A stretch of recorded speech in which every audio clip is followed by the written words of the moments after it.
to cool the engines with today's Spotlight interview.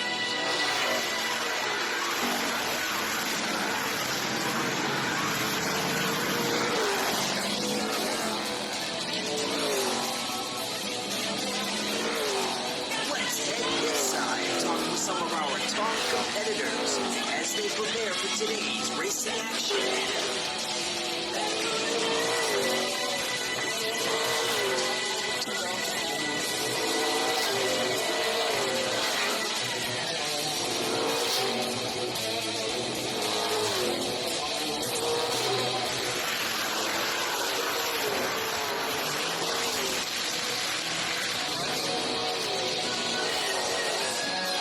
Today's pre-race spotlight interviews are brought to you by Coastal Auto Parts, operating 30 NAPA Auto Parts stores across the state of Maine.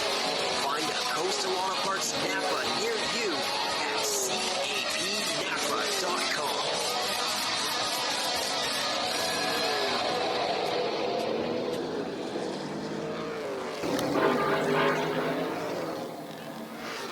And we'll start things off with JT Thurlow in the number 9.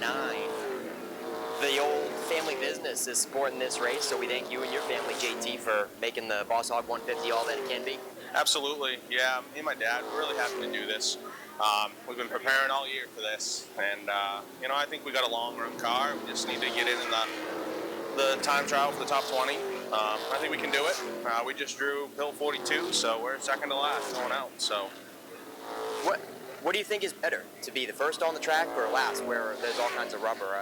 I mean, out of a bunch of people that's done it, you want to be last, because then at least you know what you need to go for, Sometimes you might be slacking up a little too much in the beginning, and you didn't give enough, at least all right, this is what you need to be.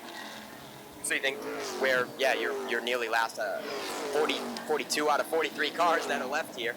You think that that's a better place for you to be to click off the fastest time? I think so, get a little more rubber on the track as well, so, it's going to be hot, so it could get slippery, so it could bite me, but, hey, that's what the whole game is about, All right, JT, good luck out there. Thanks, man. See ya. Matty Beers is feeling pretty confident after being on top of practice 1. Matty, was that just a fluke, or you think that car is going to last throughout the day? Well, it felt pretty good with both sets of tires. The set I chose to be my qualifying set was a little bit quicker, felt a little bit more drivey, I guess. Hopefully I can back that up, start up front there. What did you draw for time trial position? I drew 24, right in the middle, so it should be good. You're not the first, but you're not the last. You can watch a few people see how they do it, This is first time for us. Yeah, I was going to be my next question. You've never done anything like that? No, this is actually the biggest race I've ever run in a pro stock. So it's all new to me. Last year we had some misfortune, got bent up a little bit. This year it seems to be going quite a bit better, I guess. Hopefully we can keep it in one piece, make it in good, be there at the end. All right, Matty, I know you got a lot of fans out there, so have fun today and put on a show. Thank you. Have a good day. See ya. All right, Kelly Moore, you're feeling pretty confident, third in that last practice, but tell us about your whole family's day. What happened to Ryan's car, and how's your car? Well, I don't know where to start. My car is brand new from last weekend, so I basically bought a brand new race car here, and we practiced with it Friday, and felt pretty confident on the car, and then we, the end of the day, I actually found something. We ended up taking it back to this race shop and fixing it, so we're a little better than we was. Ryan was faster than I was Friday, and I felt pretty confident on his car, and he went out there today and practiced well, and then ended up blowing the motor and backing it in the fence and taking the rear clip off it, so we haven't started the race, and we've only got one blown motor, one rear clip going, so I guess it's up to me now. It's up to you, Kelly, yeah. Was there a little bit of a decision-making maybe to put Ryan in your car? Did you guys talk about that at all? We didn't. I just know him. Yeah, you're fully committed to your 47. Yeah, I just know him. He wouldn't get in it at that point. He was pretty discouraged. That's a brand spanking. We just put that motor in. That motor hasn't got maybe 40 laps on it. We practiced Friday. That motor was brand new Friday. It wasn't a bottle cap motor either. It was a motor we'd used and ran probably 400 or 500 laps, and we rebuilt it just to come to this race, and it ended up breaking a rod, putting it right up to the side of the block. So unfortunate, but those things happen. We roll with the punches there. All right, Kelly, we'll let you get back at it. Have a good day today. I appreciate it. See you, man. All right, so Shane Clark, did you have a late night or an early morning? You had to do some hard swapping? We had a late night last night after the late model race. We took our ignition out of our late model and put it in super and ran today. And then we got up about 4:30, tried to get down here and try to finish up our super today. And we're just still struggling a little bit. It runs, that's half the battle, but just got to find some speed. All right, sorry to hear about that. Third place running the late models last night, but struggling a little bit with the pro today. Yeah, we don't run this car very often, and it's kind of a last-minute decision to come down here and try this. Yeah, just keep working at it, I guess. Make some swings, and hope for the best. All right, have fun, Shane. Good luck. Thank you. Joe St. Clair, I don't get to see you as often as years prior. You're not here every week, so still haven't forgotten the place. Fourth in that last practice. Feeling pretty good? Yeah, we didn't unload fast, that's for sure. But we worked on it. First set of practice tires weren't that great. Stagger just didn't work out. The race tires looked pretty good. That's when we went fourth fast there. So Garrett's fast. It's some guys that just unloaded fast, been fast all day. So I'm sure they'll be tough, but in years past, I've burnt it off going fast. And I'm trying to turn a new leaf on this year, and see if we can maintain and then race at the end. What's the tire deal that's going on? I know we had Wayne Hallowell that wanted to come here, but couldn't find the right tires that he wanted. So is there a difficulty finding the stagger that you want? Well, I think you have to play by the rules, I guess. On Thursday, they open tire sales. If you're worried about having the right tires, you should be here when tire sales open. Not the last guy, but I think there's plenty of tires to pick from. The only thing I wasn't sure about was the different left side compounds or different left side tires. So I went with what I know, what the track's always had. And see how it shakes out. I don't see any big difference on speeds. There's guys slow on SD1s, and there's guys fast on 35. So, and vice versa. So we'll see. We'll see. Okay, Josh. I know you got a lot of fans out there, so put on a show. All right, we'll try. See you, man. See you in the. Just the man we wanted to find. Garrett Hall tops the speed charts at the end of it. There, you drew number 2 for time trials, and you seem like you're happy about that. We were talking about guys maybe wanting to be towards the back with more rubber on the track, but you would rather be closer to the front for getting on the track? No, I'd rather be at the back, but I mean, it's one of those things. You just gotta deal with what you're given and just make the best out of it and run the car. Hopefully we got some time trials here and can click off a good lap and qualify in the top 20. You must have unloaded pretty good. You topped practice 1 and again practice 3, so is that just a fluke, or is that car going to hold up today? I mean, we'll see what happens, I guess. Car's a little bit snug, but just try to keep the car rolling, keep the balance in it, and just hope we have a good, clean race. Fenders on it. Have you done time trials before, ever, like for any other races? Yeah, I've done it before. When I first kind of started racing, I always was horrible at time trialing, but as I've gotten more experience with racing and time trialing, I've seen it pick it up a little bit better. So you think it was a good idea to add that on to the Boss Hogg 150? I mean, hopefully it'll make it a cleaner race. But I guess you never know, so we'll see what happens. It's one of those things. All right, Garrett Hall, good luck in the 94. Yes, I appreciate it. Thank you. See you, man.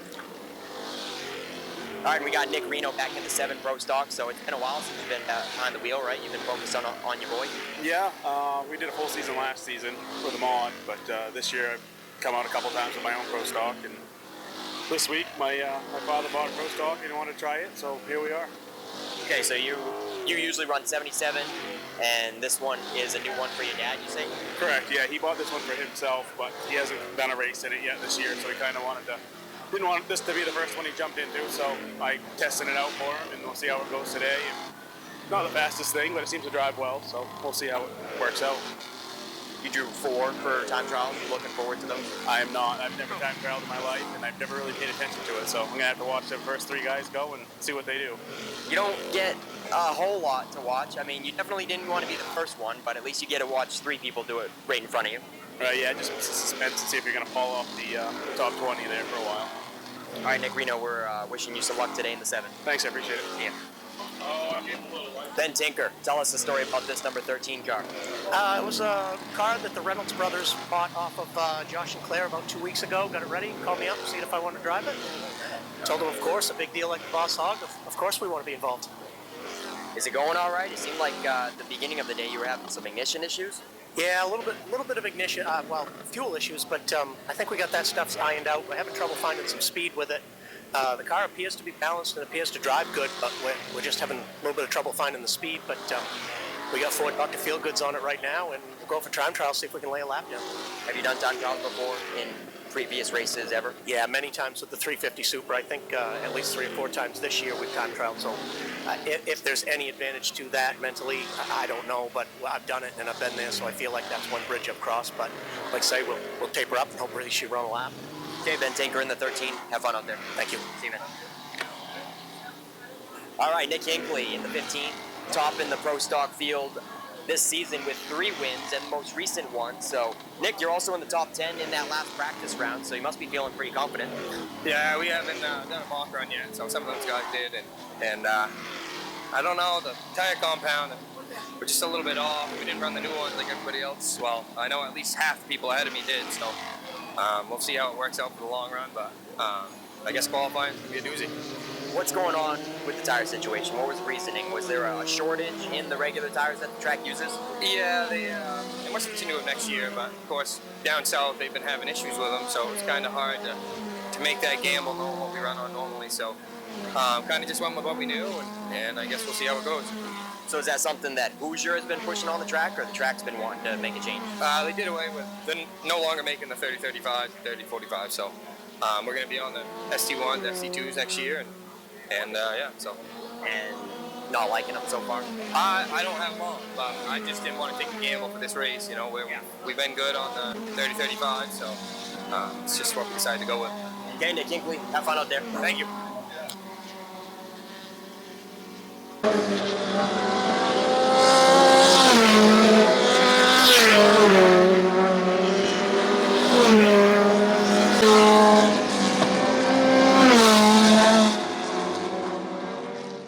And with that, a good afternoon, ladies and gentlemen, boys and girls. Welcome back home to Wiscasset Speedway as we are here for the annual Boss Hogg 150. How y'all doing this afternoon? You guys ready for a great afternoon of racing?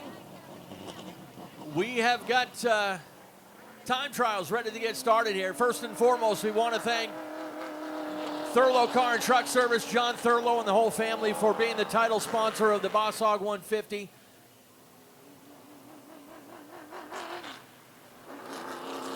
We've got, well, we had 44 cars to start the day. We've got 43 taking time trial this afternoon. Unfortunately, lost one of them in practice with a blown motor, but 43 cars will take time to try to get one of the first 20 spots in the Boss Hogg 150 today. We're sending out the first 20 cars to do a round of qualifying one at a time, and then we'll bring out the remaining 23 cars. They did a random draw at the drivers' meeting to determine qualifying order. We'll be starting 32 cars today in the main event. We've got the Pro Stocks. We've got the Portland Glass Strictly Streets. We have our friends from Nema in the house, the Nema Lites and Nema Midgets.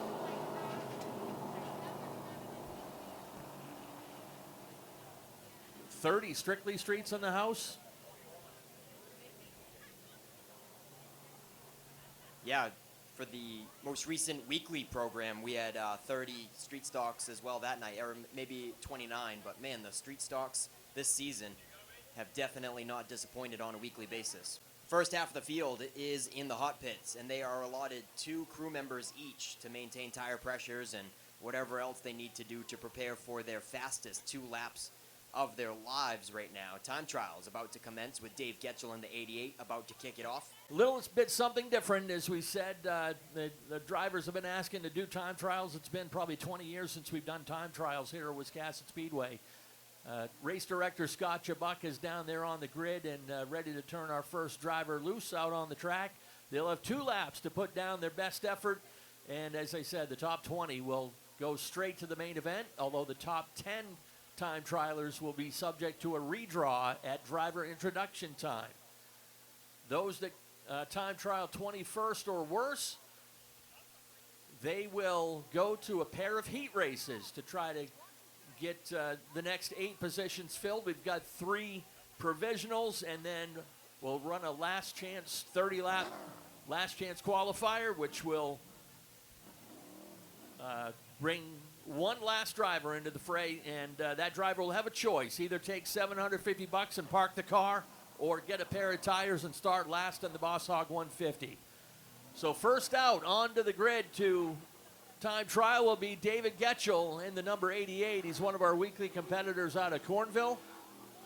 David had a 5th place finish last night in our late model 30-lap race. He'll get one warm-up lap, and he'll take the green this time by. Yeah, this time across the front stretch stripe, he's going to be up to speed, and this is when the laps start to count. Dave Getchell, sponsored by White Designs in the 88, is off and running. He gets 2 attempts, and they take the fastest out of your 2 laps to go towards your top 20 time trials.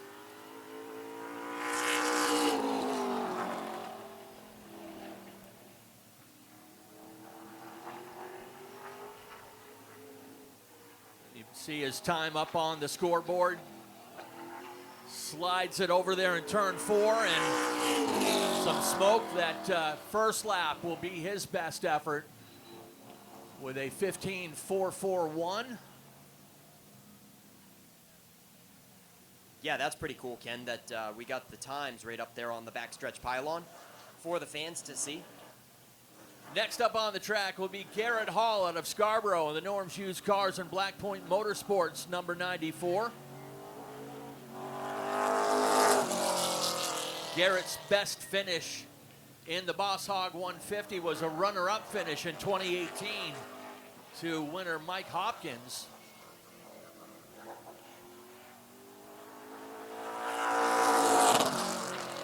Ken, he's got a relatively long history and upsets and heartbreaks with this race, but we won't go into that. Garrett Hall really wants to check this event off his bucket list. Yeah, he had more than his own free share of tough luck in this race in years past, and Garrett putting a 14.79 on his first lap. And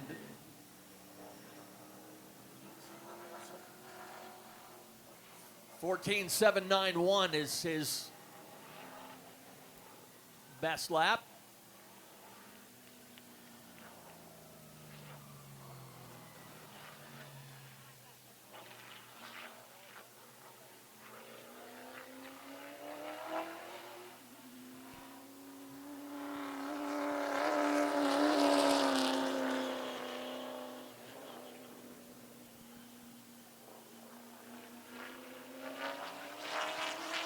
Garrett Hall was fastest in practice 1 and 3. He's certainly looking confident today. 14.79 is the time to beat.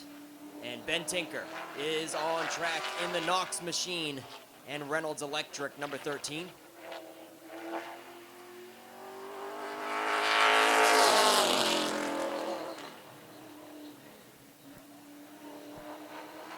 $15 flat. 15.0 for Ben Tinker first time around.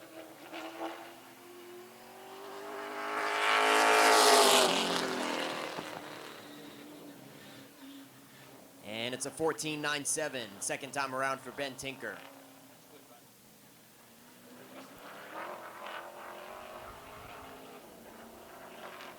Next up to take time will be the number 7 of Nick Reno out of West Bath in the Reno's excavation machine.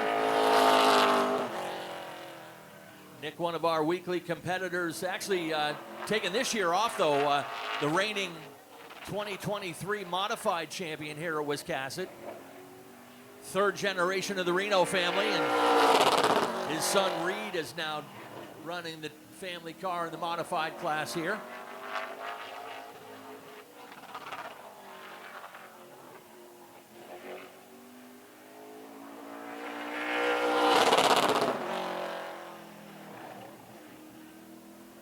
Nick Reno with a 14.97 last time.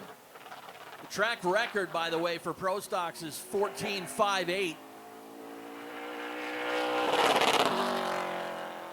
And Nick able to do a little bit better on his last lap, 14.862. That puts him second fastest behind Garrett Hall.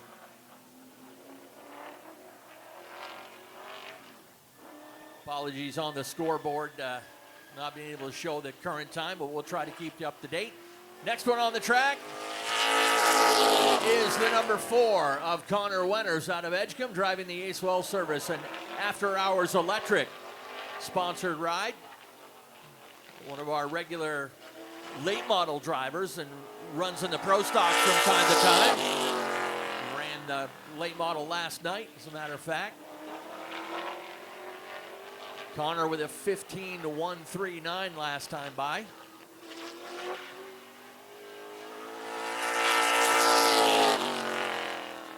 First official lap for him is 15.002.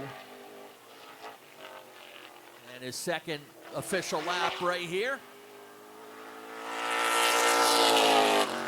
He'll jump up a little bit better, 14.953. That puts him third fastest out of the first 6 drivers. Garrett Hall still tops the charts with a 14.79. Logan Melcher in the 41. The TNL Automotive Amsoil number 41 on track.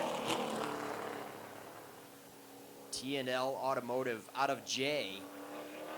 The Melcher family, big time overall supporters of Wiscasset Speedway with their local automotive business. Logan coming into the weekend third in the Pro Stock points here at Wiscasset Speedway. A handful of podium finishes.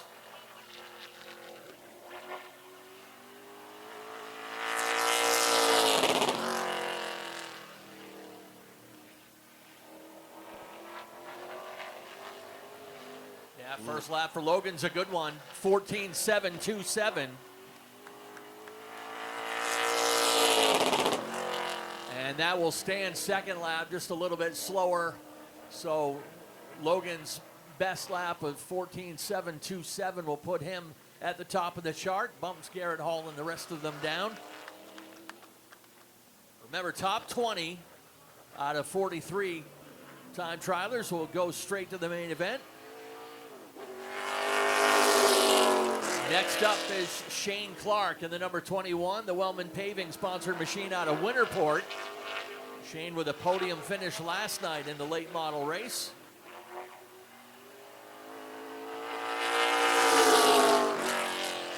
Both of his cars do look very similar with graphics and paint schemes, but they are different. Shane Clark was up late last night swapping some parts over because he had ignition difficulties with this Pro Stock.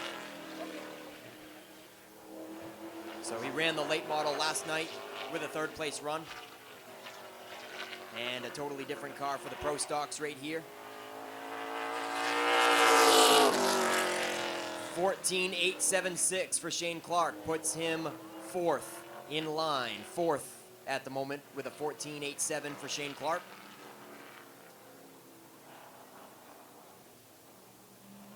Next up is James Doucette in the 28 out of Skowhegan. Yeah, James sponsored by, well, unsponsored.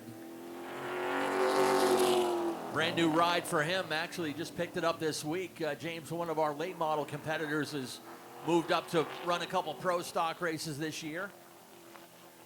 Ran his first race with his car last night.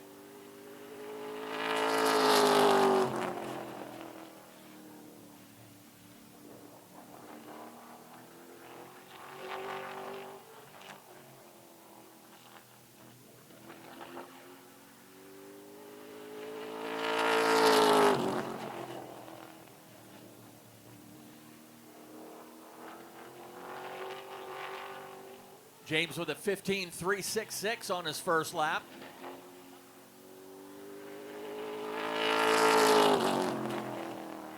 And a little bit better on the second one, 15.137. Locks him in behind Ben Tinker.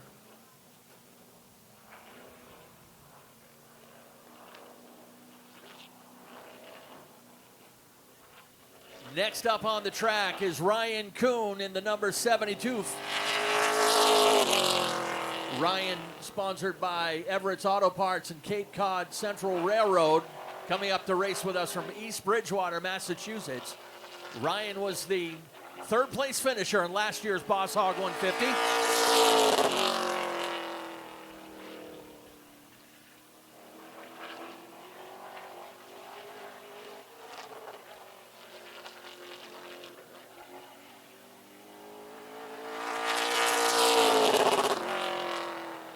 First lap already puts him second on the grid with a 14.754.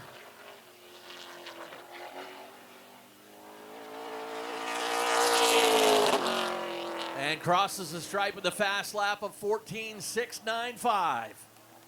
Ryan Kuhn is now at the top of the sheet. Yeah, he's going to knock Logan Melcher back to second, and Garrett Hall is third fastest at the moment.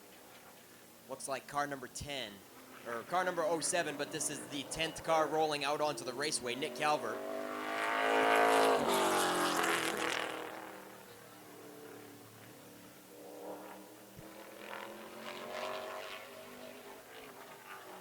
Tenth car in line, Nick Calvert taking the green flag.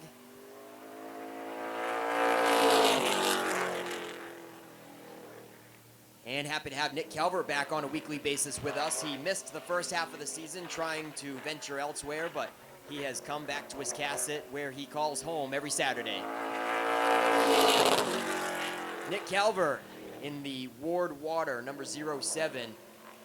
And he is up to fourth, right behind Garrett Hall with the first lap, 14.84. Second attempt. Nick Calvert goes up to second, folks. Second fastest. Calvert bumps Logan Melcher and Garrett Hall backwards. Nick Calvert with a 14.69.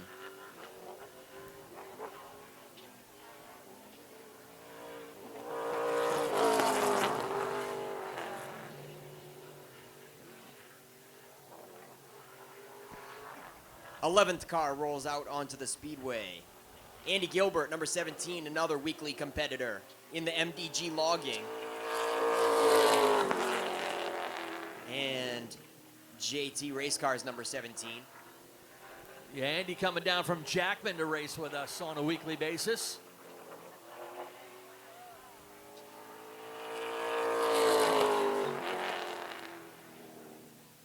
Gilbert's first lap is a 14.973.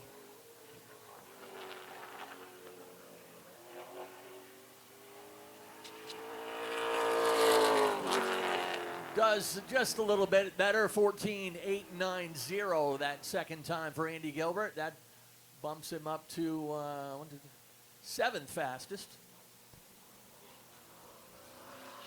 I know I know a lot of eyes are on this guy. We are happy to have Joey Dwyron in the house. Ken, do you by any chance happen to know how long it's been since he's raced here? I believe it's been about 15 years since Joey Dwyron's turned some laps at this racetrack. I know he ran it back when it was under the hands of Doug White when the Pro All-Star Series ran here. But Joey proudly sporting the sponsorship of Norm's Used Cars on the side of that machine. Norm, Wiscasset Speedway Hall of Famer and longtime supporter and many of the racers here. First lap for Joey is a 14.894. Gonna have to turn it up here on this next lap. My ears could be off, but it doesn't sound all that healthy. I guess that could just be bouncing off the chip, but it sounds a little bit different than what I'm used to for the 7. Yeah, Joey able to get a 14.706 on his last lap. That bumps him up to third fastest.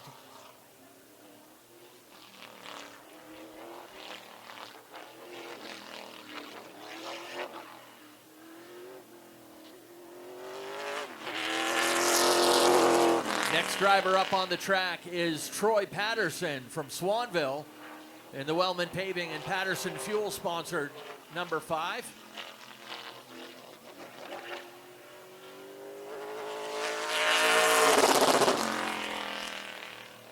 So, looking at the top of the chart, it is Ryan Kuhn, Nick Calvert, Joey Dwyron, Logan Melcher, and Garrett Hall, your top 5. Here comes Patterson for his first completed lap. Not too shabby for Troy Patterson. Looks like he's up into 6th, maybe 5th. 5th fastest. He bumps Garrett Hall out of line.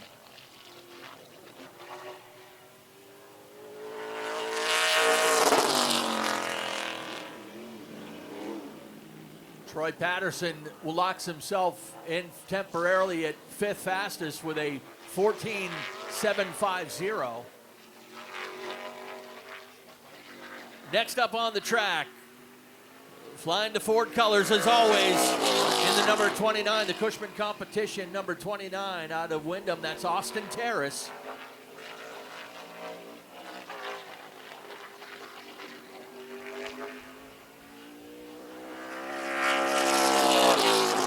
He has got that thing wound up tight and takes the green flag.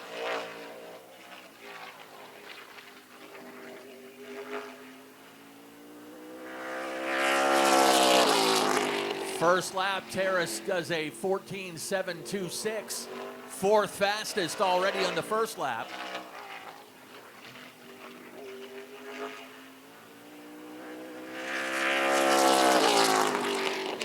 And Teras jumps up to the top of the sheet, 14.687. I think a lot of people had their eyes open and ears open for that one, folks, and Austin Teras did not disappoint. He's currently the fastest car on the track.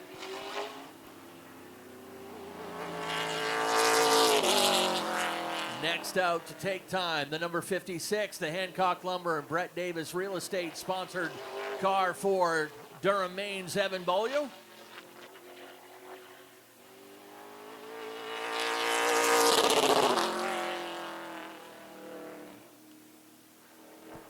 Gets the green, and we'll see what he can throw down here on his first lap. Right now, it's Austin Teras, Ryan Kuhn, Nick Calvert, your fastest 3.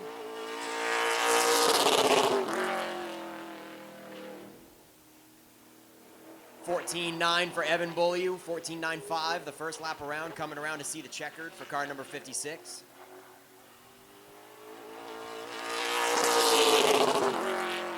Didn't do a whole lot better there. He's outside the top 10, I believe, Evan Beaulieu, right behind Andy Gilbert. Yeah, I think you're going to have to be under 15 seconds to get into the top 20 of this field today. Next car on the track to take time. In the Bellboys Trucking and Complete Chassis Solutions, number 8, from Oxford, Massachusetts, it's Angelo Belcito. Finished 5th in last year's Boss Hogg 150.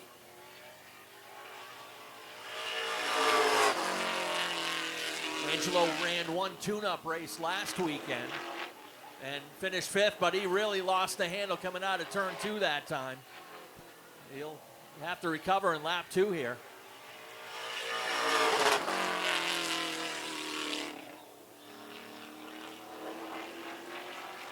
Nearly last as we expected on that one, but he's going to try to redeem himself here with lap 2. Yeah, he certainly moved up the ladder some. I think that's 7th fastest for Angelo Belcito with a 14.861.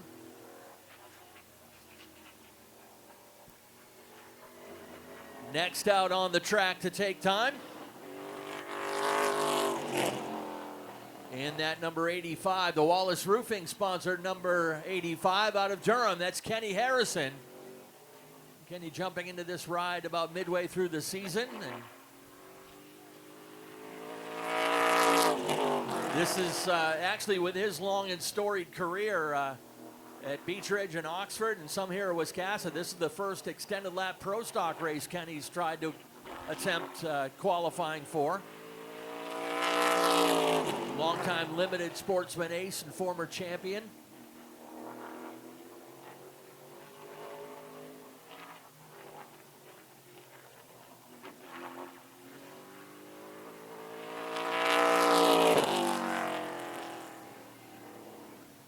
Kenny's best lap, 15:008.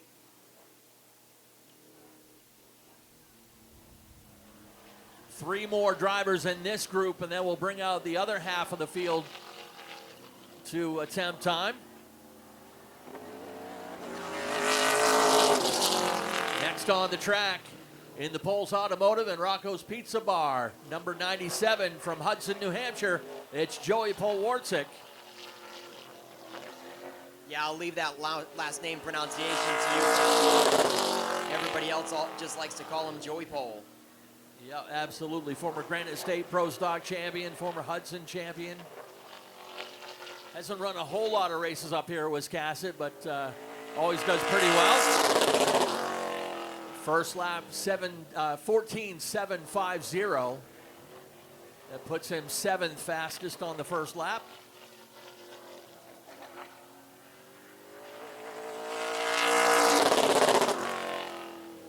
And there he will stay.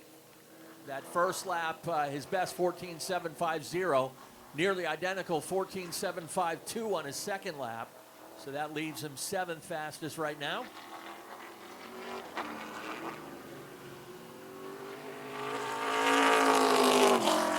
Next on the track, in the number 40, it's the Naughty 40, the Webster's Service Center, Pearson's Heating and Cooling. Number 40 for Dan McCaig Jr. Dan, the co-point leader, coming out of that last weekend with Nick Hinckley. They've been locked in a great battle all season long. Dan also running the street stock today, and he is the runaway point leader in that division.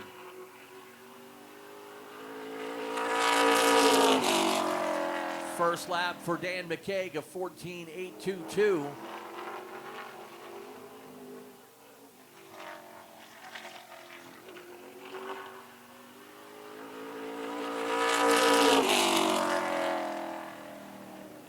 Second lap, just a little bit better, 14.795. Puts him 9th fastest.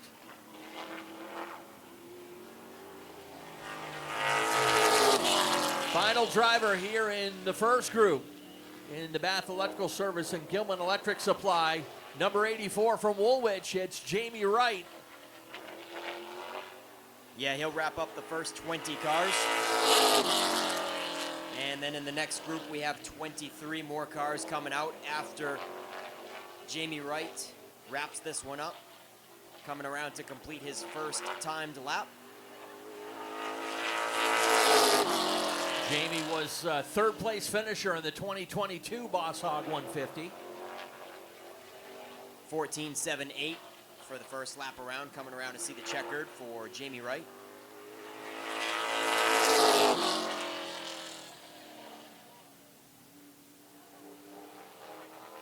His first lap was his fastest one, 14.78. Puts him 8th on the grid for Jamie Wright. All right, first group is done. They're going to clear out the crew and bring out the next group. And while we have a chance to do that, we got a gentleman up here we got to talk to. Yeah, you, buddy. Up here in the booth with us here, we got John Thurlow from Thurlow's Car and Truck Service. And John, appreciate you putting your name on this big race weekend to start with, buddy. Oh, I love racing. So my son JT will be coming out in the next group.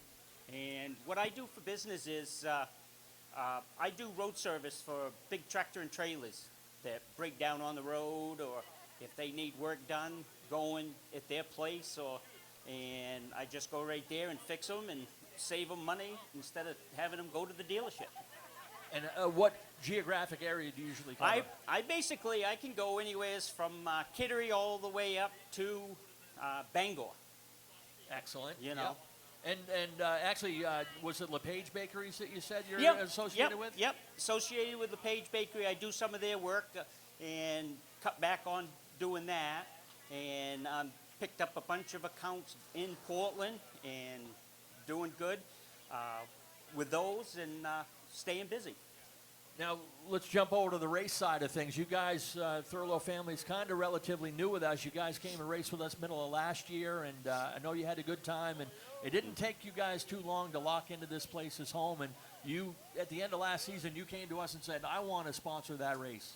Yeah, what I did, I wanted to sponsor a race, so I came to you, Ken, and Vanessa, and you were looking for a sponsor for this race, and I said, you know, I'll take the task on this because this track is good. We came here last year, and for one race, the 100 lapper, and we started 19th, finished 5th. So, and I was impressed the way the hospitality is here at this track. Well, we appreciate you, and as I said, you and the family being here, not only racing with us, but putting your business name on one of our biggest 2 weekends of the season. So thank you very much. And, you know, I got to thank also Lynn Spring out of New Gloucester for helping us and getting us here for this Boss Hogg. So they've helped out tremendously. All right. Thank you very much, John. Thank you.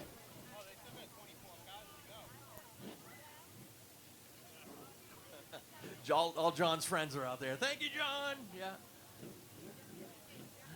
Group number 2 is rolling onto the Speedway. These are the remaining 23 cars that'll try to take time for the Boss Hogg 150 today. And as I'll remind you again, top 20 here in time trials are locked into the main event, although the top 10 drivers will redraw at driver introduction time.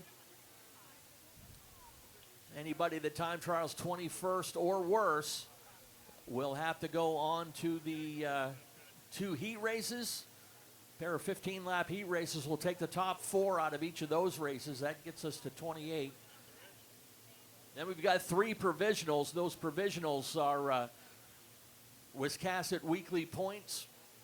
Then running order from the BIW qualifier we had here in June. And the third and final provisional will be last year's Boss Hogg 150, so that will get us up to 31 cars, and then the remainder will go into the Last Chance B Maine. That's sponsored by Epoxy Floors North, and that'll be a 30-lapper, and the winner, as I said, will get the choice between taking $750 and parking the car or getting a pair of tires and starting last in the 150.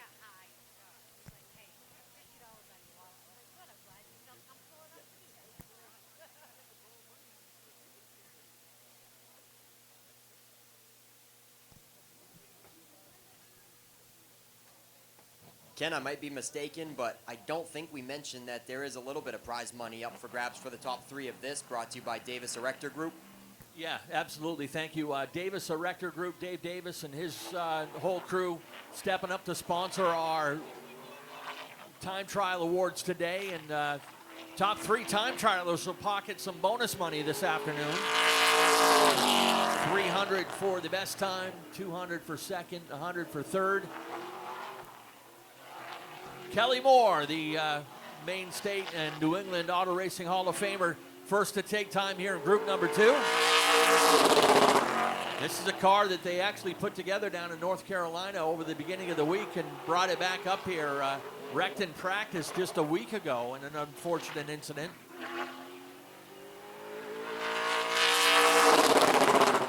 First lap, Kelly Moore goes straight to the top of the sheet, 14.644.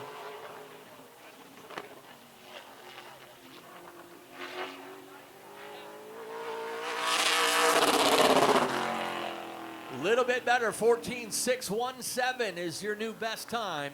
They're getting closer. 21 cars have time trialed, and Kelly Moore tops them, knocking back Austin Teras and Ryan Kuhn for your 3 fastest.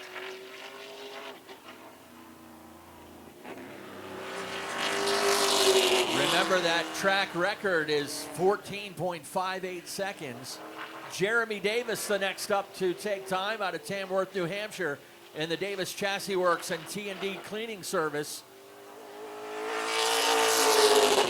His personal best here was cast at a 7th place finish in the 2022 Boss Hogg 150.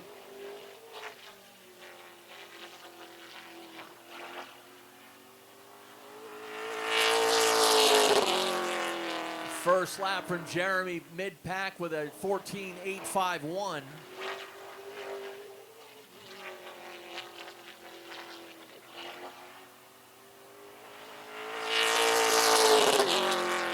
And he will stay right there, just a little better, 14.836. Sandwiched between Dan McKay Jr. and Angelo Belcito in the running order. By the way, these time trials will also determine the starting field for the heat races as well, so a little more on the line for them later on this afternoon. Next car on the grid is the Knowles Industrial Service and SP Construction number 18 from East Baldwin. It's Miller Buzzell.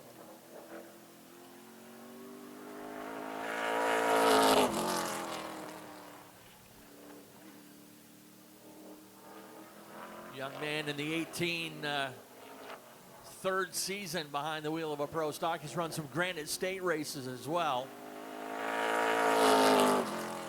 First lap is a 15.148.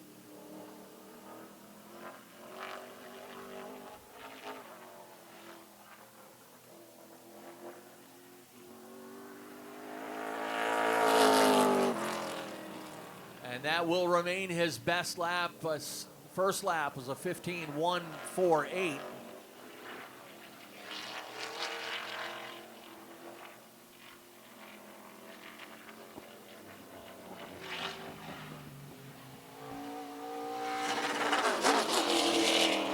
Next car out to take time in the Charlie's Family of Dealerships McCain Electric, number 11 out of Pittston. It's Matty Beers.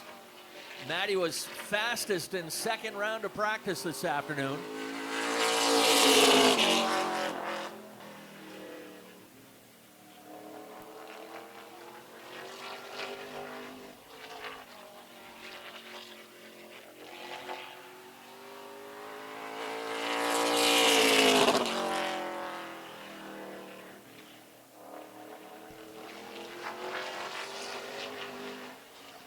.81 for Matty Beers. Here comes lap 2. Stays right there. His first lap was his fastest. 14.81 puts him right in the middle. Looks like about 10th right now for Matty Beers. We are past 20 cars and now looking at the bubble. Looks like Ben Tinker's on the bubble for the top 20. Make that Connor Wenners. Ben Tinker has been bumped out.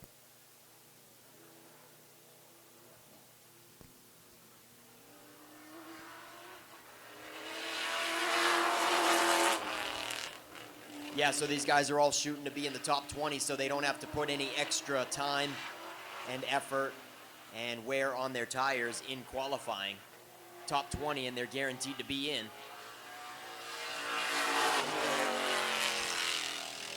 And so once again, I think Ben Tinker is the 20th fastest car right now. Ben Tinker is the one on the bubble.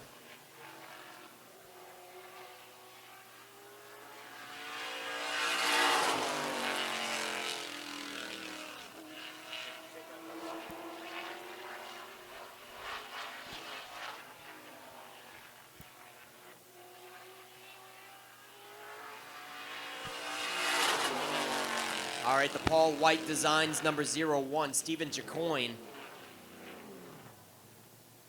Race control saying they did not have a transponder reading on that 01. It had it during practice, but I believe they'll get that rectified and get him back out here for an official try.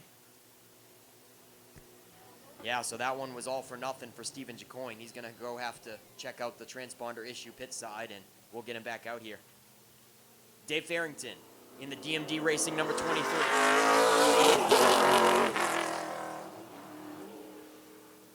So once again, top 20. Ben Tinker is on the bubble.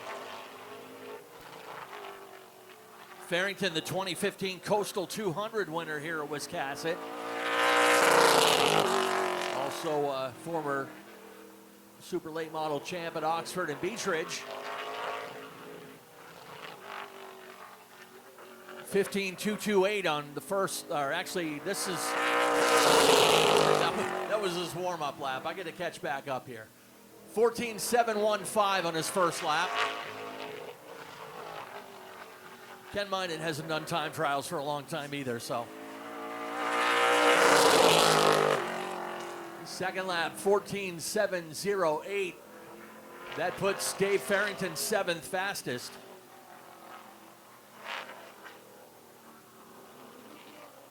check that, 6th fastest.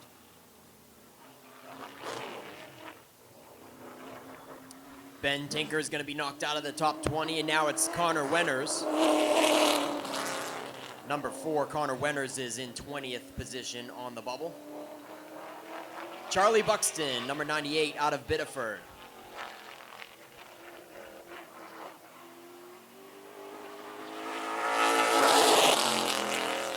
Your top 5 fastest right now is Kelly Moore, Austin Terrace, Ryan Kuhn, Nick Calvert, and Joey Dwyron.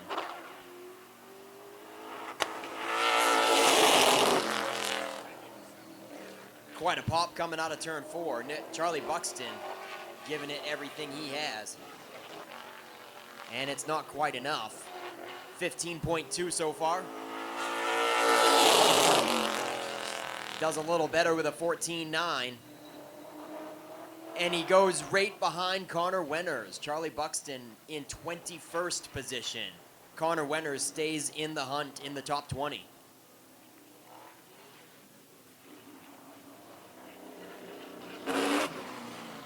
Ladies and gentlemen, next on track is the defending Boss Hogg 150 winner. I'll make that a couple years ago. That's Hot Rod, Mike Hopkins. Yeah, Mike Hopkins has finished on the podium for the Boss Hogg 150 in the last 6 races.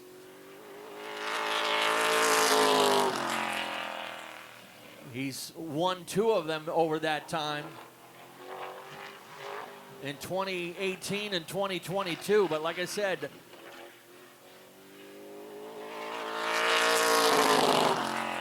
he has finished on the podium in this race the last 6 years. Yeah, so Hopkins won this race 2 years ago. Unfortunately, we don't have the defending winner of this event, Max Cookson.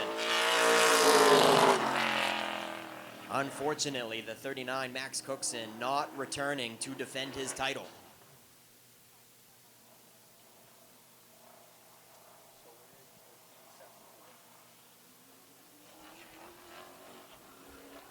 Eighth fastest for Mike Hopkins.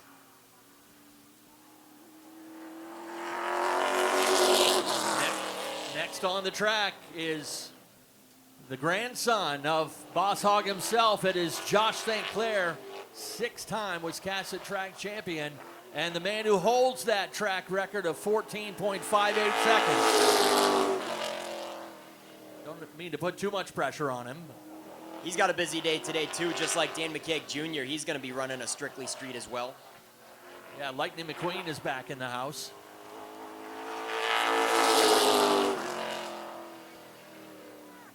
Josh with a 14.824 on his first lap. Josh hasn't been running full time here this season. Been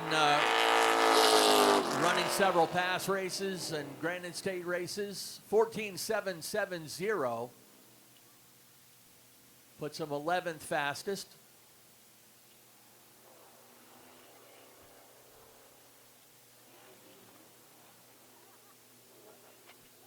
Andy Gilbert is the driver on the bubble right now.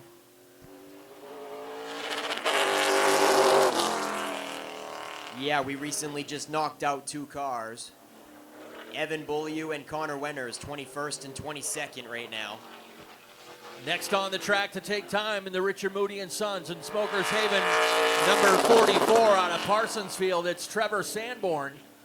He is the 2020 Boss Hogg 150 champion.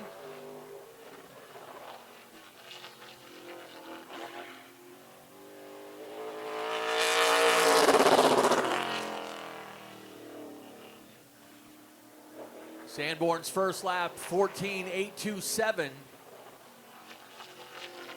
little bit of cloud cover coming in now for the drivers. He'll jump up a little bit. 14.767 is his best lap.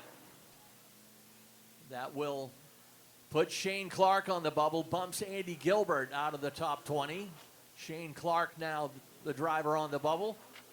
Kelly Moore still stays on top, followed by Austin Terrace, Ryan Kuhn, Nick Calvert, and Joey Dwyron, the fastest 5.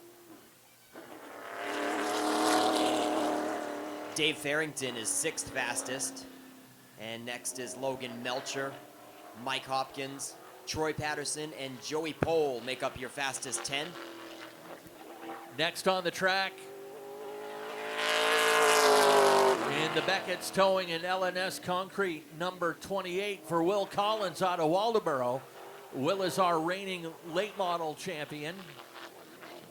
Has jumped up to Pro Stock this season and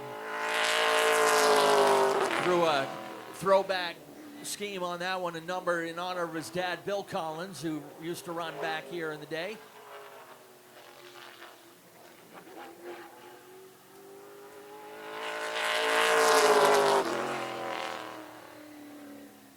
Yeah, Will was attempting a full season in the late models this year, but he missed last night's race, his first miss in the late model this season after a massive wreck 2 weeks ago, and has unofficially called it quits for the late model this year and now putting all focus on the Pro Stock.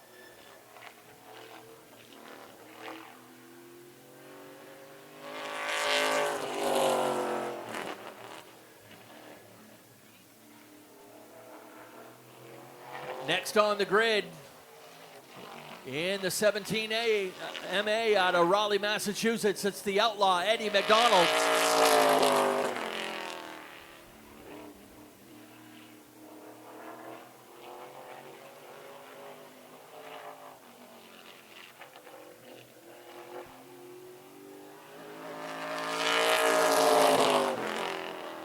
Eddie's first lap, 14.979.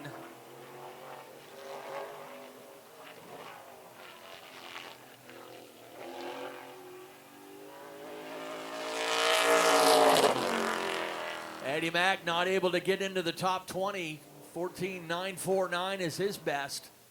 And we did have a small hiccup on Will Collins' time, but we did get an official reading, 14.99 for Will Collins. Puts him right about there with Eddie McDonald, both of them in the 14.9 range, outside the top 20. Yeah, your bubble car still the 21 of Shane Clark. Next up to take time in the home auto group and Randy Keach Auto, number 01 out of Chesterville, it's Jet Decker.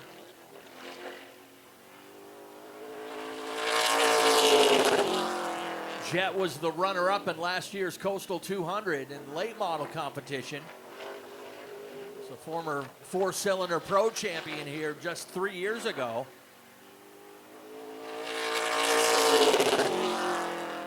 $14.876, Jet Decker's first lap actually matches the best lap from Shane Clark.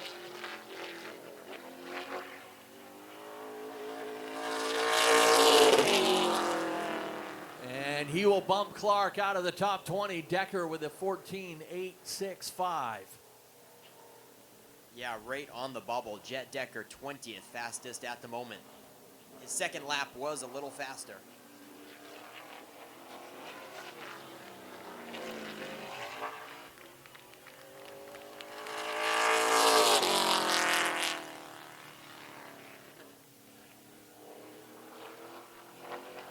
Next on the track, in the number 38, sponsored by Mainly Karting and Roby Builders out of Wyndham, it's Garrett Lamb. Garrett, the 2022 Pass Modified champion, hasn't run here very much, but finished on the podium in the 2021 Strictly Shootout.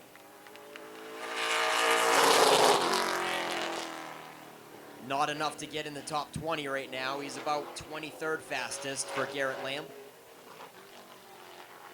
One more chance to do it, looking for that checkered.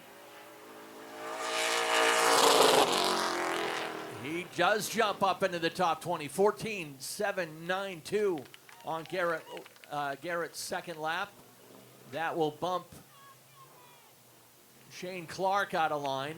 Jet Decker holding the bump spot. Just double check. Next up on the track, one of the last entrants over the past couple days. Driving the Trudell Property Management and Harpswell Marine Builders, number 04 out of Cundy's Harbor. It is TJ Watson. TJ, a former winner of the Coastal 200 here.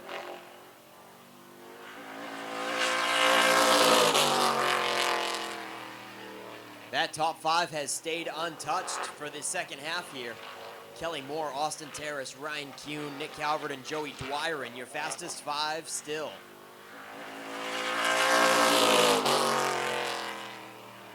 TJ Watson outside the top 20. Right about 26th, 27th with that first circuit around.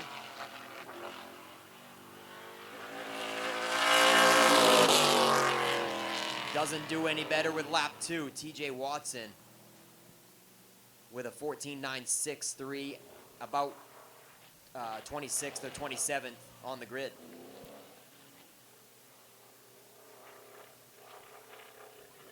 Winding down to the final handful of cars, someone looking to break into that top 20 at least. Maybe perhaps even to the top 5. As Nick said, they've been locked in there for a while. Next up in the Colebrook Trailers and Nickerson Yard Maintenance, number 81 out of Skowhegan, it is Brian Lancaster.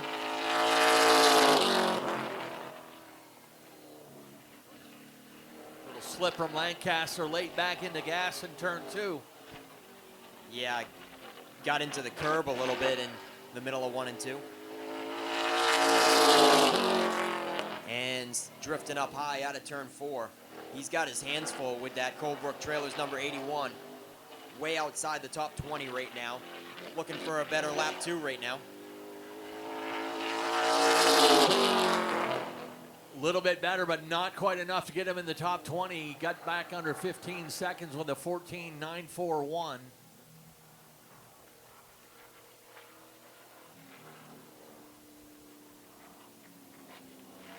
Brian Lancaster will be about 24th, 25th right now with that time. Ryan Littlefield out of Dayton in the 29L.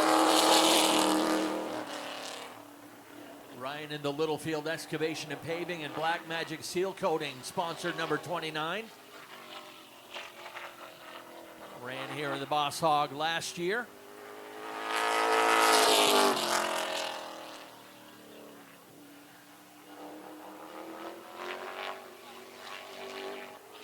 Finished 20th in the race last season.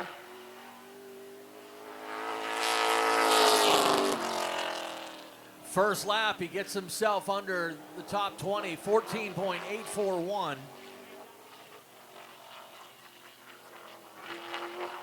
That bumps Nick Reno out. Littlefield will stay right there. His first lap was his best. Second one was a 14.847. So Littlefield just sneaks in. That puts, I believe, Angelo Belcito on the bubble.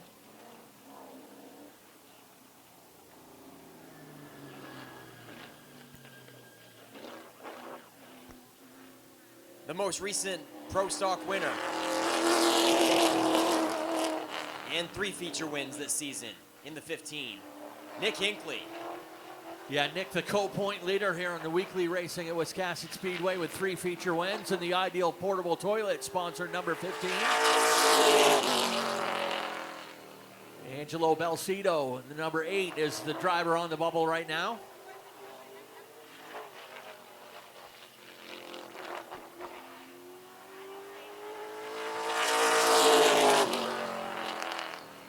Not quite there yet. 14.867 is Hinckley's first lap.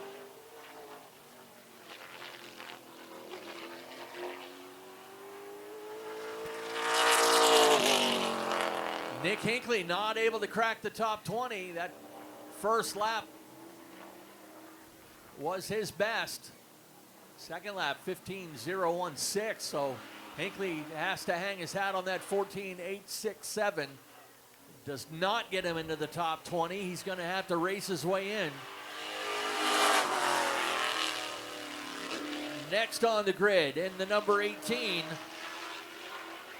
That is the Strictly Roofing and TJ's Place, sponsored number 18 for Kevin Douglas out of Sydney. Douglas, a 4-time winner here at Wiscasset this season on a part-time schedule.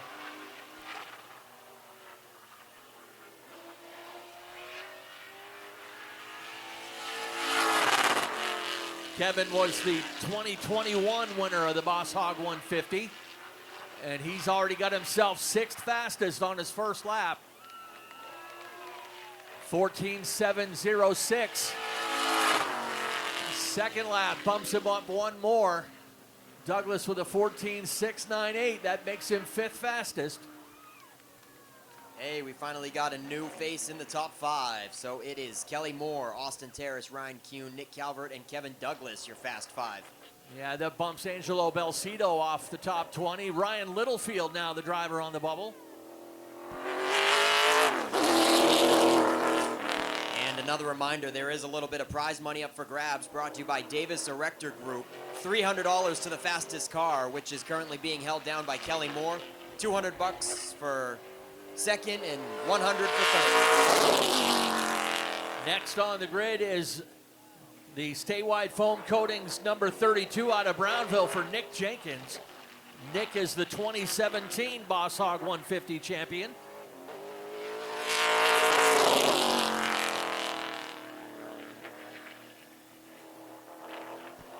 Yeah, Ken, I think that was one of those heartbreak years for Kevin Hall. Yeah, Garrett Hall doesn't want to be reminded about 2017, but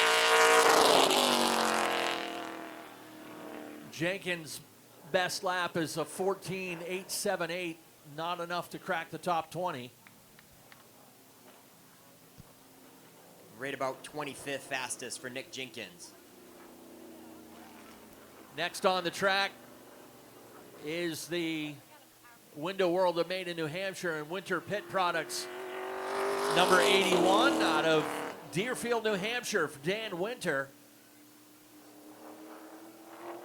Been a while, a few years since Dan's turned some competitive laps here at Wiscasset.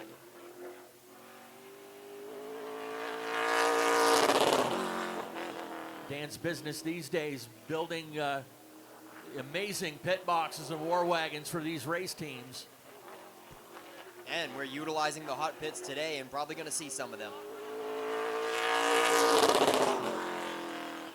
Dan Winter, 15.219 on his first lap.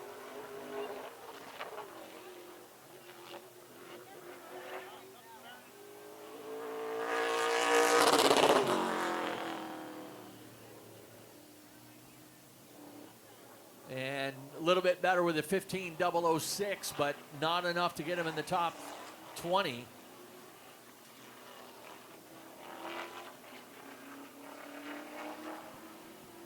Next on the track, in the John Thurlow Incorporated and Linden Spring Service, number 9 out of Durham, this is JT Thurlow. Yeah, we got John Thurlow in the booth. John, you know that guy? Oh yeah, I know him well. Green flag is out for JT. A regular weekly competitor every Saturday at Wiscasset Speedway. One more car in the hot pits after him.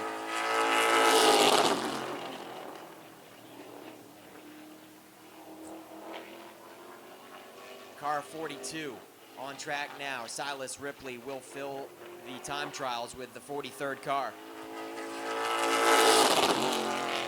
And his second lap is a 10th faster, 14.9 for JT Thurlow, but he's going to be outside the top 20 by about 8 or 9 spots.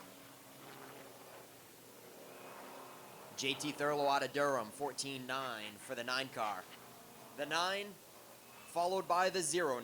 Silas Ripley coming off of an impressive 4th place finish in the Oxford 250. A lot of people have their eyes on this young cat. Just turned 15 years old.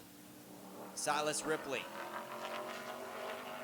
is unofficially going to be the last qualifier, but once again, we did have some transponder issues on a driver or two.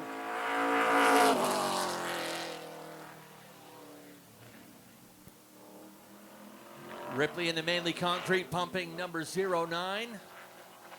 Picked up his first career modified win here at Wiscasset 4 weeks ago.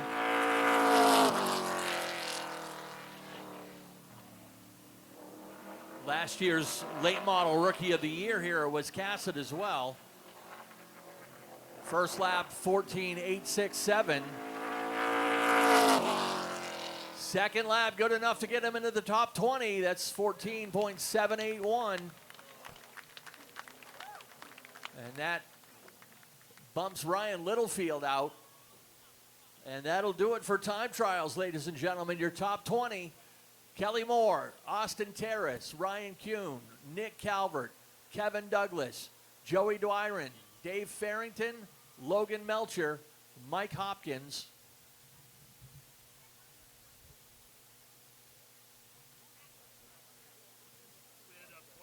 Just looking for where that top 10 is. Troy Patterson is 10th fastest, so those top 10 will be subject to a redraw at driver intros. After that, we've got Joey Powarczyk, 11th, Trevor Sanborn, then Josh St. Clair, Jamie Wright, Silas Ripley, Garrett Hall, Garrett Lamb, Dan McCaig Jr., Matty Beers, and Jeremy Davis, your 20th qualifier via the time trials. Yeah, unfortunately, Ryan Littlefield was the last car to get bumped out in 21st position. So, Ken, you said that time trials give you starting spots for the heat races. So does that mean that Littlefield will be pole in heat 1? That is correct. Yep, Ryan Littlefield will be pole in heat number 1. Angelo Belcito will get the pole in heat number 2.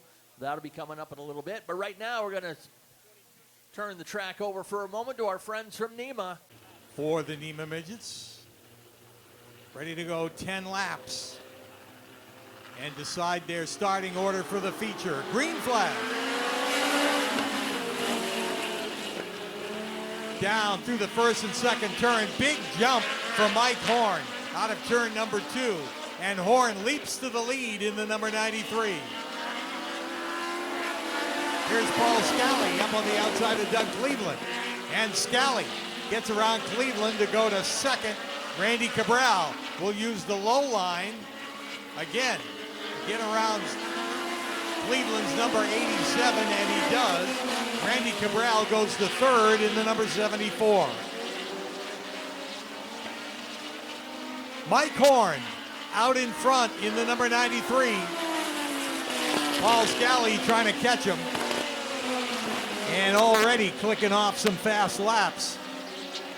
The fastest lap that time belongs to Paul Scally with a 13.43. So getting around in the mid 13 seconds. As Scally closing on Mike Horn, they come to the cross flags. Halfway through heat number 1.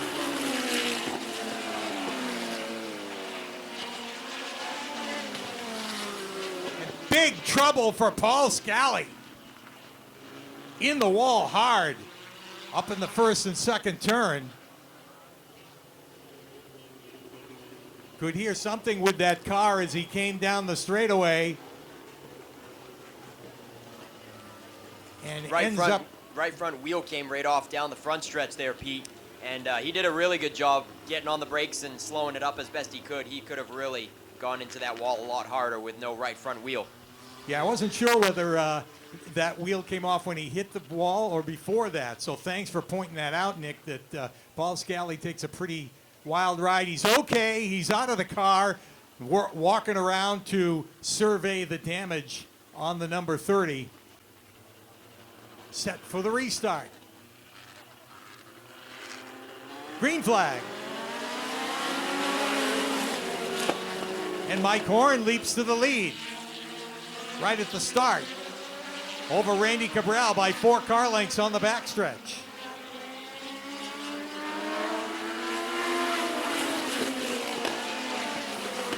Mike Horn out in front. Randy Cabral trying to close, but has not been able to as of yet. Jack Dumas runs third, and Doug Cleveland fourth with 2 laps to go.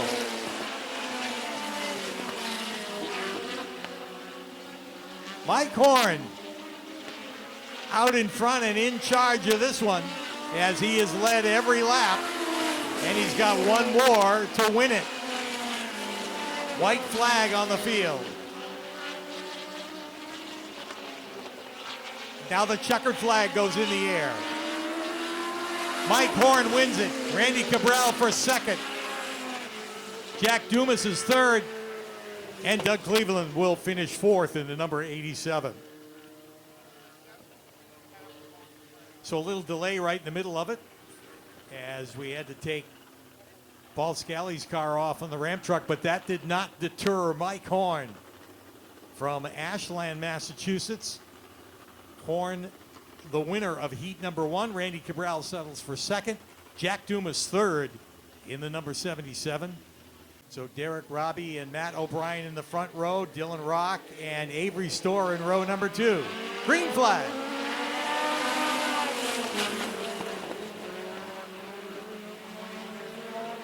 Robbie out in front in the A1. This is the team car to Mike Horn, as a matter of fact. Very similar race cars, and so far a very similar race to heat number 1 as Derek Robbie opens it up in the A1. Matt O'Brien runs second. Avery Storr is third, and Dylan Rock in the 4th spot.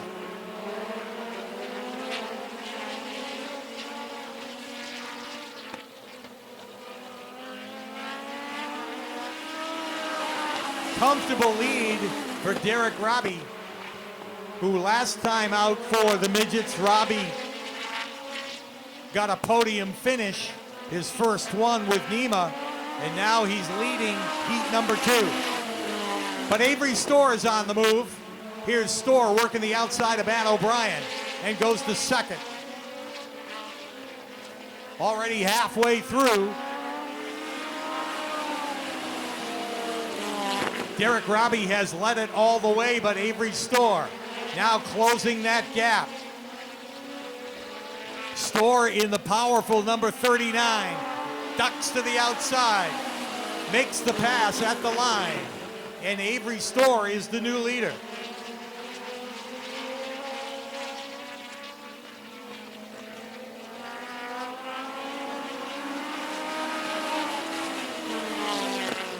.13.63 for Avery Storr that time. Not the kind of speed we saw in heat number 1, but pretty close with 2 laps to go.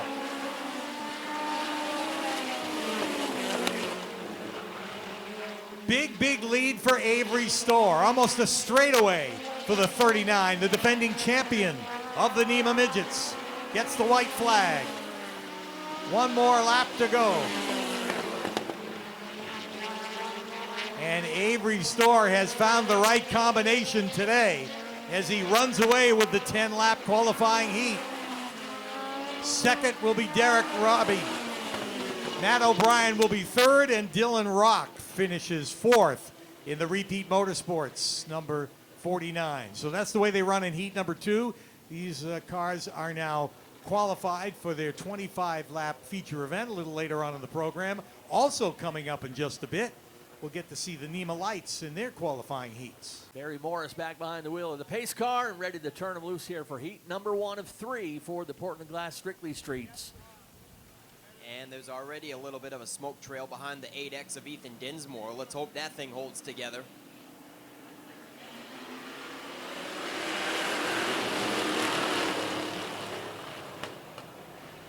This is the first of 3 heats. 10 cars per heat race. A stacked field of Strictly Streets this evening, brought to you by Portland Glass Company.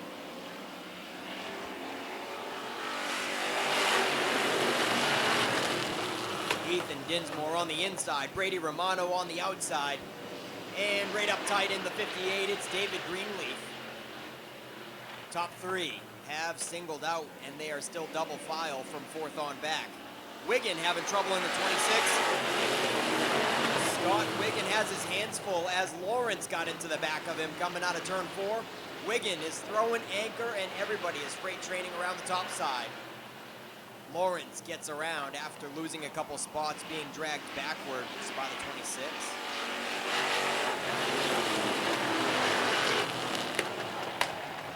The 3-car breakaway didn't last for long.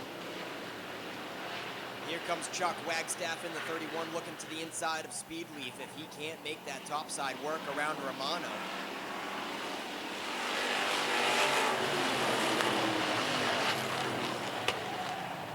Chuck Chuck Wagstaff looked like he was itching to go 3 wide as Brady Romano washed up in front of him, bringing David Greenleaf up a bit as well, and Greenleaf unable to challenge that second place car now.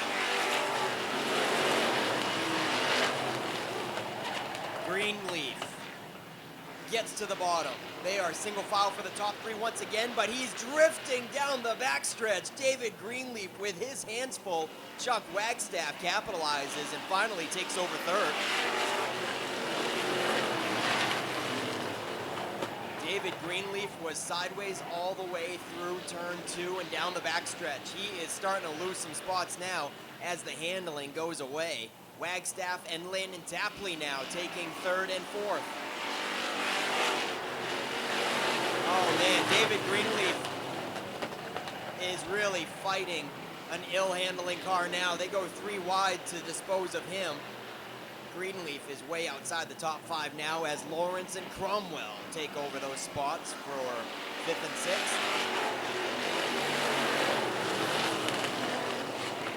6th. 2 laps to go. It is all the Ethan Dinsmore and Brady Romano show, but we might have a pass for 3rd place. Here comes the youngin', Landon Tapley, to the high side of Chuck Wagstaff with white laundry in the air for Dinsmore.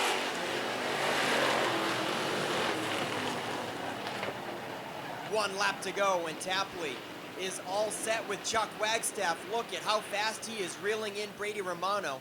Man, if there was a few more laps, he'd be catching Romano in no time, but this one's coming to a close. Checker flag flies for the first of 3 qualifiers, and it goes to the Fisher Plows, number 8X, Ethan Dinsmore. And I guess I got to take back my words on that 8X. He had a little bit of smoke puffing during the pace laps, but there was definitely no smoke under green flag conditions, so looks like he's got that thing all sorted out and reliable. He pulls it down to Boss Hogg Race Weekend Victory Lane, and they're looking for the green flag this time for the second qualifier.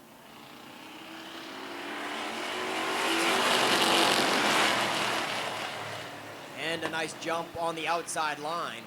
Steve Pierpont in the 33X gets a slingshot out of turn 2, and he is just about clear of Caleb Emerson Maines. Oh, he washes up high in the middle of 3 and 4. That's not how you do it, Steve. Despite being up in the 3rd and 4th groove, Steve Pierpont is hanging on to it. Another slingshot down the backstretch. He's got some power and muscle under that ride. He finally clears. He's trying to get to the inside. Caleb Emerson Maines puts the nose back in there. And here comes Zach Emerson trying to capitalize with those 2 playing bumper tag. 3 wide, still down the back chute. Pierpont is not done yet. He gets another good drive down his favorite backstretch and washes up high on Emerson again. They are leaning on each other. My goodness. Zach Emerson is not going to be too happy with that one. He gives him a bumper down the backstretch to let him know his displeasure.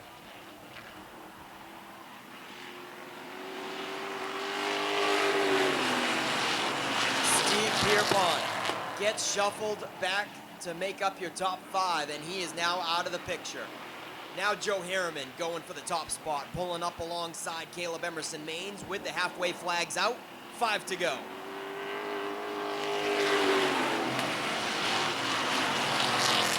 The 34 Ashton Burgess is back on track after a huge wreck a few weeks ago that made him think he was done for the season, but he is now in top 3 contention and looking strong on Boss Hogg weekend.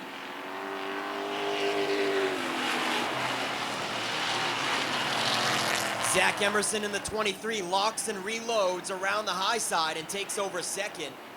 Emerson Maines back to 3rd, but he might lose another one here to Ashton Burgess challenging on the top side. But Pierpont gets into the back corner of Burgess. Steve Pierpont overdrives turn 3 and gets into the rear quarter of Ashton Burgess, making him lose some ground on 3rd place, but Ashton Burgess is going to lock and reload, and we got 2 to go.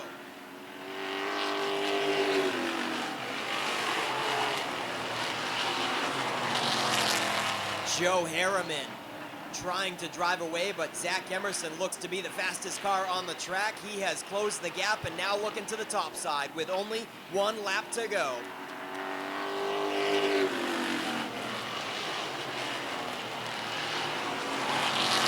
It's the Joe Harriman and Zach Emerson show here for qualifier 2. Caleb Emerson Maines is all about defense mode right now. With 2 corners to go, he's trying to hold off Burgess for 3rd. Looks like Zach Emerson backed off in the last 2 corners. Emerson in the 23 said it's only a heat race, I'll let him have it, and Joe Harriman hangs on for qualifier 2. And it's funny that these two start on the front row together.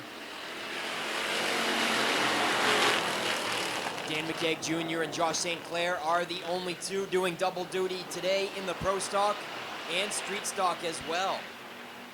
And they get to start shotgun in qualifier number 3.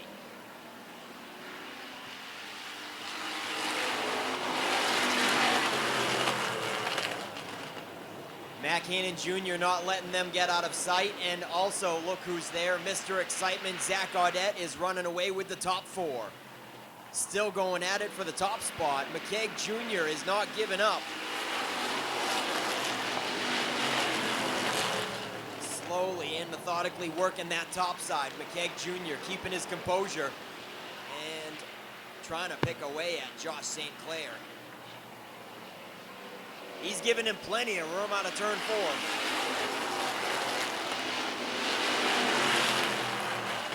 These guys are doing the total opposite of leaning on each other. Dan McKeag is giving Josh St. Clair all kinds of room and racing them with great sportsmanlike conduct.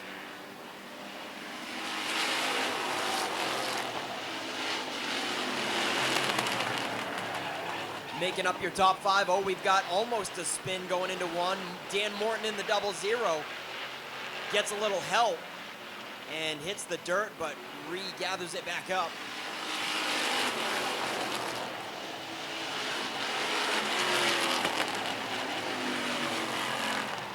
Yeah, so it's a 4-car breakaway. Chaz Briggs makes up your top 5, but he is well away from the top 4. Josh St. Clair finally clears McKeag Jr. And McKeag Jr. quickly drops down in line. McKeag couldn't make the top side work for the lead, and he gets in line right in front of Mac Hannon Jr. to prevent him from getting to his inside.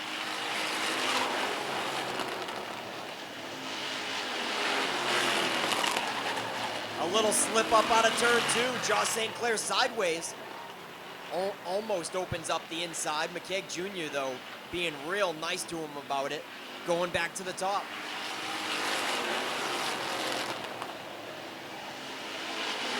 We got 2 laps to go.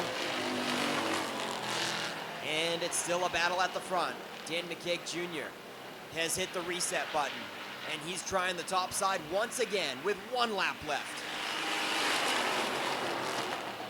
This guy is famous for last lap passes.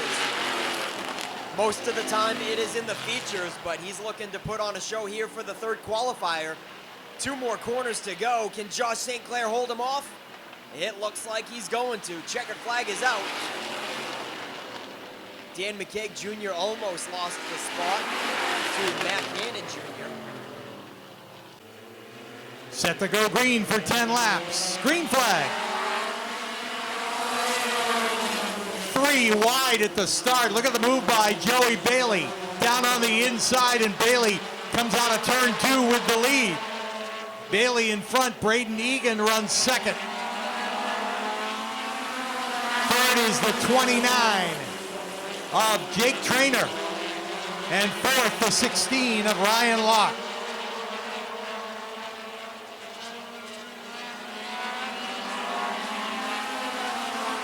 Comfortable lead for Bailey now in the number 2.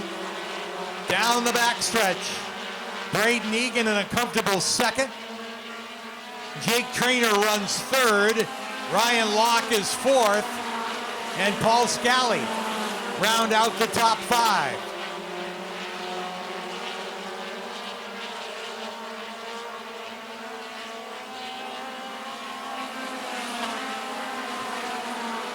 Some pretty good laps there for Bailey. Turning a 14-2 in that number 2 and continues to pad on the lead as he gets to cross flags halfway through heat number 1 for the Nema Lights. Good run for Braden Egan, running in second. Jake Traynor trying to catch him in the number 29. And Ryan Locke, a former champion of the Nema Lights, running a part-time schedule in 2024. Running in the 4th spot right now. Battle for 5th. Here comes Kyle Valeri. Valeri on the outside of Paul Scally goes to the 5th spot with 2 laps to go.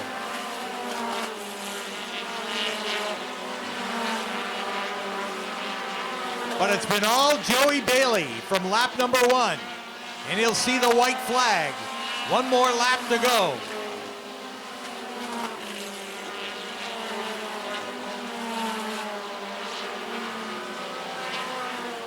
Trouble for Paul Scally again as he's off the pace. But we are done with heat number 1. Joey Bailey is the winner. Braden Egan for 2nd. Jake Traynor 3rd. Ryan Locke finishes 4th. Kyle Valeri 5th. Ethan Dion 6th. Ava Lombardo finishes 7th. And Paul Scally limps across the line in the number 30 in the 8th spot. That's the way they run in heat number 1 for the Nema Lights. Starting lineup. Heat number 2, ready to go. 10 laps for the Nema Lights. Here they come. Green flag.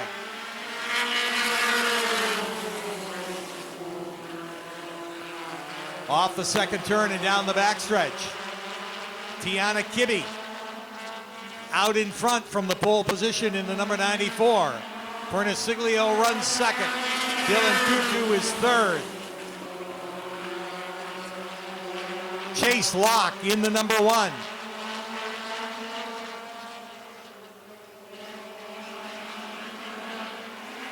Locke gets around Avery Storr and goes to 4th. And going for more. Look at Chase Locke up on the outside in the number 1. Locke gets around Dylan Kutu. Now going to work on Mike Perniciglio. And just like that, Chase Locke is up to 2nd.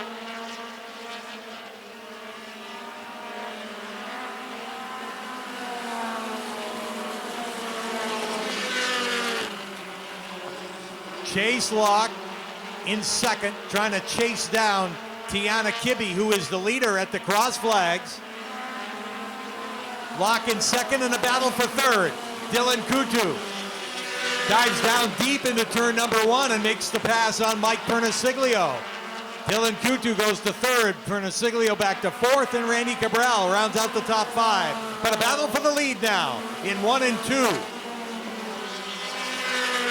On the outside is Chase Locke. Hammer down, and Chase Locke will lead that lap. Tiana Kibbe goes to 2nd. And got a hefty distance over 3rd place runner Dylan Kutu in the 53. 2 laps to go.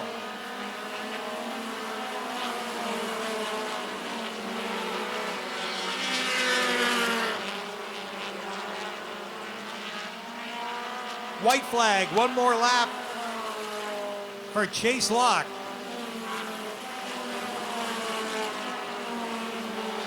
Well out in front. Once he got the lead, he never looked back, and he'll come to the checkered flag this time. And Chase Locke will win it. Tiana Kibbe for 2nd, Dylan Kutu 3rd, Mike Perniciglio 4th. 5th is the 47 of Randy Cabral. 6th, the 35 of Avery Storr, followed by the 29 of Justin Hill and the 26 of Jack Dumas. Well, Chase Locke on rails in that Seymour Performance Products number 1. Locke, the winner earlier this season at the prestigious winner of the very prestigious Boston Louis Memorial Race at the Seekonk Speedway and he backs that up today with some real speed. In that number 1, he is the winner of heat number 2. They are now set and qualified for their 50-lap feature a little bit later on in the program. 15 laps on qualifier number 1. Wow, these heat races are going to be stacked. 12 cars and only 4 advance.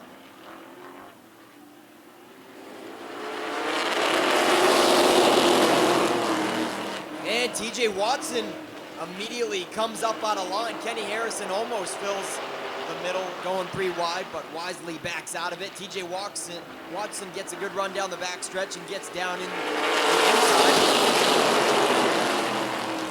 Back to the front, it is double file for the first 6 spots. Littlefield and Reno, nobody giving an inch. Nick Hinckley and Nick Jenkins, great uptight there as well. They are your top 4, and Andy Gilbert is on the outside looking in.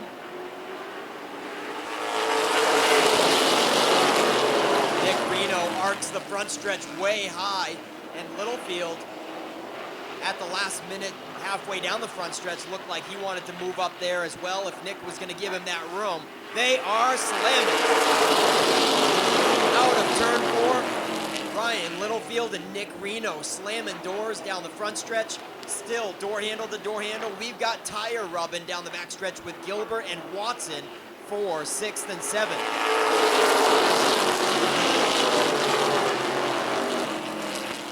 The right front nose is way pushed in on the 04 of TJ Watson. Andy Gilbert holds on to it but loses 1 spot. Back to 6th he goes from that incident. Nick Reno has got to be getting frustrated, folks. He tried his best to pass Littlefield as he knew he needed to get to the bottom as quickly as possible, but it is starting a slow descent right now. Nick Hinckley's going to get by.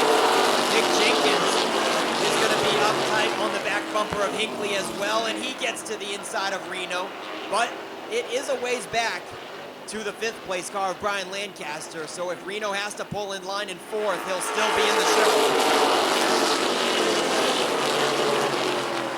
These are quick ones, folks, halfway through the 15-lapper. But the fast cars should be already at the front of these races because they started from their time trial times. So that starting procedure kind of eliminated some of that stuff that we've seen in the past of random draws where fast cars started dead last. You have a lot of incidents where the fast cars are trying to rush their way through the field and some accidents happen. Miller Buzzell's going to call it quits here with 5 to go. Make that 4 to go now as Hinckley and Littlefield are leading on each other now.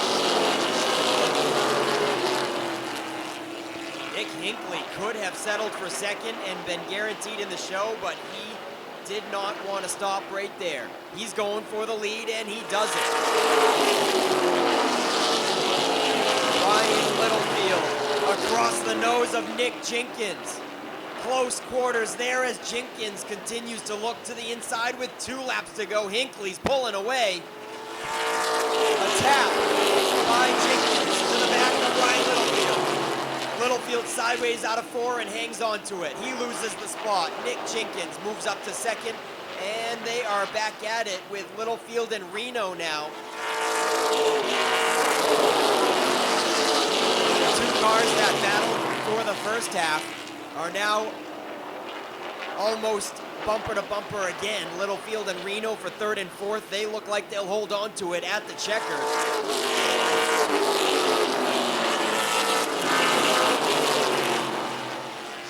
Consolation round number 1 is complete.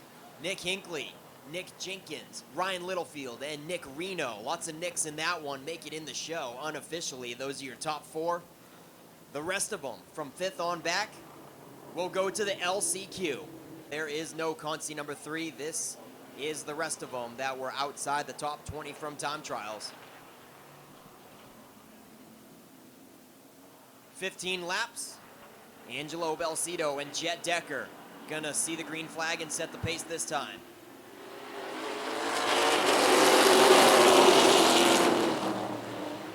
And it doesn't get any closer than that.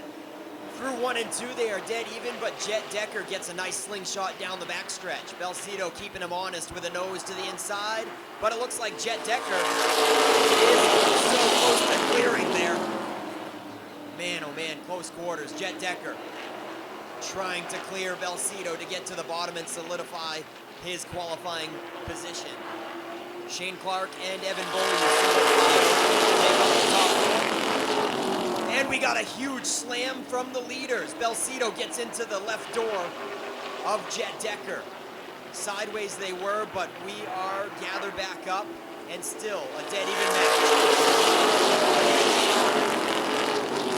Shane Clark is right up tight with the top 2. Evan Beaulieu losing ground on the top 3 a little bit. He might fall victim to JT Thurlow making up the top 5.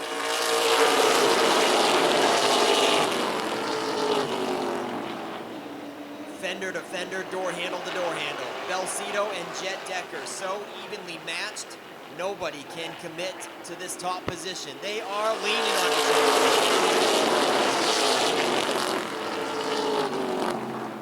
Wow. Lots of slamming going on between the top 2.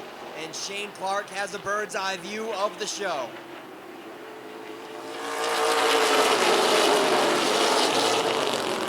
Jet Decker inching so close to clearing Belcito. He's going to do it down the backstretch, and there he goes to the bottom. Jet Decker solidifies the top spot on lap 7.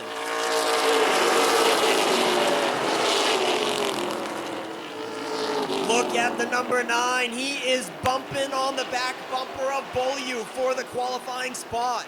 Beaulieu on the bubble. We are halfway.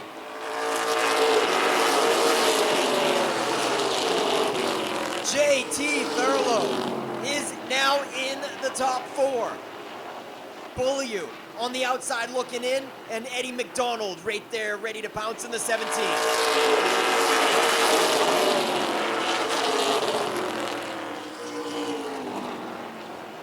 This time is 10 laps complete, 5 to go for Jet Decker as he puts a car length or 2 on second place.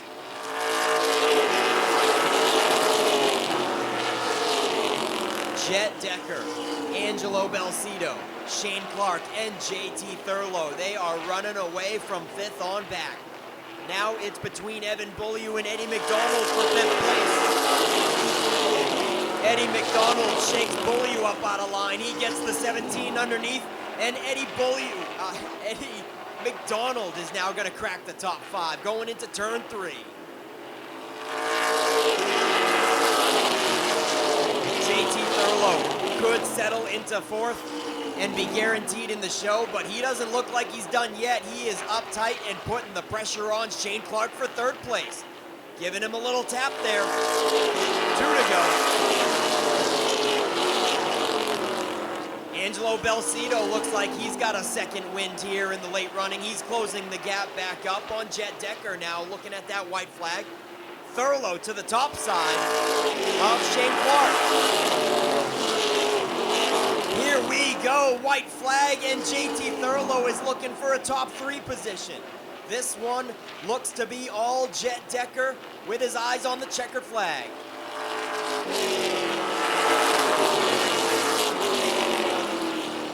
Jet Decker takes consolation number 2. Angelo Belcito is in. JT Thurlow in the John Thurlow Incorporated number 9 races his way into the show. With a last lap pass into 3rd, Shane Clark is the 4th place finisher in the show. And everybody behind Clark has to go to the LCQ, including Eddie McDonald and the rest of them behind him.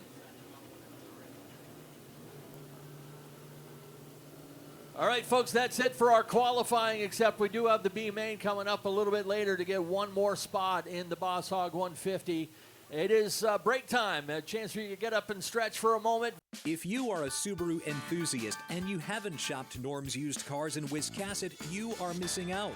Norm's Used Cars specializes in previously enjoyed late-model, low-mileage Subarus, all hand-picked and meticulously gone over to be like new to you. And with over 100 Subarus on the lot starting at $49.95, they have a great selection too. Experience the difference at Norm's Used Cars. That's not the norm. That's Norm's Used Cars. If you've been injured in an accident, contact the law offices of Joe Bornstein today. Talk to us confidentially and free. Find out why we are Maine's most recognized personal injury law firm. Over 25,000 victories for Maine families and over $500 million collected for injured Mainers. Get the help you need and the justice you deserve. Dial 207-CALL-JOE. There's never a fee unless you win. Call Joe today and get the Bornstein advantage. We are your voice. We are your helping hand. We are the Hometown Foundation. We speak up for animals who have been neglected. We support those who keep communities safe. We shatter stereotypes for the disabled. We instill hope in those battling life-threatening illness. We honor and remember our veterans. The Hometown Foundation. Community-focused. Community-driven. Call or go online to see how you can be the help your community's waiting for.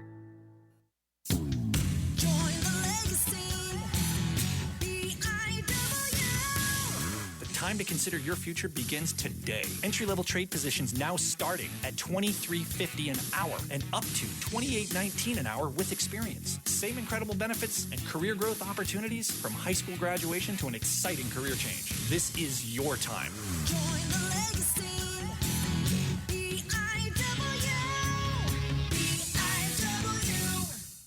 Time. They'll be coming to the green. They are anxious to get at it for 25 laps. Nema Midgets. Here they come. Green flag.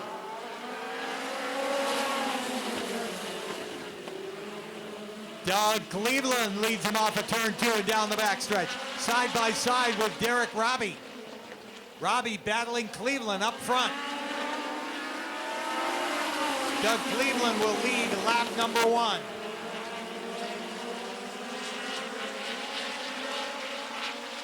Derek Robbie again taking a peek to the outside in that A1.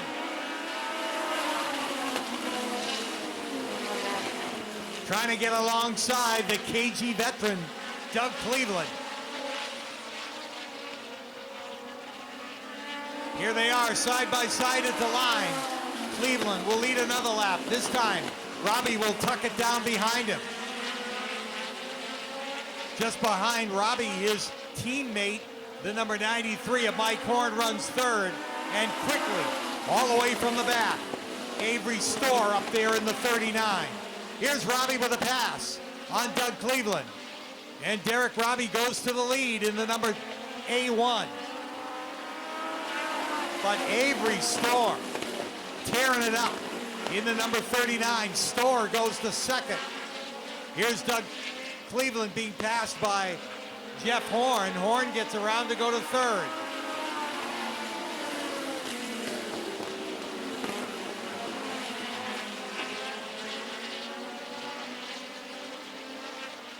Here's Avery Storr with another try on the outside of Derek Robbie. Can't get it done. Storr trying to set him up out of turn 2. Again, can't make the pass.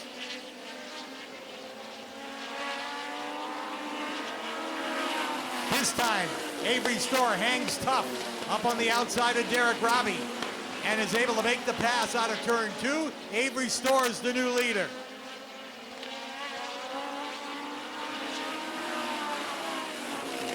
Avery Storr in front. Derek Robbie for second. Mike Horn is third. And you go back about a half a straightaway to Randy Cabral running in the 4th spot. 5th is Doug Cleveland in the 87. But since Avery Storr took over the lead,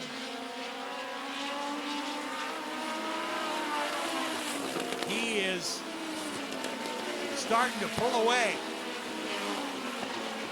Very comfortable lead for Avery Storr.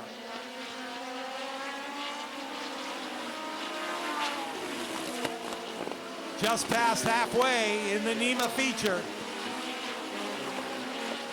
And Avery Storr will come around to see 10 laps to go. Robbie with a good run in second. Mike Horn running third. And Randy Cabral fourth. Spread out around the racetrack with Randy Cabral in fourth. Doug Cleveland rounds out the top five.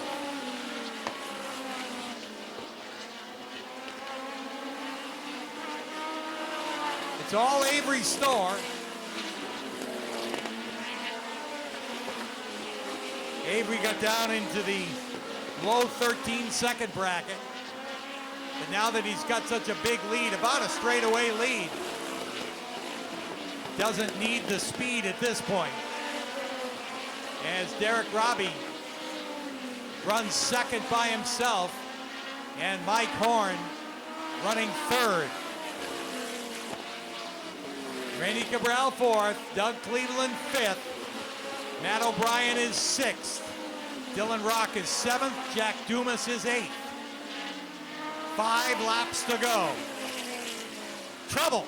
Jack Dumas spins it out between the first and second turn.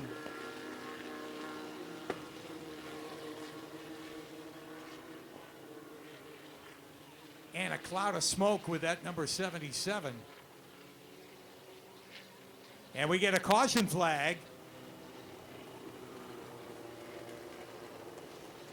We just gone past 5 laps to go, and this will close up the field. Avery Storr had opened up into a sizable lead.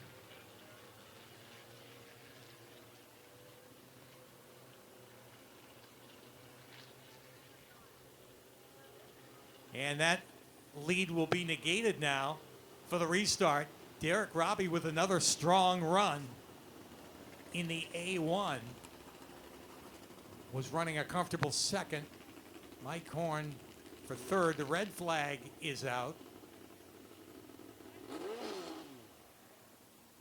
As the safety crews are over there to check on Jack Dumas.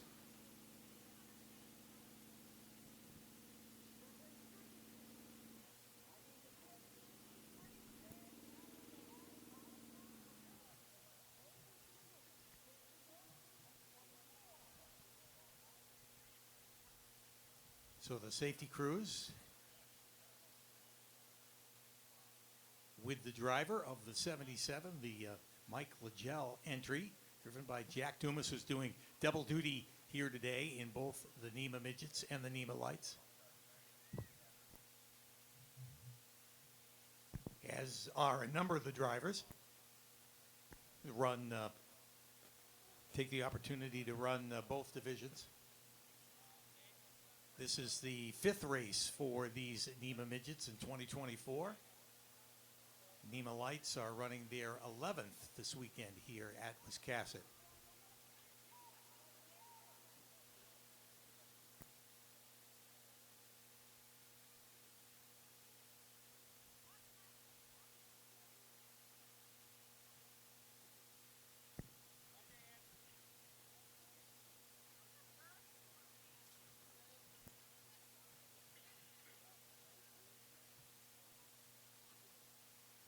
Our EMT crew still working with the driver right now, but we'll try to get you a word as soon as possible on how he's doing. And our chance to mention our Pro Body Works caution cleanup crew.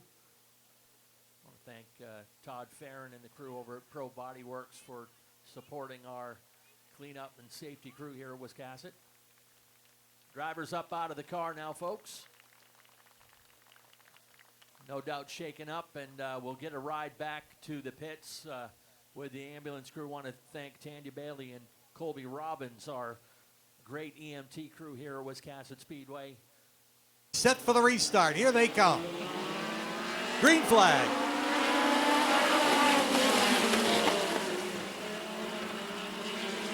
Avery Storr gets back in the lead, but a change of position for second That's Mike Horn. Got around his team car, the A1. Mike Horn goes to second. Derek Robbie still third, and Randy Cabral trying to run him down.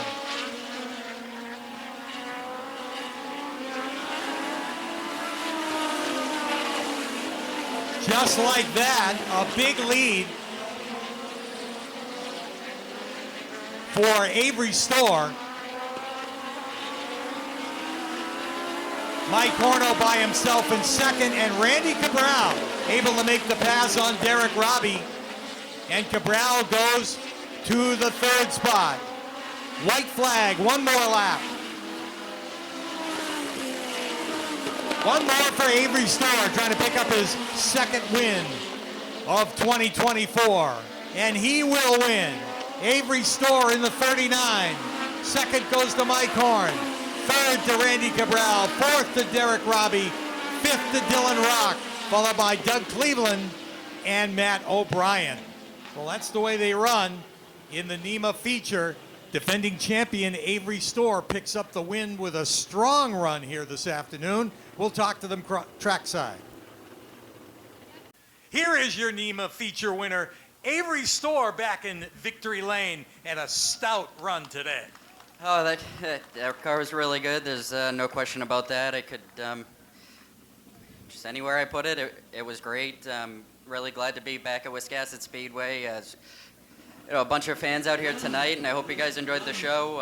Hopefully I'll be back next year, and I hope I can stand here and do it again. Well, congratulations on a great win. You pick up another win here in 2024. You come in as the point leader, and this doesn't hurt. No, it certainly doesn't hurt. You know, Barry Cannon, my dad, Andy Lunt loaned me his truck to get up here today.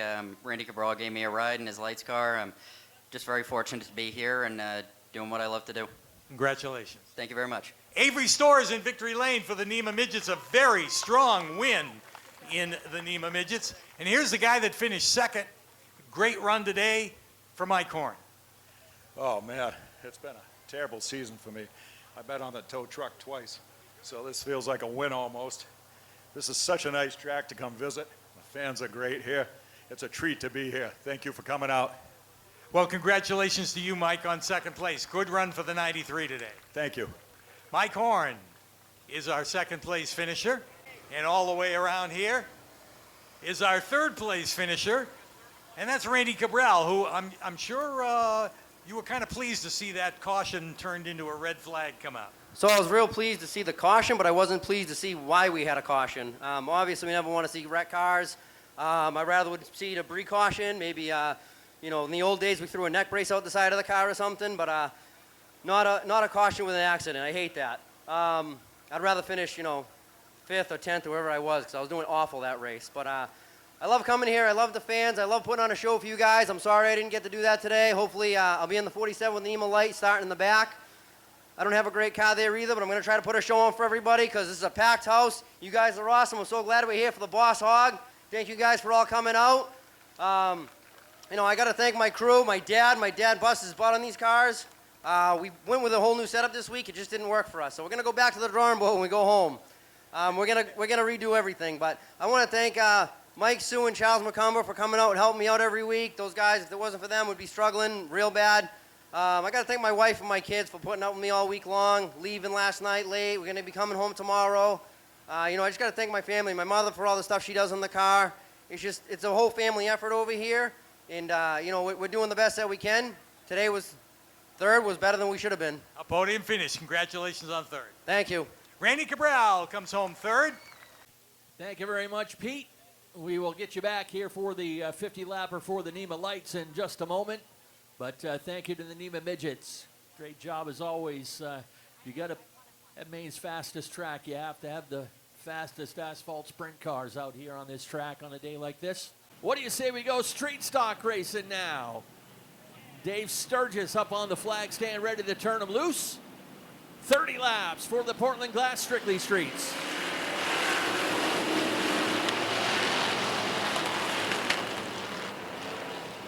Side by side, they bring them down on the back stretch. A little advantage to Ethan Dinsmore in the 8. Romano stays to the outside. They're already 3 wide back in the pack. Guys hustling up the outside mid-pack. Cam Childs is out there. Josh St. Clair right in the middle beside him, but everyone chasing that 8 of Ethan Dinsmore.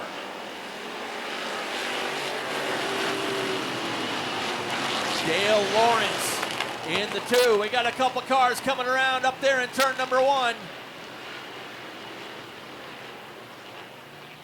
That'll bring out the first caution.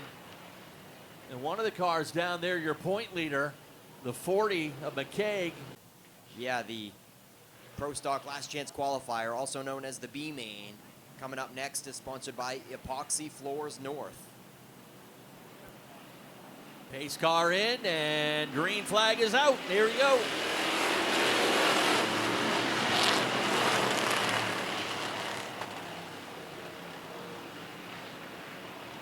Back at it with Ethan Dinsmore back in charge. Dale Lawrence trying to follow him up into second. Landon Tapley hanging tough on the outside. And no surprise to see that 51 of Kyle Hewins up on the outside. Sideswipes the backstretch wall. He kicked up some dust right at the end of the backstretch wall.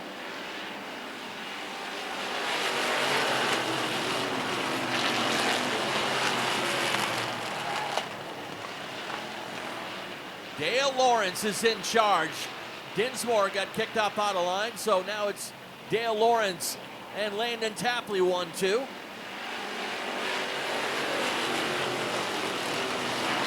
Mike Delano moves up into the 3rd position, bringing the 23 of Zach Emerson with him up into 4th.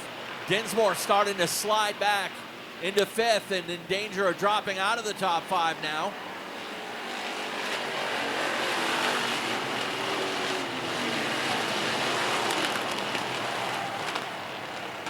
Again, they're 3 wide back in the field. Black flag out on the 56 of Tommy Maine, making his Strictly Street debut.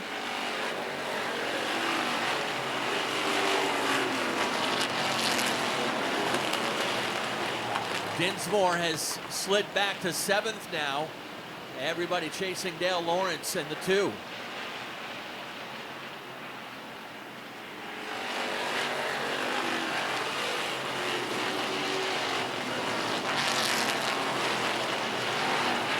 Couple fast cars still up on the outside. Hewins in the 51, and he's being chased by the 95 of Josh St. Clair, but that's back mid-pack.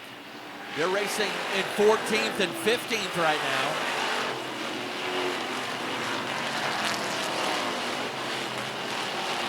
Dinsmore getting ganged up on now as he's got Emerson Maines in the 4 on the outside of him. Harriman looking for racing room down low in the number 20.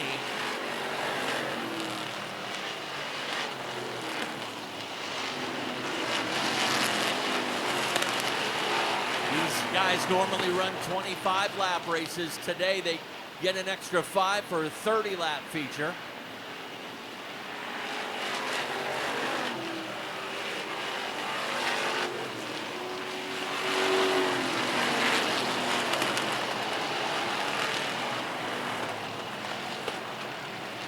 Josh St. Clair's managed to get by Kyle Hewins and continues to work that high lane. St. Clair started really deep in the field, and that number 95 starting back at 19th. And he's now inside the top 10. Dale Lawrence, longtime figure 8 street stock racer. Been trying to get the handle here on Wiscasset Speedway, and so far so good for the veteran out of Lisbon Falls. Tapley right there with him, and now Emerson testing the outside in the 23. Ashton Burgess all alone in 4th. Side-by-side race for 5th as the 27 of Delano being hounded by the 58 of David Greenleaf. Halfway flags are out. What a run by Mike Delano. currently making up the top 5, but he might lose it here in just a moment to David Greenleaf.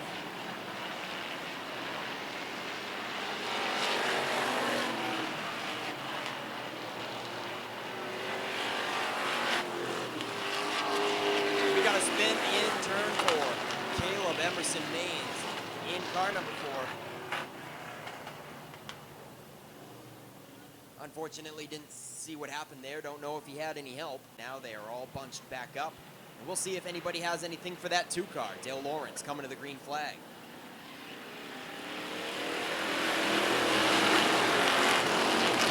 And they're slamming right off the bat in 1. Landon Tapley squeezes Dale Lawrence down in the curb. Lawrence bounces off the apron and comes back up into him. Doesn't look like any slamming through 3 and 4.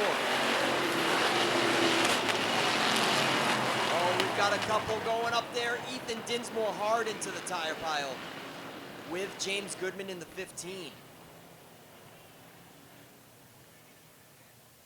Yeah, automatic red flag with a wall hit. Ethan Dinsmore, unfortunately, just got knocked out of the way. Goodman was trying to get through the middle, and it looked like they got locked together and knocked up into the turn. Ethan unstrapping out of the 8 car, obviously a bit frustrated starting from the pole and led a couple laps, but his day will come to an end. Not sure what damage we've got on the 15, but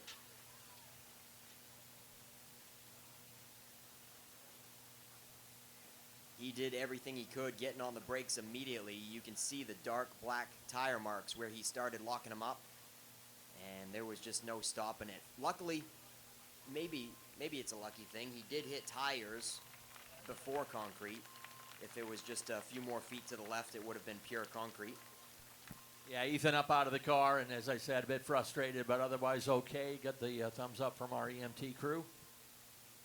One of those situations, it's relatively easy. Had enough damage on the car, though, to end his day, but sometimes, as I said, a hand can slip off the steering wheel. We've seen broken wrist where your hand slips off and goes through and gets smacked by the steering wheel, but that is it for Ethan today.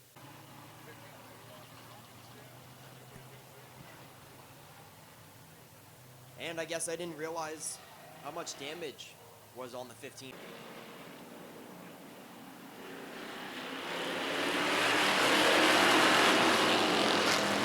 And we're off and running. Landon Tapley matches his speed perfectly around 1 and 2. Dale Lawrence and Landon Tapley door handle to door handle.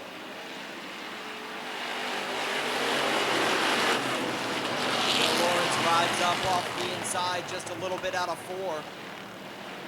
Using up Landon Tapley just a smidge to solidify that top spot, and Zach Emerson's going to try to capitalize and fill the inside line underneath Tapley.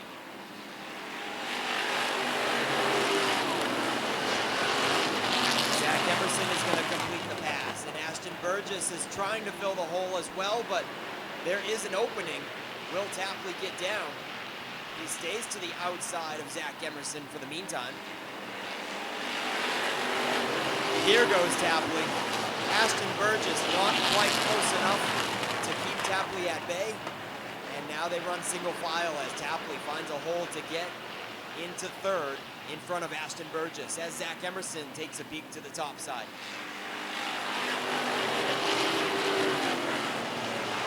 Josh St. Clair has cracked the top 5, taking 5th away from David Greenleaf. Greenleaf back to 6th, and then they are side by side behind him. Dan McKeag Jr. and Joe Harriman for 7th and 8th.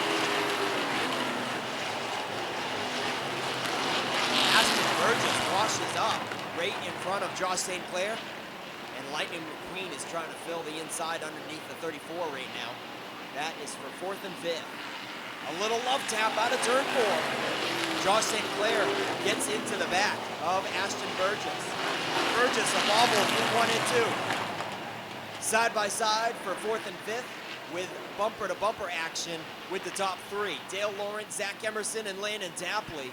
A chain bumper reaction. Ladies and gentlemen, look who has broken free from the pack. Dan McKeag Jr. has got to be one of the most patient Strictly Street drivers we have. He has finally caught up to the top 5 and is certainly faster than them. Moments ago, they were about 4 or 5 car lengths out of sight from Dan McKeag Jr., and he is up to the back bumper of Ashton Burgess now with 5 laps to go.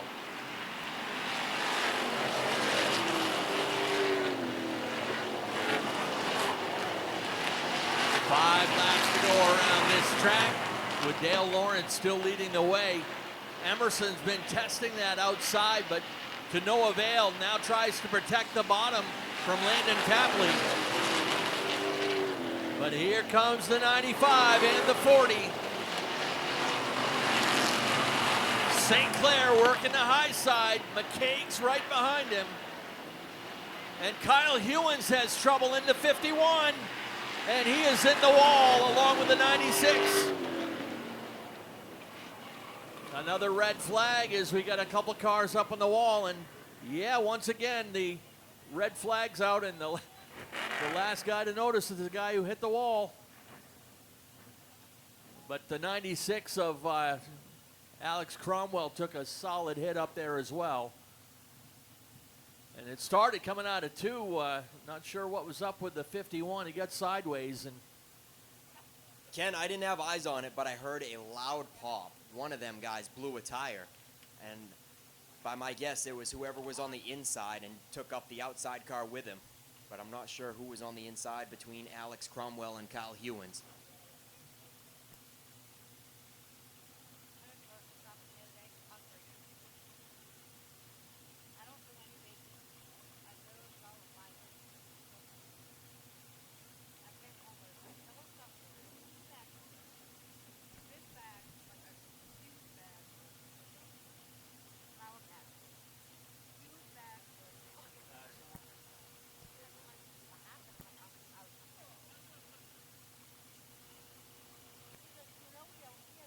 all right, initial report from Colby Robbins up there. Our EMT says driver is okay. A little bit shaken up, but they're going to give him a ride back in the ambulance to make sure that he is in fact okay. Once the adrenaline wears off, sometimes they don't realize they're beat up a little more than expected, but Alex able to walk to the ambulance on his own. See the right side damage on that 96 of Alex Cromwell. Dale Lawrence has been in charge of this one with Emerson on his hip for much of the race, but keep an eye on the 95 and the 40.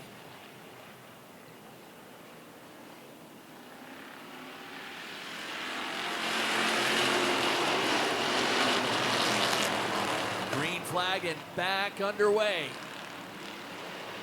Good run for Emerson on the outside, but can't quite clear the 2 car. A little sideways out of the turn. Emerson will lean on him. Still not clear. St. Clair's not going to wait. They're 3 wide on the backstretch. 3 wide for the lead and 2 laps to go. Lawrence, Emerson, and St. Clair.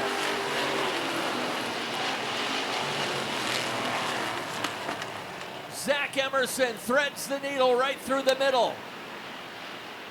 White Laundry ready to fly. Lawrence comes back on the inside. White flag this time. Dale Lawrence by 25 100ths. They're still 3 wide back there for 3rd. Checkers ready to fly. Who's it going to be? Lawrence or Emerson? Here they come. Zach Emerson will get the win.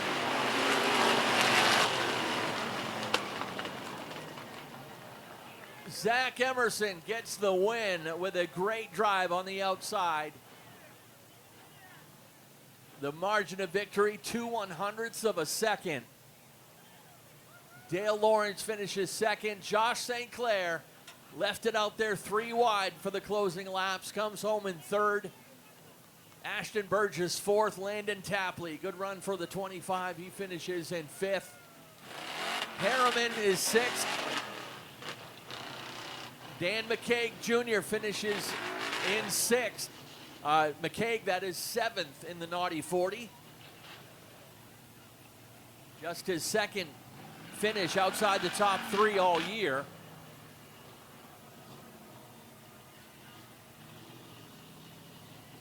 Zach Audette finishes in 8th after starting 23rd. Mac Hannon Jr., great recovery for the 08. Remember, he was involved in that first caution. Started back in 21st, was involved in that first caution, had to start to the tail end of the field and races back to finish 9th. And Joe Morse in the 23X rounds out the top 10. So let's head trackside. Nick Huff's got your top 3. Ladies and gentlemen, are you not entertained on Boss Hogg weekend? Dale Lawrence leads the most laps and looked like he had it there until a late race restart, and Zach Emerson steals the thunder. Heartbreak for the 2, I am sure. That would have been his very first win at Wiscasset Speedway. And as Ken mentioned, 5 years since Zach Emerson has been on top. We've seen him a couple times this year in the top 3, but it's been a while since he held the checkered.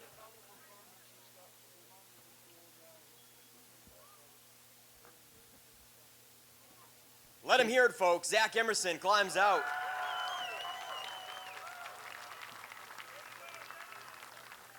Holy smoke, Zach, he made you work for it. I know it was a bit wreckers or checkers. He leaned on you and tried to do everything he can to prevent you to take that win. Yeah, he did what he had to do, and I told the crew, I said, if I can get outside of him and be able to pinch him down a little bit, I said, I think we can hold him off. But I see Josh here, and we were 3 wide at the time, and I think I run Josh up the track a little bit, just trying to dig for all I could. But I'd like to thank all my sponsors, ABG Heating, Tape Patrol, Yankee Yard Works, RPM Racing Engines, the crew. I mean, we showed up today, and the car was just absolute junk. And we changed all kinds of spring shocks, and we got it going pretty good today. This is hard to say. I lost my old man 4 or 5 years ago, and this is our first one without him. It's for him. All right, congratulations, Zach Emerson.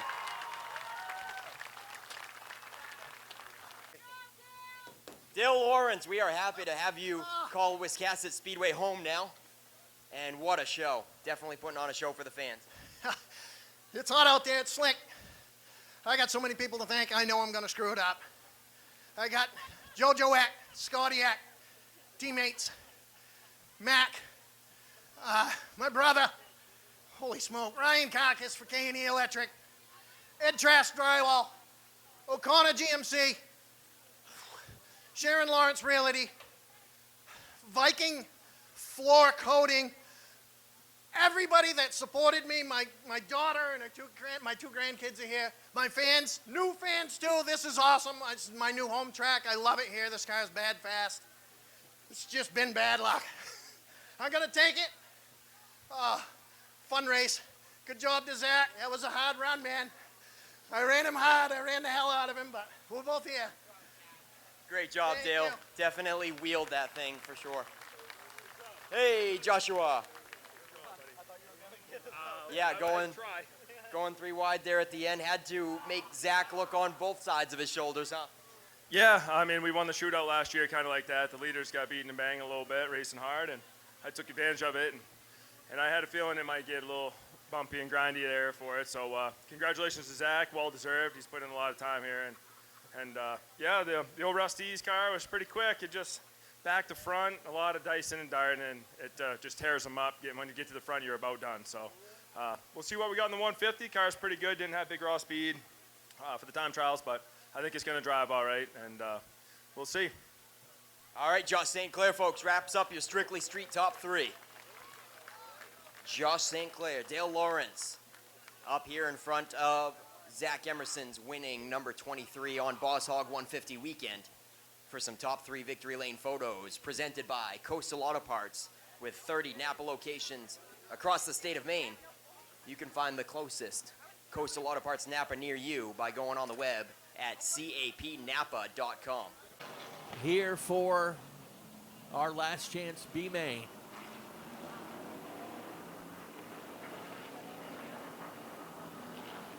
Barry Morris heads in, and there's the green flag. We are off and running.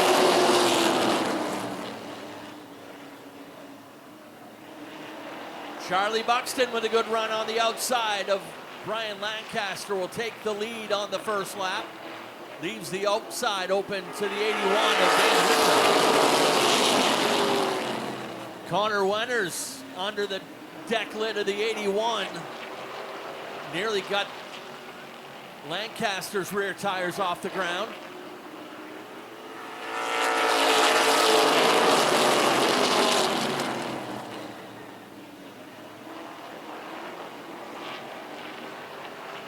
Lancaster has settled it into second, being chased by Wenners.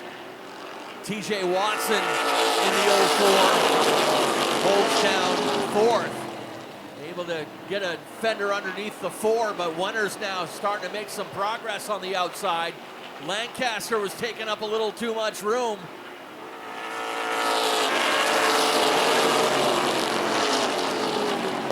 Around goes Winter. Some cars sliding up. Not sure if anybody made contact with the wall. Buzzle is up there. Winter and Kenny Harrison.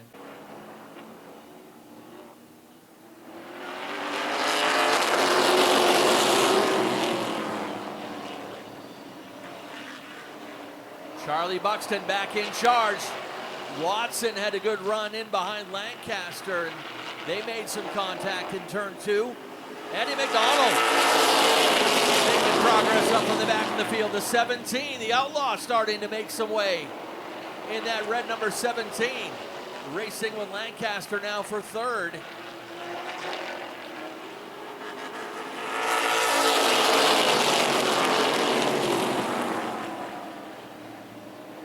Brian Lancaster trying to hang tough on the outside. TJ Watson kind of boxed in there in the 04, waiting to see who to follow.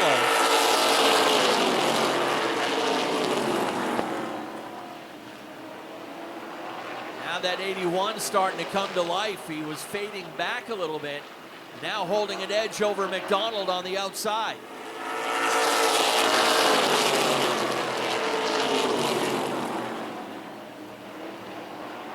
Charlie Buxton trying to get in the 150 again for the second straight year.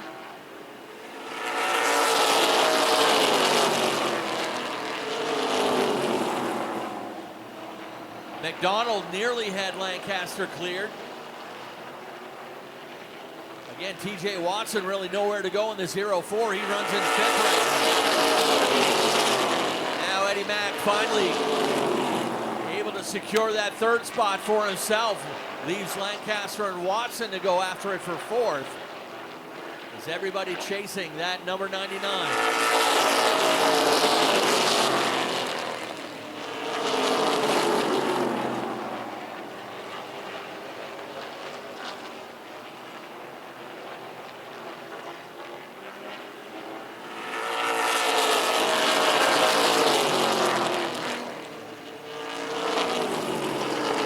Right now, top three running nearly identical times. Buxton just a 10th faster than the two cars behind him.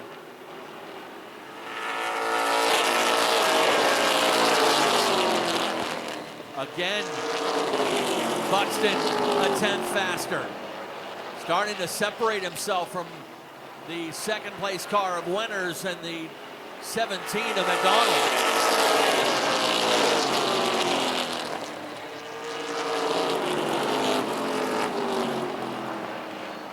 This time by to be halfway, 15 down, 15 to go. McDonald gonna have to make something happen, and he gets into Wenners.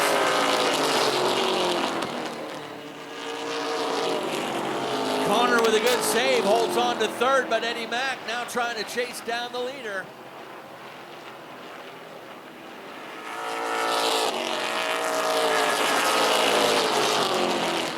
Finds himself 1.3 seconds behind leader Charlie Buxton. And there goes TJ Watson around.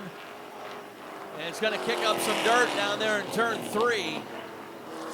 And that is no doubt the caution that Eddie Mack was waiting for.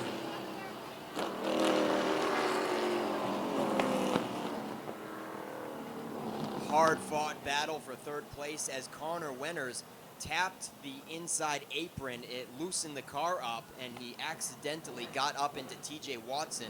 Down the backstretch, Watson did all he could to keep it off the backstretch wall.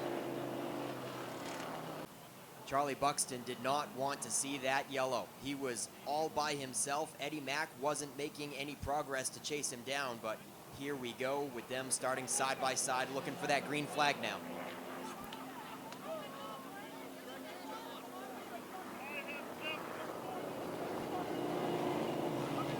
We have got an incident at the top of turn 3, TJ Watson and Connor Wenners.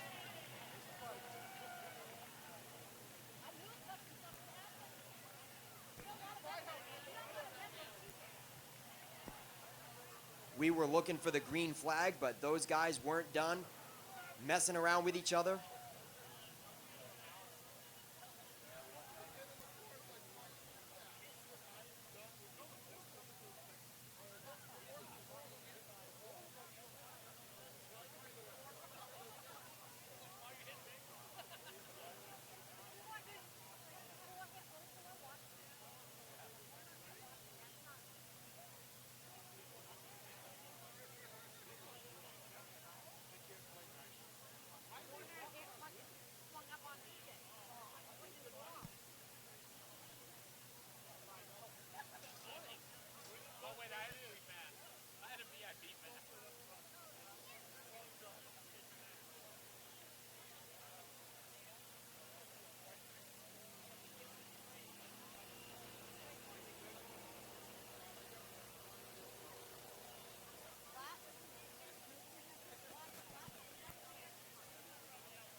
Who's on Team Charlie Buxton? And who's on Team Eddie Mack? Who's on Team Ben Tinker? Let's go racing. Maybe Dan Winter has something for these guys. Dan Winter quickly disposes of Ben Tinker. Eddie Mack clears Charlie Buxton. Eddie McDonald, the outlaw, leads lap 17. Charlie Buxton certainly did not want that caution. Eddie McDonald is pulling away. 1 car length gap between him and Buxton, who has led the first half.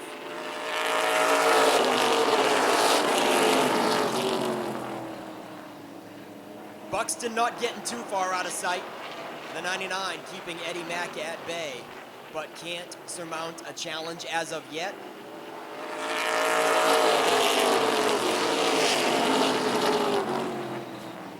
Dan Winter certainly has a solid piece, but they are pulling away ever so slowly. Both hands in the air, 10 laps to go for the outlaw.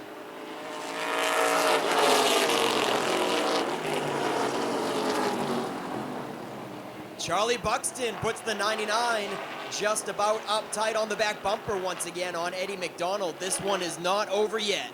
9 to go.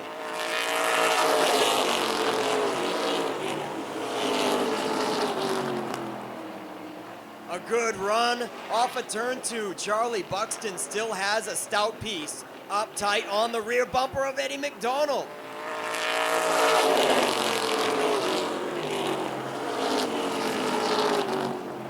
Eddie McDonald looks to be fading a little bit. 7 laps to go in the Epoxy Floors North LCQ.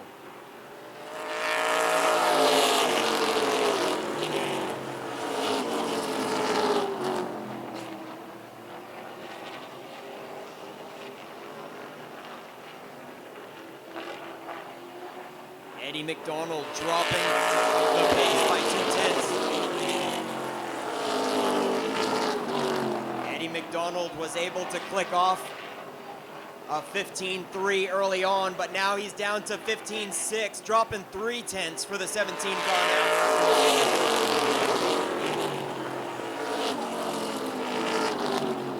Charlie Buxton right there, 4.5 laps to go. They just got all 5 fingers in the air last time around.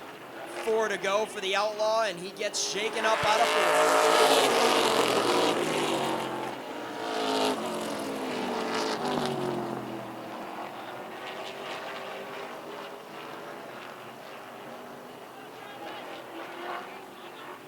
Buxton jumps to the outside. Dan Winter in the picture now. McDonald trying to hold on. They're going to go side by side with 2 laps to go. Buxton outside. McDonald low side, and Winter right on their heels.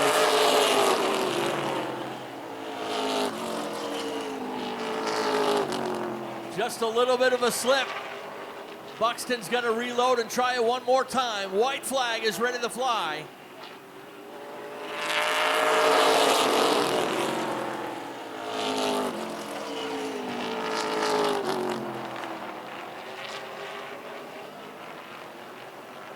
Final time through 3 and 4. Checkered is ready to wave. Eddie McDonald takes the last chance qualifier.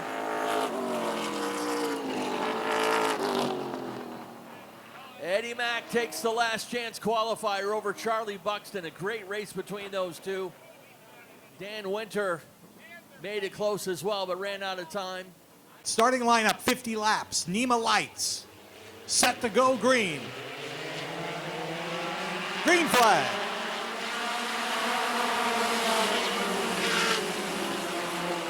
Big battle up front. Ethan Dion is the leader. Tiana Kibbe right there in the 94, and quickly up on the outside, Joey Bailey in the number 2. Bailey doing it on the high side. On the outside of Tiana Kibbe, trying to take over the second spot. Dion is the leader. And Bailey's able to get around Tiana Kibbe to go to second. Kibbe is running in third spot in the 94. Fourth is Braden Egan in the 59.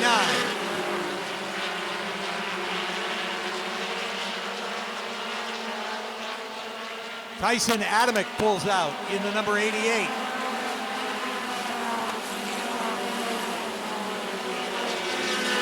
Down the backstretch, it's still Ethan Dion in the number 8.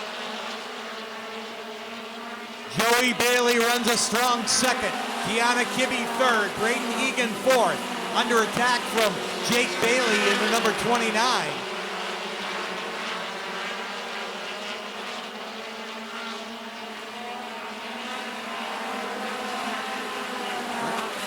Jake Trainer in the number 29. Up on the outside of Braden Egan. Joey Bailey runs second to our leader, Ethan Dion. Best run of the season so far for Dion in the number 8.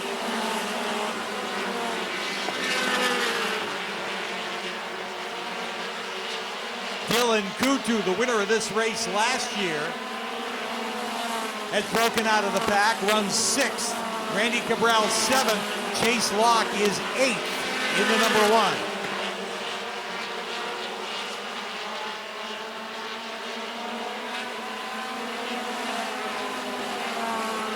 Still a long way to go. Double the distance that the Nema Lights usually run. 50 laps here this afternoon.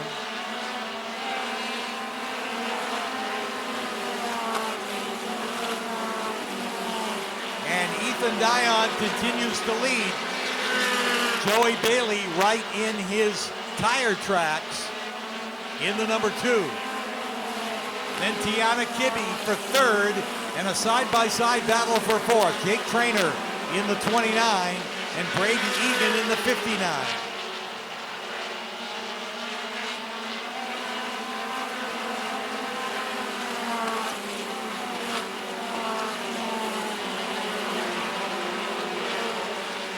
That battle for fourth now, closing on the third place runner, Tiana Kibbe. They've caught the back bumper of the number 94 as Trainer continues to work the outside in the number 29.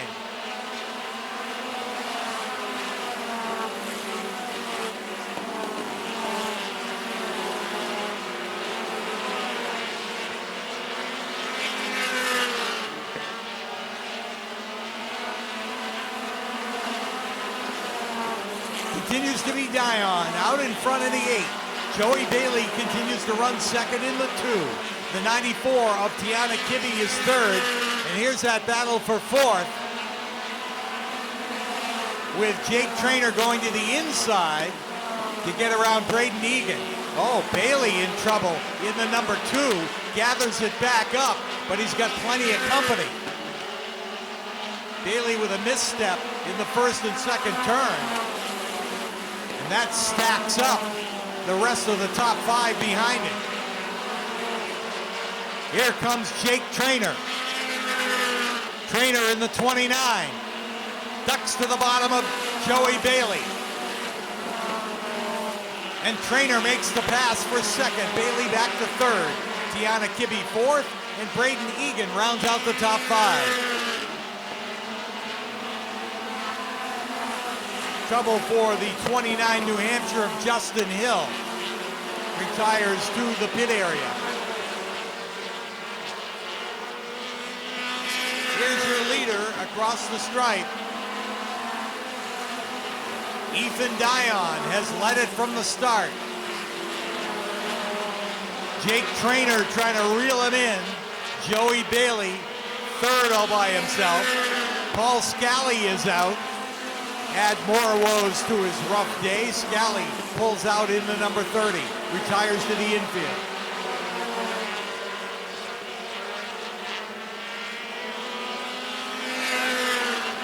Here comes Jake Trainer now with a move on Ethan Dion. Coming up on the lap, number 26. Trainer will try the inside, down into turn number 3. Makes the pass and slips up in front of Dion. Jake Trainer, the new leader, in the number 29. Takes over the lead at just about the halfway mark.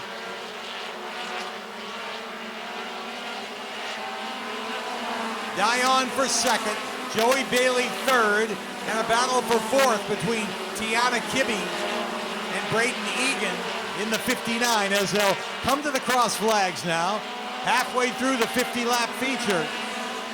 And Jake Trainer has checked out now that he's gotten the lead. Half a straightaway for Trainer.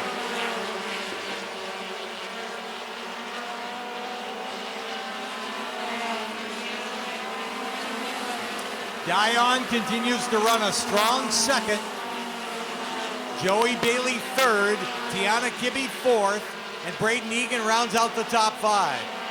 Just outside the top 5, Dylan Kutu in the 53, Randy Cabral in the 47, Chase Locke in the 1, and the 17 of Kyle Valeri.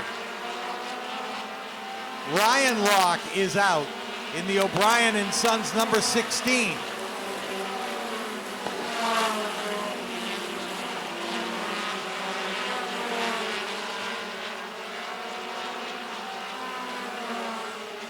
Straightaway lead for Jake Trainer. Battle now for second. Joey Bailey and Ethan Dion. Bailey on the inside, Dion on the outside. Bailey's able to make the pass and go to second. Dion back to third. Then Tiana Kibbe and Braden Egan round out the top 5. But Jake Trainer on rails.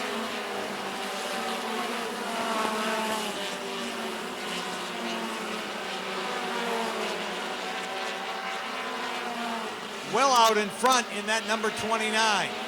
Over a straightaway. Bailey is second. And trouble for Ethan Dion. The early leader of the race has slowed. And on the bottom of the racetrack in the number 8. A tough afternoon for Ethan Dion.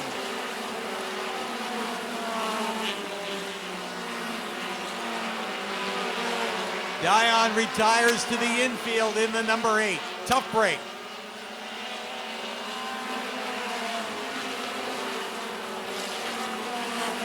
So Jake Trainer is the leader, and then a full straightaway, more than a straightaway back. Joey Bailey runs in second. Tiana Kibbe is third. Braden Egan is 4th. And now Dylan Kutu rounds out the top 5 in the 53. 6th is Randy Cabral. 7th is Chase Locke. 8th is a 17 of Kyle Valeri. 9th is Mike Pernasiglio, and Avery Storr in the 35 rounds out the top 10. But how about Jake Traynor? Almost a half a lap lead in that number 29.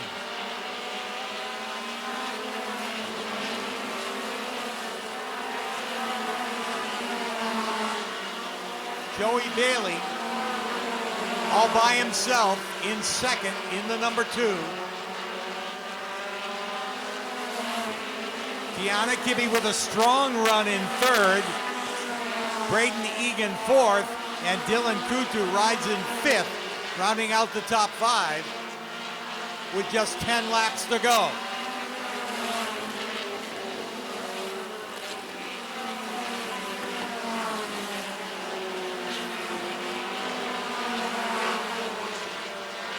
Traynor picking his way around some of the back markers, putting Avery Storr down a lap. We don't say that too often, as Avery goes down a lap.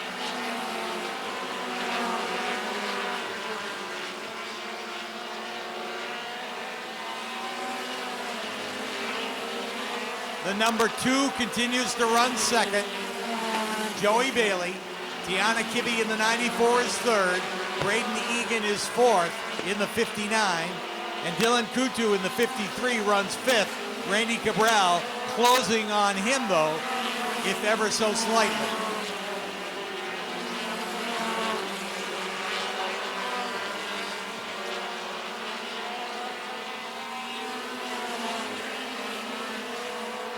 Leader is entering turn 3. And down the front stretch, as Jake Traynor has officially made it a half a lap lead with just 5 laps to go.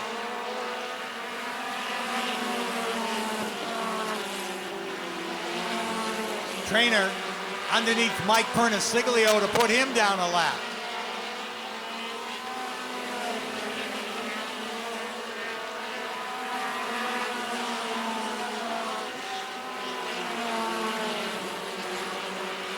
Big lead for Jake Traynor. And what a month he has had with big finishes in the sprint car world in the Midwest, driving the Seymour Performance Products K-Tron sprint car. And now he's running away with the Nema Lite feature event.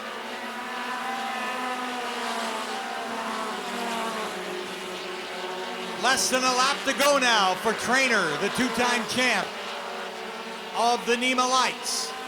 50 laps, green to checker. Here they come. Jake Traynor wins it. You gotta wait a bit for 2nd place, who's a half a lap back. That's Joey Bailey for 2nd. Tiana Kibbe for 3rd, Braden Egan 4th, and Dylan Kutu rounds out the top 5. Well, Jake Traynor blisters the field, wins by a half a lap over Joey Bailey. We'll talk to him about it trackside.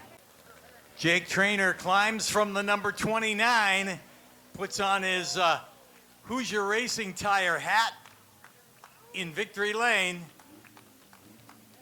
and as we said earlier, has blistered the field here at Wiscasset. Half a lap win, half a lap over 2nd place. You were on rails today. Yeah, I love this place, man. A big, fast circle. How can you not, right? And when you're good, and you can just keep the throttle to it and run that thing. I didn't know I had half track. I was running like he was right on my bumper. I knew Joey's got a good piece, and I figured he was right there the whole time, and that's how I ran it. Well, it's been a heck of a month for you with great finishes in your sprint car earlier, a few weeks back, and now you come back a big winner here at Wiscasset. Yeah, it's good to get back to Victory Lane. Michigan was a little bittersweet for us. We ran really good with the sprint car, but didn't pick up a win, and you know, to round out this month like this, I can't ask for much more. Congratulations, Jake. Thank you, Pete. Jake Trainer's in victory lane, and a great run for him. Here's our second place winner, and that's Joey Bailey, who was up front all afternoon. Yeah, we had a good piece all day. Just we were kind of guessing after the heat with how good we were running that we didn't want to make any changes, but unfortunately it just freed up too much. I think the fuel load and everything else that we did with it, but can't thank Nick Poe enough. He's put his heart and soul into this. Boyd Speed Shop, Lenny and Donna Boyd, making this work for us, you know. Just being by my side through all this. My dad, my fiance Colleen's here. Everyone at Matt Seymour Racing. Wish we would have been on the top, but it just got too free there about halfway through and was kind of hanging on. And I think after last week when I took myself out going for the win at Waterford, I just needed a good run. So can't thank everyone else enough for what they do for this car, and just got to be one spot better next time. Congratulations on second. Thank you everyone for a packed house tonight. It's awesome. Yeah, that's the New Jersey driver. Joey Bailey comes in second, and here's our other podium finisher, and a great run. Come on over here so everybody can see you and wish you congratulations on a third place run for Tiana Kibbe. Thank you. It's awesome to be up here. It's my first ever podium, so this is really cool. Yeah, you'd like to get back here real soon. But talk about the race. I mean, consistent lap after lap. You did a great job. I just kept trying to hold my line and know where I was, and I pushed up a couple times over here in 3 and 4, and I was like, all right, I'm entering in too low, got to bring it back up, and I just felt the pressure behind me, but I was like, all right, I just got to keep going here. Well, congratulations on third place. I'm sure you got some people you want to thank. Absolutely. I'd like to thank Optrell, one of my primary sponsors, and then my dad and uncle for everything that they do, and my cousin Matt. It's a family thing, and it's great to have them on board here. Well, yeah, Kibbe family is well known in open wheel racing, and you keep that tradition going with third place today. Thank you very much. There's Tiana Kibbe, our third place finisher in the Nema Lights here this afternoon.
All right, ladies and gentlemen, are you ready to meet our drivers in today's Boss Hogg 150? Let's do this. First of all, we got to meet our members of our receiving line down here, some important folks down there. First of all, with Penny Charette, our leader of the Kids Club, we want to welcome our junior official for today, Mr. Jordan Moody.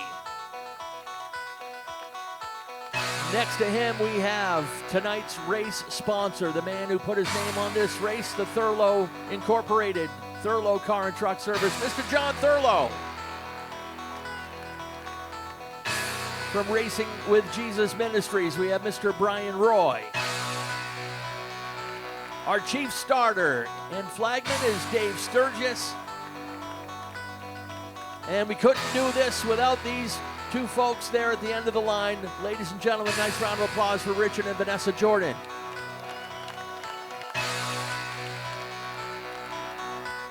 And now for our drivers.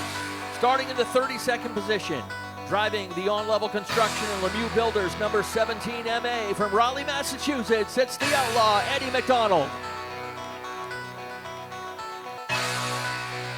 Getting in via one of the provisionals, starting 31st in the Hancock Lumber and Brett Davis Real Estate, number 56 out of Durham. Welcome, Evan Beaulieu.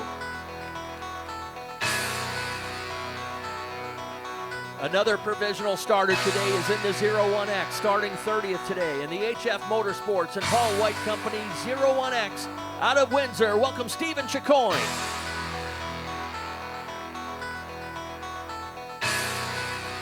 Starting in the 29th position, getting the provisional for Wiscasset Weekly competitors in the MDG Logging, number 17 out of Jackman. Welcome, Andy Gilbert.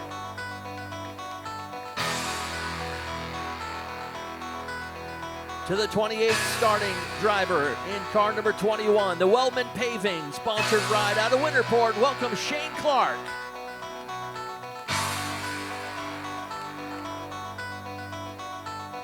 Starting 27th, driving the Reno's Excavation number 7 from West Bath. Welcome, Nick Reno.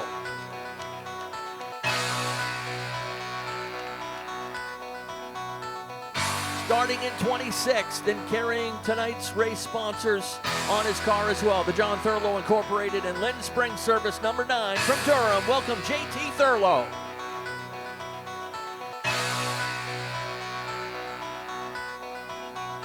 Starting 25th is the Littlefield Excavation and Paving and Black Magic Seal Coating, number 29L from Dayton. Welcome, Ryan Littlefield.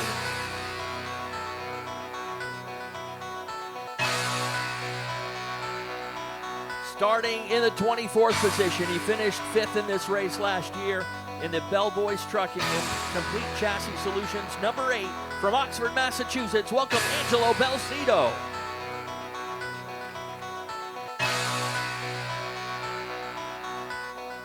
Starting 23rd is the 2017 winner of this race in the statewide foam coatings, number 32 from Brownville. Welcome, Nick Jenkins.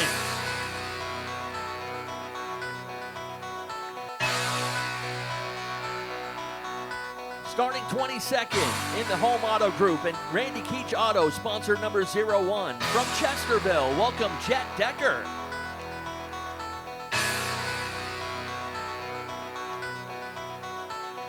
Four-time Wiscasset Speedway champion starts in the 21st position.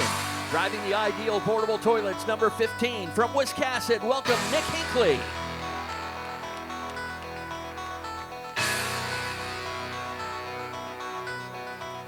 And to the top 20, starting in the 20th position. Driving the Davis Chassis Works and TD Cleaning Service, number 09 from Tamworth, New Hampshire. Welcome, Jeremy Davis.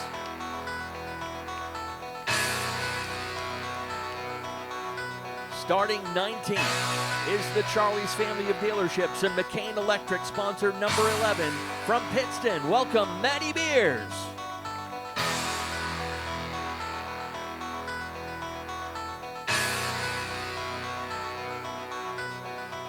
Wiscasset's June Driver of the Month will start in the 18th position. He drives the Webster Service Center and Pearson Heating and Cooling, number 40 from Gorham. Welcome, Dan McCaig Jr.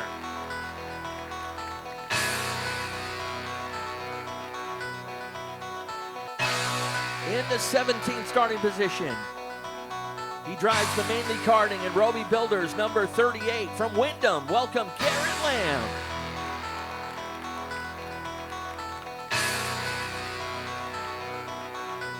Starting 16th is car number 94, the Norms Used Cars and Black Point Motorsports ride for Garrett Hall out of Scarborough.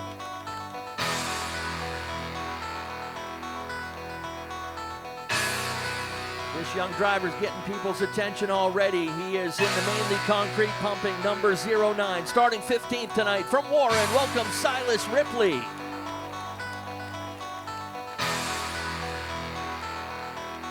To row number 7, starting outside in 14th. In the Bath Electrical Services and Gilman Electric Supply, number 84 from Woolwich, welcome Jamie Wright.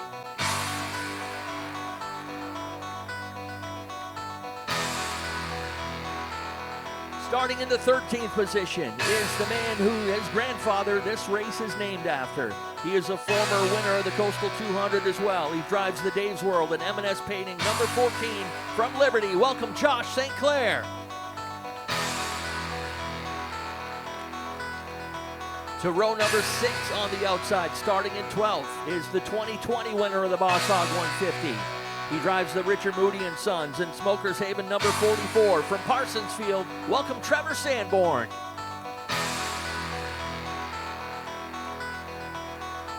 Starting in the 11th position is the Wellman Paving and Patterson Fuel number 5 out of Swanville. Welcome Troy Patterson.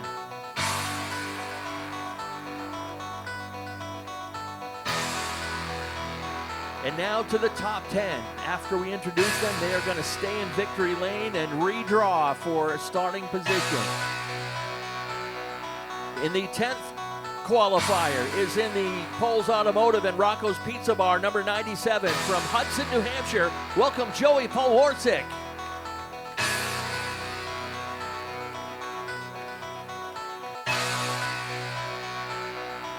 This next driver has finished on the podium of the Boss Hogg the last 6 times this race has been run.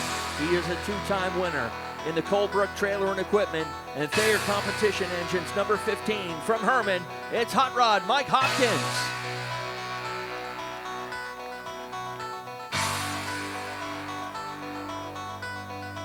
Starting in the 8th position, it drives the TNL Automotive and Don Frechette, number 41. From Fayette, welcome Logan Melcher.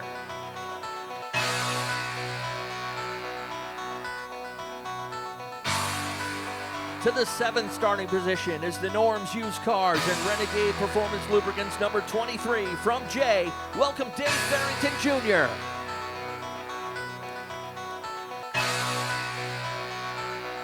To row number 3 on the outside, well, he was the 6th fastest qualifier. We'll have to see if he stays there or not. The 6th fastest qualifier is in the Norms Used Cars, number 73 out of Berwick. Welcome, Joey Dwyron.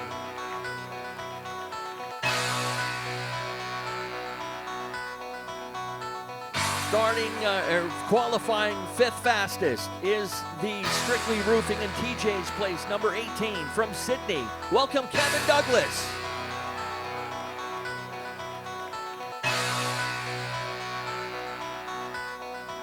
4th fastest qualifier is in the Ward Water and Mud City Dive Service, number 07 from Standish. Welcome, Nick Calvert.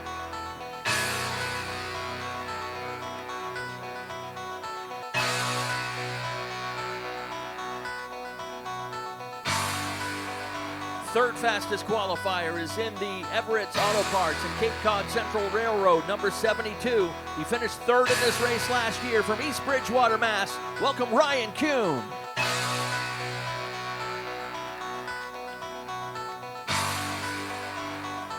And the top 2 qualifiers.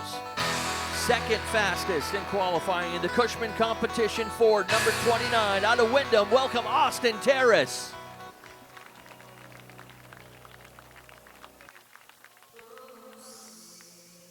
And your fastest qualifiers, a Maine Motorsports Hall of Famer and New England Motorsports Hall of Famer in the R.C. Moore Trucking and Epoxy Floors North, number 47 from Scarborough, it's Kelly Moore. And Kelly will be presented with the Fast Time Trialer Award. Thank you to Steve Perry for doing our awards, as I mentioned.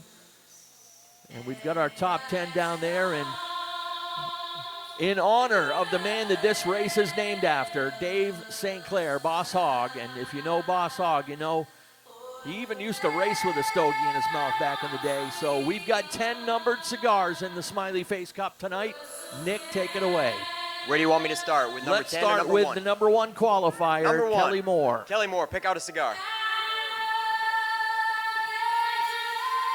Number 4. Kelly gets position number 4. Apologize for the music. Austin Teras, 8th. Going from 2nd to 8th. Ryan Kuhn, 7th. Nick Calvert. Nick Calvert's going to be on the pole. Kevin Douglas starts 5th. He didn't change one bit, starts 5th. She's too young. Yeah. Joey Dwyron starts 6th. Dave Farrington starts 9th. Logan Melcher starts outside pole. Mike Hopkins starts 3rd. And Joey Pole right where he was, 10th. All right. Ken, you want me to let them keep those? Yes, they can keep them. Thank you guys very much. All right, ladies and gentlemen, at this moment, we ask that you all please rise a fable. Direct your attention to the flag in the middle of the infield. Remove your hats, please. As Brian Roy from Racing with Jesus Ministries will offer our invocation. Father God, we thank you for your presence here today. We thank you for a beautiful day and weather mercies from you. We thank you for Richard and Vanessa, who not only appreciate everyone here, but run this track to honor you. We thank you for the emergency workers who have already proven why they're here today, to keep all these drivers and crews safe. Thank you for the officials.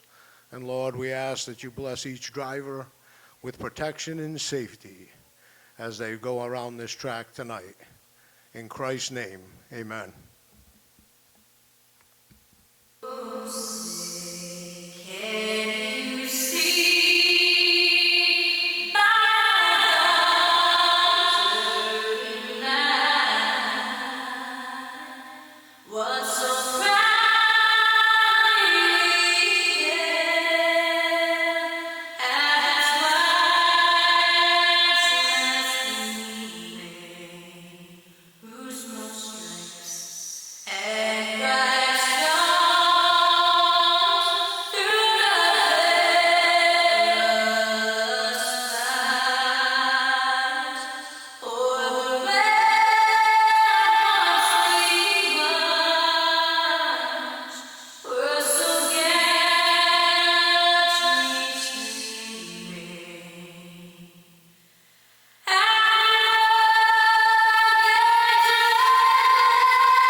Drivers, prepare your cars for competition.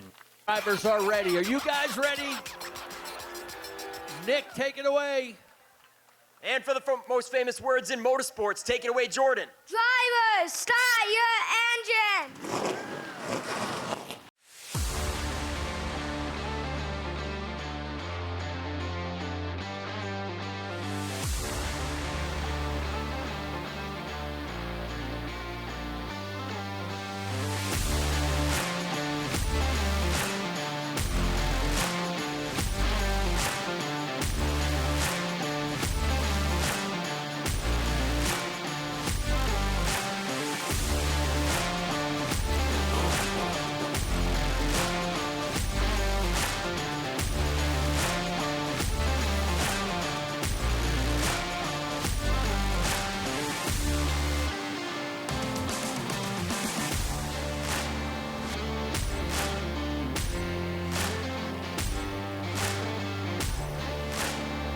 late day sun is down, the lights are on.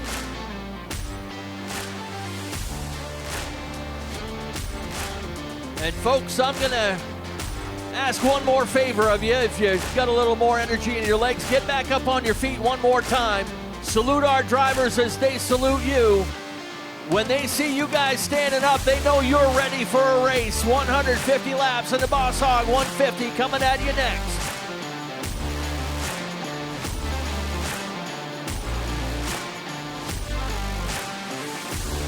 $15,000 to win out of a purse over 40 grand.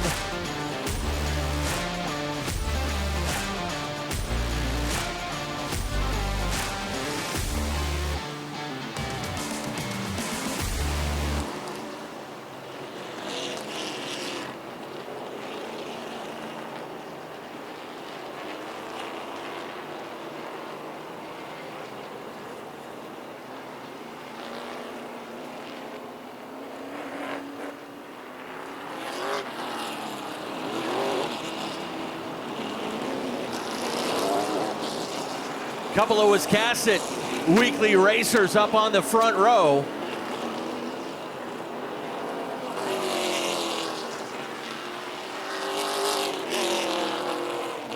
Couple of Wiscasset weekly racers up on the front row.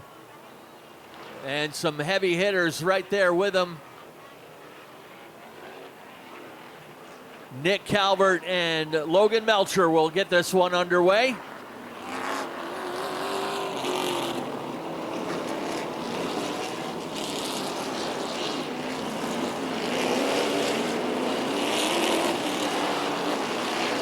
Lights are off on the pace car. We are set to go racing. Dave Sturgis up on the flag stand, ready to turn him loose. Calvert and Melcher. Here they come. The Boss Hogg 150 is off and running.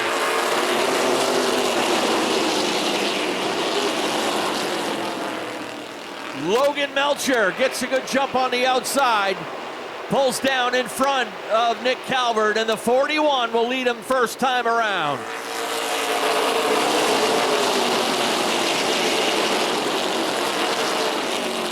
Already stepping away from that lead pack is Melcher in the 41. He wants to be the jackrabbit in this one. Kelly Moore up now to second. Calvert third.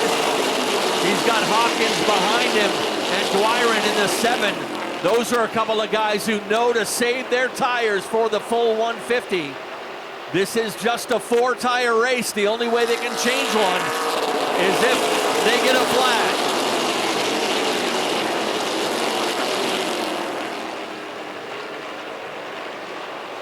Side by side for the 5th position as Austin Teras working the outside of Mike Hawkins and now outside of Joey Dwyron. The 29 car is on the move up on the high side. Teras is up in the top 5.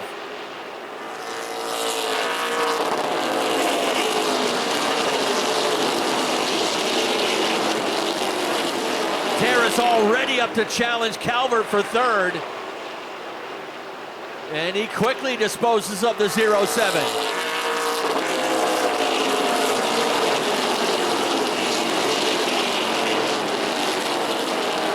Another car on the move, the 18. Kevin Douglas working outside Joey Dwyron. Douglas actually started in 5th. He's now dropping back out of the top 5. Everyone trying to settle into that good green flag groove. All chasing the 41 of Logan Melcher.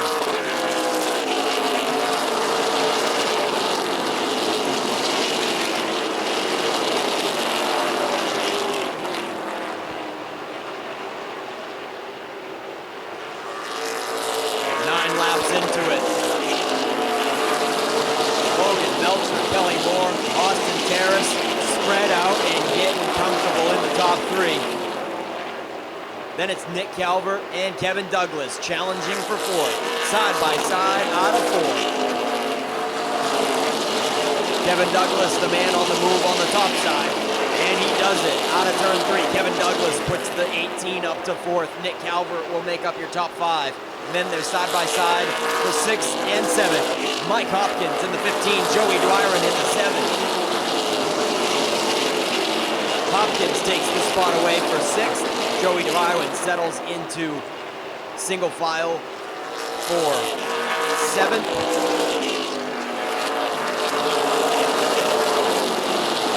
Hopkins takes 6th.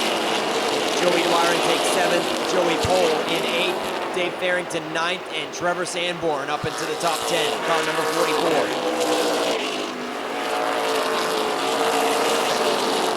First 13 laps in the books. Logan Melcher will make it 14 complete this time by the line. Kelly Moore still about a second behind. Teras has settled into 3rd. Again, everyone finding their legs, but Melcher is already a straightaway behind the last place car of Andy Gilbert right now. 15 complete.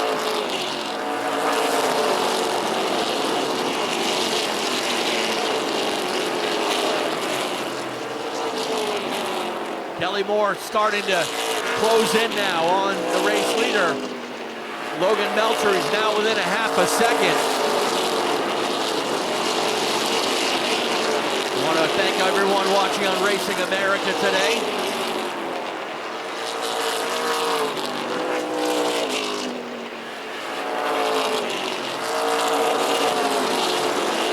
Logan Melcher setting a pretty blistering pace in the early going.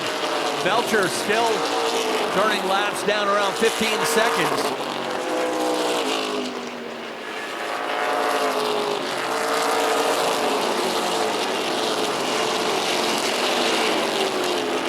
The bulk of the field is nearly a half a track behind Melcher already.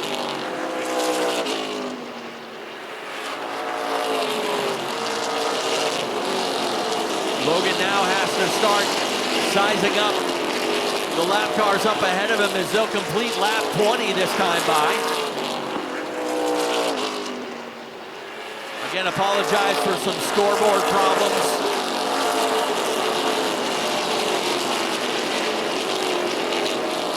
Dave Sturgis already working that passing flag. Melcher will work around the outside of Andy Gilbert. Put the 17 car a lap down already.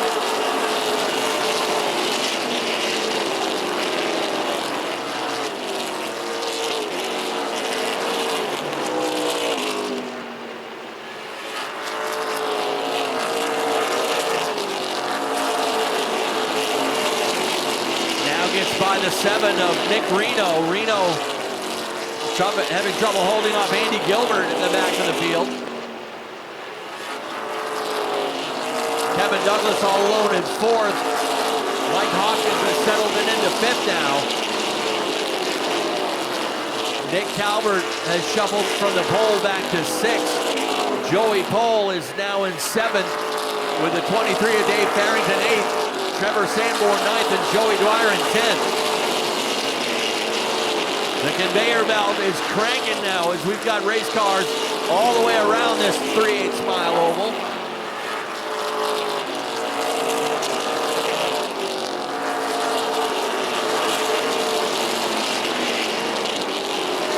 Melcher with a little free racetrack up ahead of him. And the next car in his sights is the 21 of Shane Clark.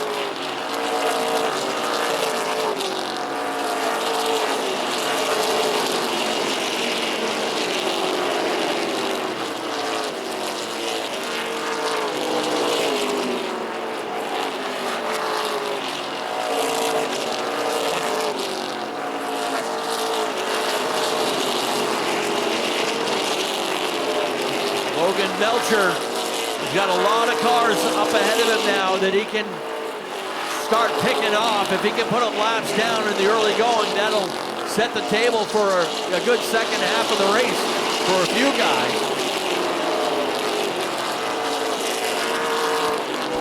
Yeah, those first few cars were relatively easy. And they're a little bit single file for the next 5 of them, but it's going to start getting deep here for Logan Melcher. He puts Shane Clark down a lap. And there is is no lucky dog in today's Boss Hogg 150. You go down a lap, and you're going to be fighting the rest of the race to try to get it back. There is no lucky dog when we have cautions. Steven Jacoin in the 01 is next in line. That is 26. Make that 28. Steven Jacoin is in 28th position. And Logan Melcher looking to the top side to put him a lap down. Kelly Moore chasing and following his every move. Austin Teras in 29, keeping them honest in third. Then it goes back a straightaway to Kevin Douglas for fourth, with Mike Hopkins attempting to close in. Logan Melcher takes care of Steven Jacoin. And now Ryan Littlefield in the 29. Next up is Jet Decker. Logan Melcher putting on a clinic in the early running. 25 laps in. Make that 35. This time at the line, 35 laps complete for Logan Melcher. 35 laps complete, 115 to go.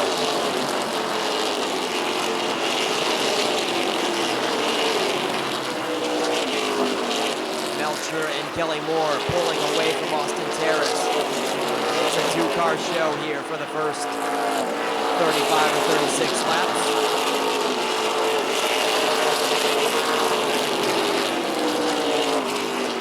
Yeah, now they're double file in front of Logan Melcher. He got through the easy cars that were single file. You've got Matty Beers and Nick Jenkins racing side by side. As Jenkins starts to pull up and clears Matty Beers, so Logan Melcher takes care of the 11 quite easily and gives chase to the 32. Kelly Moore is closing in. Kelly Moore was the fastest time trialer. He got the fast time trialer award,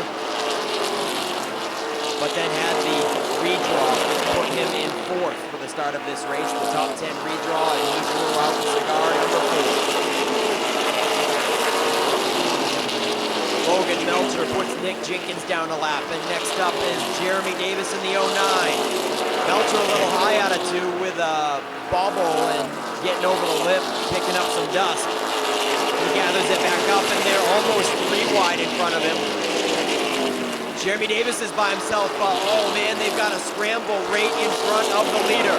3 wide again, and there is an accident. It's gonna take out your leader, folks. Logan Melcher up in the wall, 3 wide racing right in front of the leader.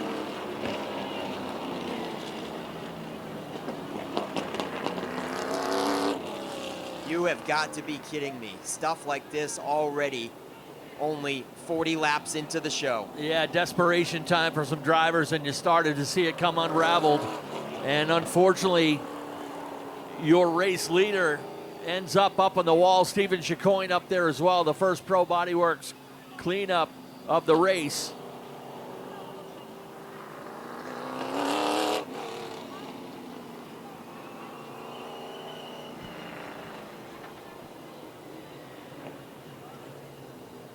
Nick Reno in the 7, the last place car, was about to go 2 laps down. Cars were splitting him 3 wide as Nick Reno was a sitting duck in the 7, forcing cars to go 3 wide right in front of the leaders, and that is where everything started to unravel.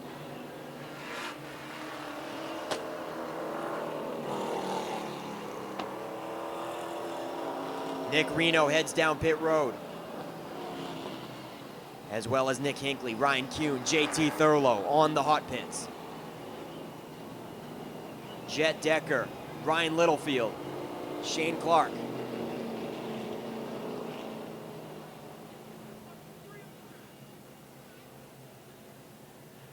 Looks like Jeremy Davis managed to stay on the lead lap. He'll be the last car on the lead lap.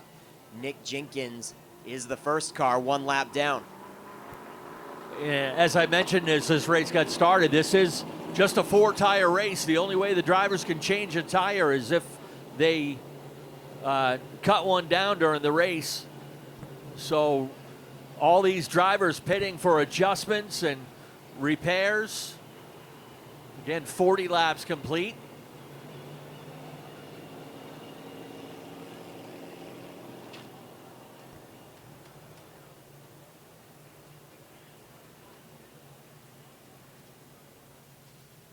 Jeremy Davis in 23rd position. Last car, he's going to actually be 22nd after they clear Logan Melcher out of there. So 22 cars on the lead lap and 10 cars 1 lap down. Yeah, Kelly wasn't too far behind Logan, so really no reprieve for anybody other than Jeremy Davis.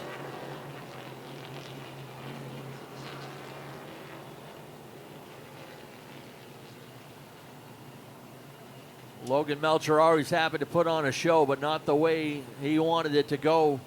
But boy, was he setting a torrid pace early in this one, trying to knock as many cars down a lap as he could, and had already picked off 10 of them.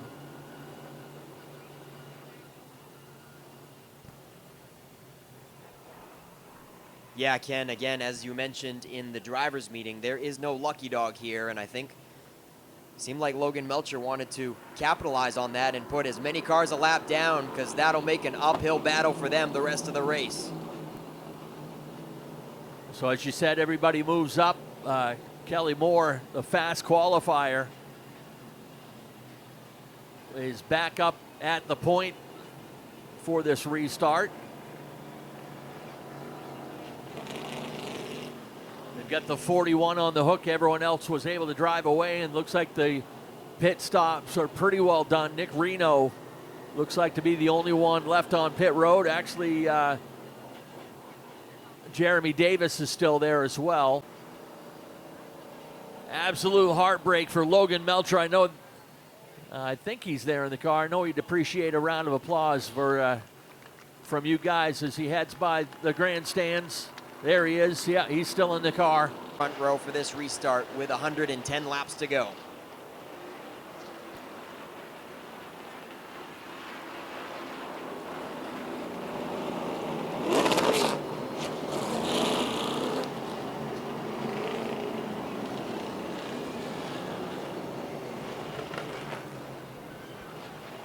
JT Thurlow rejoins the back of the field. He headed down pit road twice there, so they seem to be wrenching awfully hard on that number 9, taking 2 trips during that caution. We're looking for the green flag this time. We're back racing with Kelly Moore and Austin Teras. Right off the bat, a slam out of turn 4. Kelly Moore rides up a little bit to make it difficult for Austin Teras.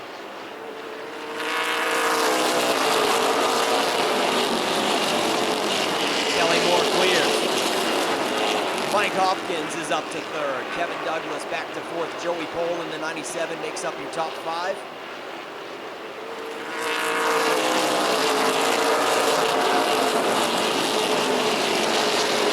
Kelly Moore is pulling away. Steven Jacoin is going to drop out of the show. Kelly Moore checking out from Austin Teras.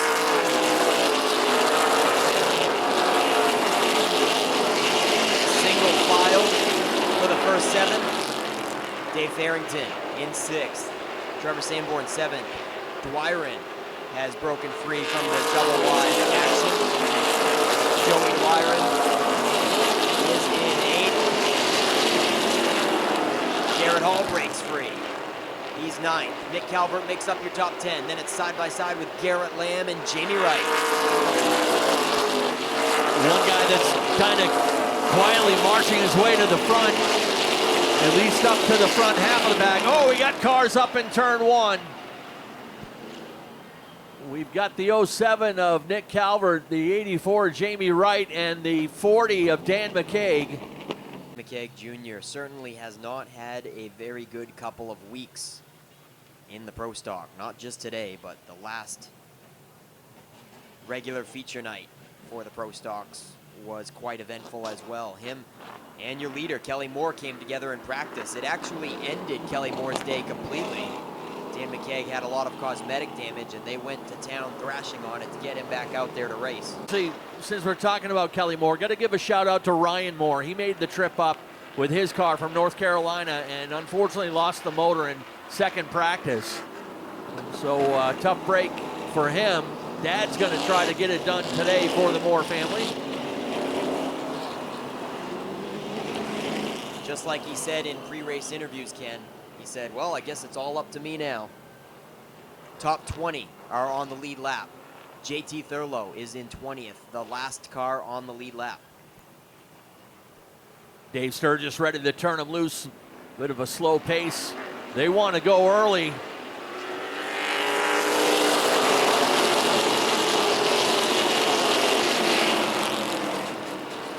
Trouble for Silas Ripley. Something breaking in the suspension. And Silas will have to head back for the pits. In the meantime, Kelly Moore back in charge. Teras settles it into second. Hopkins third. He's in striking distance as usual. Mike Hopkins trying to go 7 years in a row, finishing on the podium with the Boss Hogg. Kevin Douglas has fourth, but he's being pressured by Joey Pohl.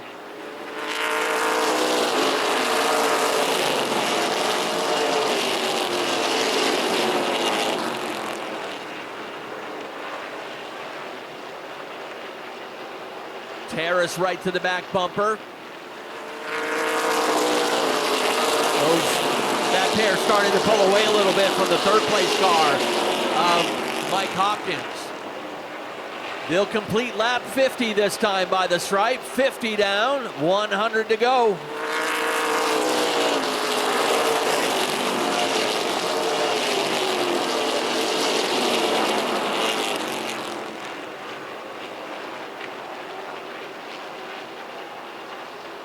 Single file back to the 17 of Eddie McDonald, 38 that is, the 38 of Garrett Lamb.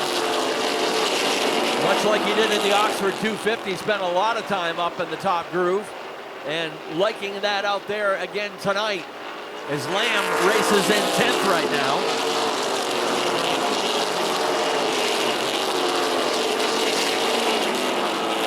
Garrett Lamb started this race in 17th and he's raced his way up to 10th. Here comes Teras on the outside. Austin Teras has had some success up in that outside lane, and he's going toe-to-toe with Kelly Moore. Austin Teras will grab the lead this time by.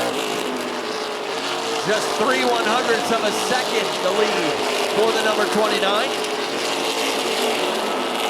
Yeah, Ken, there is a halfway bonus up for grabs coming up in about 20 laps.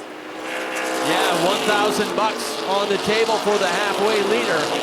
Compliments of Shore Hills Campground and Eddie Rennie Construction put Austin Teras into the lead. Now, Jay told me this was the car that Kyle Busch ran up at the big race up at Oxford back in July. And that car performing quite well here tonight at Wiscasset Speedway. So now it's Teras, Moore, and Hopkins. Douglas and Polwarczyk, your top five. Trevor Sanborn still within striking distance. Sanborn in the 44. He holds down 6th. Garrett Hall 7th. Dave Farrington 8th. Joey Dwyer in 9th, and Josh St. Clair in the top 10. Eddie McDonald continuing to pick his way toward the front. McDonald now up to 12th.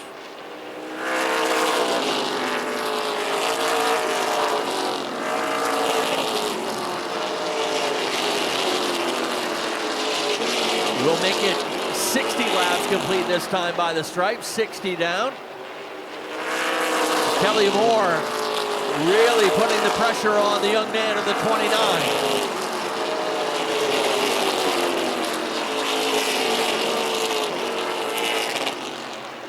The 7 of Nick Reno heading back for the pits once again. Nick Calvert is there making fixes on the 07. Calvert started in the pole position for this race. Kelly Moore now working the outside of Teras. Put Kelly Moore in the lead by just 16 1/1000ths at the line. The 47 car liking the outside groove now. Put him into the lead. He'll complete the pass into turn 1.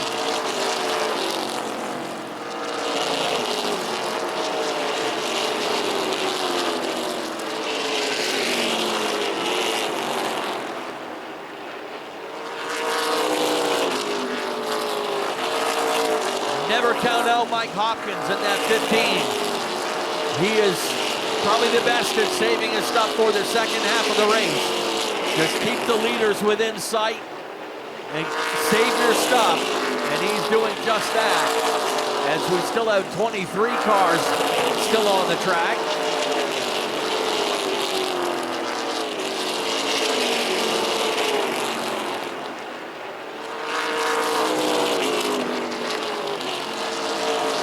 Kelly Moore still turning 15.3 last time by. Couple car length cushion now on Austin Teras.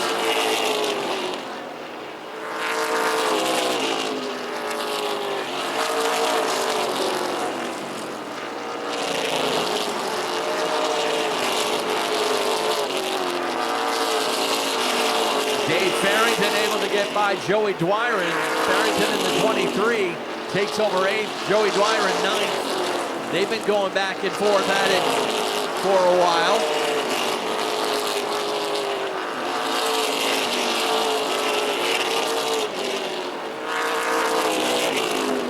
There's one for the BFP boys. 69 laps complete now as they cross the stripe.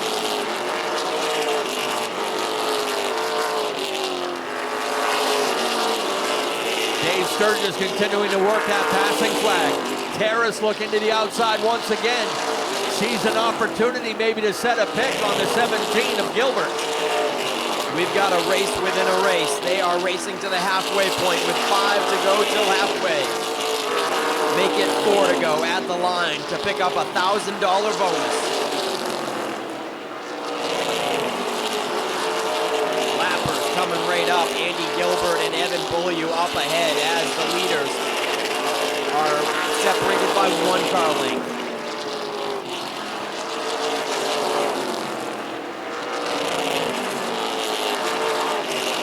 Kelly Moore pulls it up on the high side of Andy Gilbert.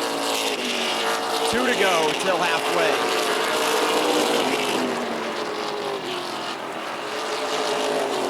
And the lappers go back side by side. Just when you thought Evan Beaulieu was clear, they go back side by side right in front of the leaders.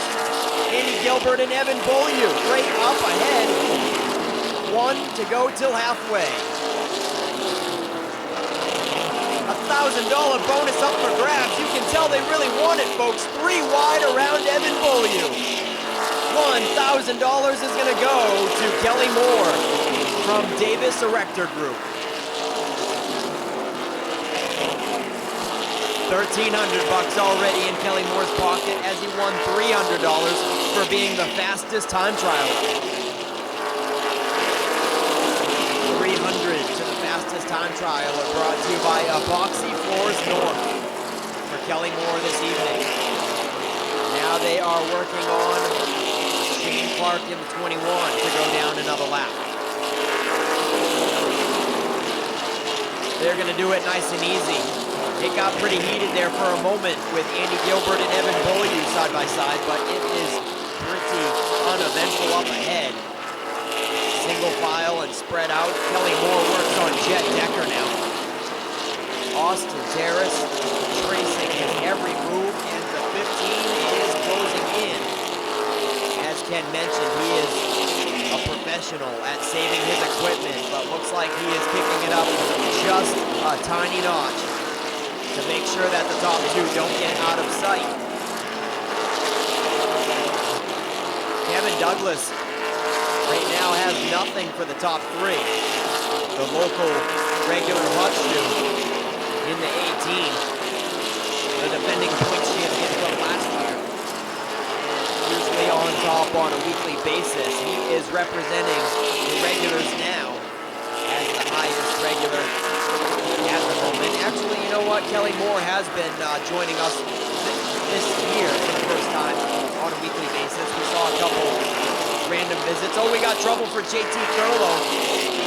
He takes a hard right, almost goes into the wall, but he keeps it off and stops it. We've got caution number 3 out now for JT Thurlow. Something broke in the suspension for the 9. There was sparks flying, and he comes to a halt at the top of turn 4. 15th of Ryan Kuhn is the last car on the lead lap. Only 15 cars on the lead lap. Josh St. Clair's pitted for the 14 car. He heads back out.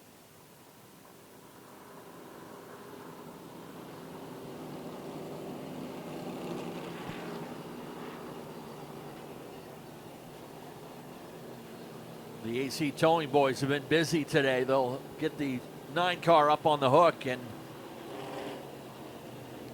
tough break for JT to end the night.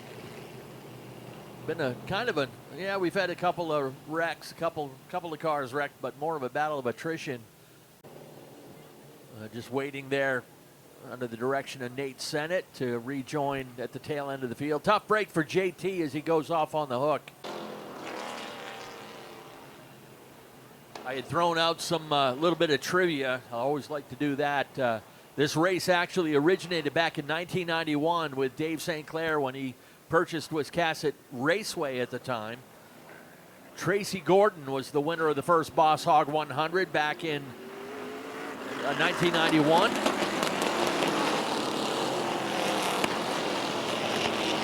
The guy who won it the second year was Maine Hall of Famer and Wiscasset Hall of Famer Kenny Wright. Stan Meserves won the race a couple of times.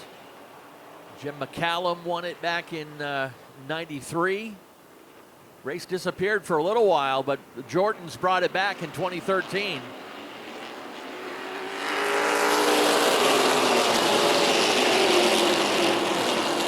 Trouble for Joey Dwyron. He's off the pace and quickly pulls out of line. Nice job by him to not have everybody bunch up behind him and cause an accident.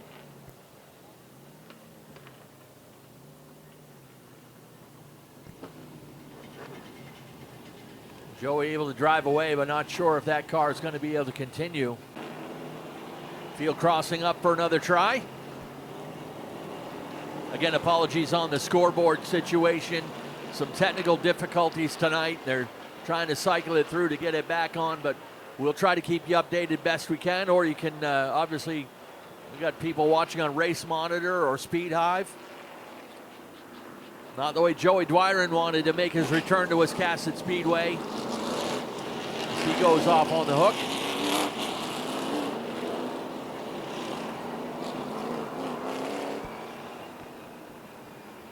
All right, ready to try it again with the front 2 rows flip-flopped.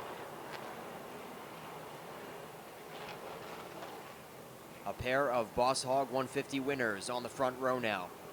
Mike Hopkins and Kevin Douglas gonna bring them to green here. 69 laps to go. There you go, BFP guys.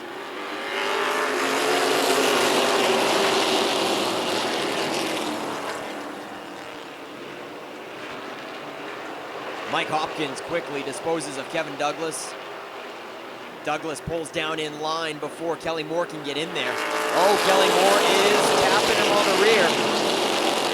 Evidently, Kelly Moore thought it was too close for comfort, thought he had a nose in there, and shakes up Kevin Douglas just a bit, but he's gonna be nice guy and ease up just a smidge. Austin Teras makes it look easy on the high side. Austin Teras is now going to give chase to Mike Hopkins. Kevin Douglas has nothing for the top 2. Probably has not much for Kelly Morris. He is all over the back bumper. This time, Kelly Moore taps him enough times to get Kevin Douglas to pull out of line. And Kelly Moore is going to pass him on the bottom for the top 3. man. Kelly Moore not playing such a nice guy out of 4. He comes up on Kevin and really shakes him up, losing Kevin Douglas's momentum, and he loses a couple more spots. Garrett Hall and Trevor Sanborn get by. Kevin Douglas will not be too happy about that one. He might be able to try to find a hole. Oh, we got more trouble. Evan Beaulieu goes up in sparks and keeps it off the wall by a slim margin. Heading into pretty much the only outside patch of grass that we have with the track and pit entrance divider. Nice job by Evan Beaulieu from not going into the wall. Yeah, and he's able to limp it down pit road, save us a little bit of cleanup time. Thank you, Evan. Although I'm not sure if he's going to be able to make that corner down all the way into the pit, but it looks like he's clear of pit road, but they'll have to work on getting him down there. The track was clear, but pit road was not clear. They're looking pretty good now and doubling them up. Lights are out on the pace car.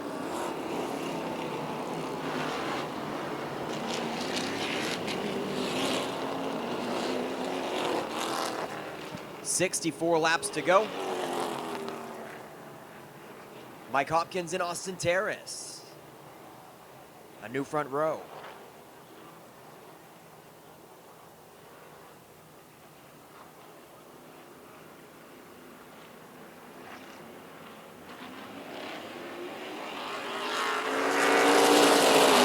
And it doesn't get any more even than that. Nice clean restart for Mike Hopkins and Austin Teras. Still door handle to door handle as Teras is putting up a good fight on the top side. Oh man, nice drive by Austin Teras, utilizing that built motor. He has got some muscle underneath the 29, and Austin Teras is back in command. Trying to clear Hopkins to get to the bottom. He does so into turn 1. 62 laps to go, and Teras is clear and back on the bottom. Kelly Moore still holds down third, not losing any ground from the restart. Not too often you'll see a car drive around Mike Hopkins to take the lead in a big race like this. But Austin Teras is proven, as Nick said, got muscle under that hood, and not to be denied, Kelly Moore gets a fender underneath.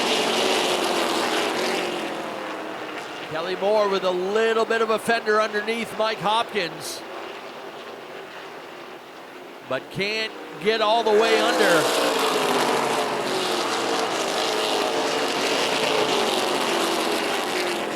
.91 complete, will make it 92 this time by the line.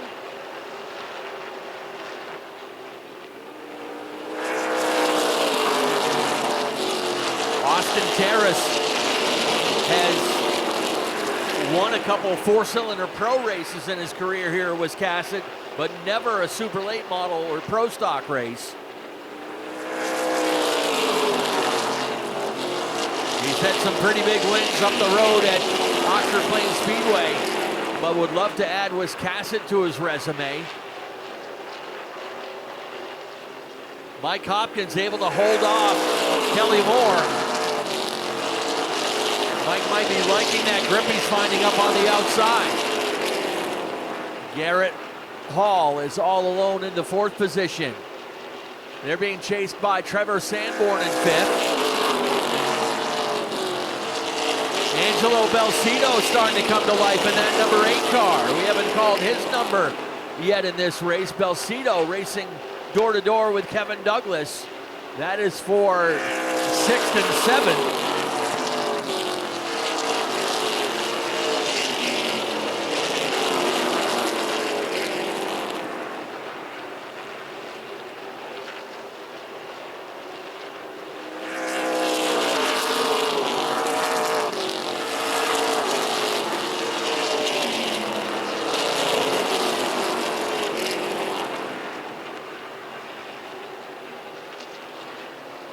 Everybody's settled in now, and Teras walking away a little bit. He's up to 0.8 of a second lead.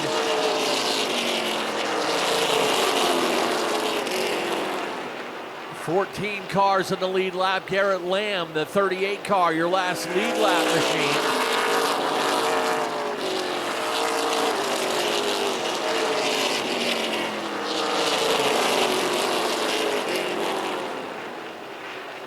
As they get strung out here and start to stretch it around this racetrack.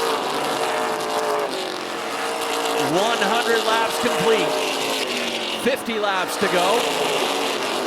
First 100 down, 50 to go. We'll make it 101 complete this time by the stripe.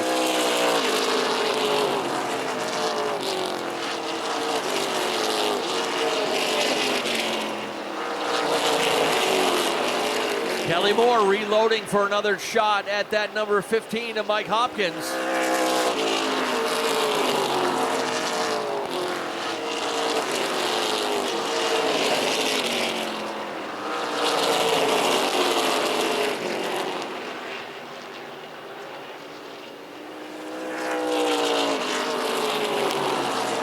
Mike's been able to make his car work no matter where, except the slip in turn one that time.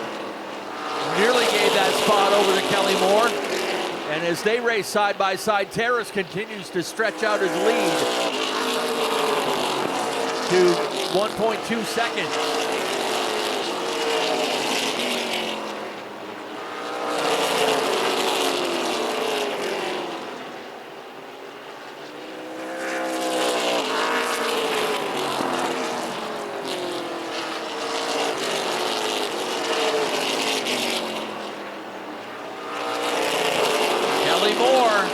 Again, pulls inside. Gonna run Hopkins up high coming out of the turn. And take over second. And now try to chase down Austin Teras. Laps winding down and Kelly Moore trying to get back up to challenge Teras for the lead.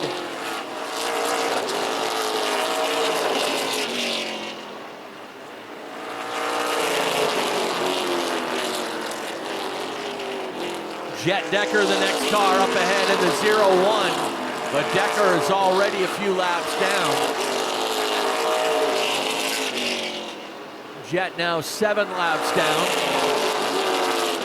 The passing flag displayed for the 0-1.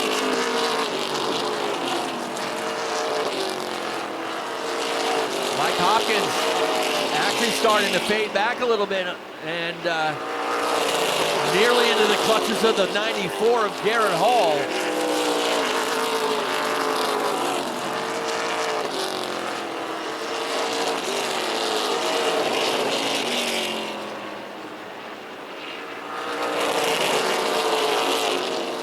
A little bit further back in the field, Dave Farrington and Ryan Kuhn have been racing it out for 12th and 13th. They've been locked in a side-by-side battle for much of the race. Garrett Lamb in that mix as well as the last 3 cars on the lead lap. And Austin Teras now within a straightaway.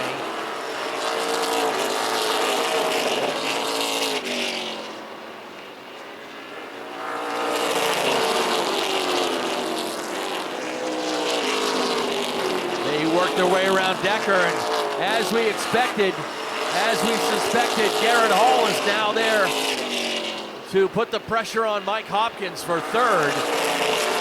Hopkins trying to keep his podium streak in the Boss Hogg going already 6 years, trying to get 7 straight years on the podium. Back up on the wheel, pulls back away a car length on Garrett Hall. Kelly Moore has been able to eat into that lead for Austin Teras. Moore's got that lead down to nearly half a second. It was up to 1.2 seconds at one point. Nick Jenkins, problem on the 32 as he's off the pace at the top of turn 3. Something broken on the 32 of Nick Jenkins. As I said, this has turned into a battle of attrition. Couple of wrecks early, but a lot of cars breaking down in this one. Jenkins the next victim in the 32 stops up at the top of turn 3 with 116 laps complete.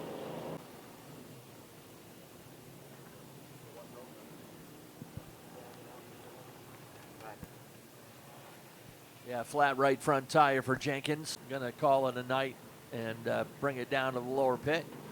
Dave Farrington will drive away. He gave up the 12th position to pit.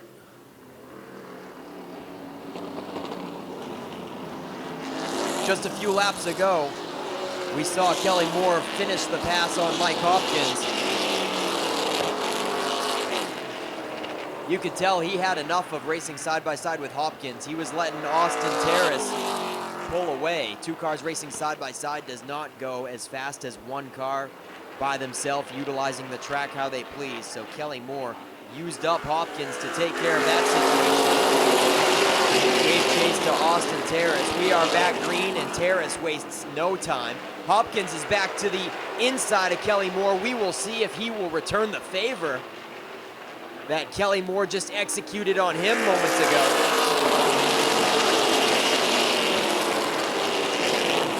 Might not even have a chance. Kelly Moore is certainly a faster piece than Hopkins at this moment, and he is pulling away. He clears and gets to the bottom.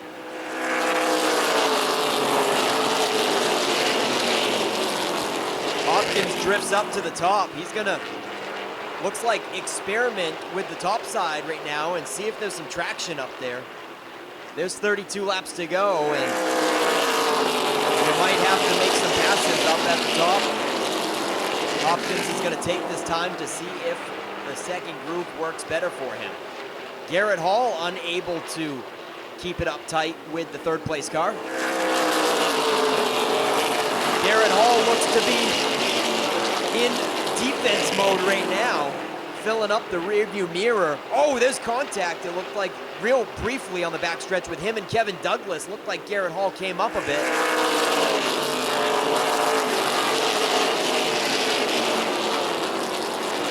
They continue to look like they want to go 3 wide around Garrett Hall. Trevor Sanborn, Kevin Douglas, still side by side on the back bumper.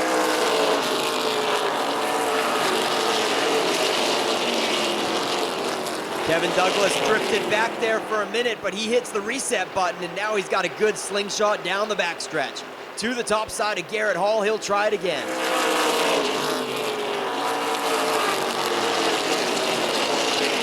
Back to the front, Austin Teras is moving up to the second groove. Evidently, these guys are finding traction up there. Austin is choosing to stay in the second groove.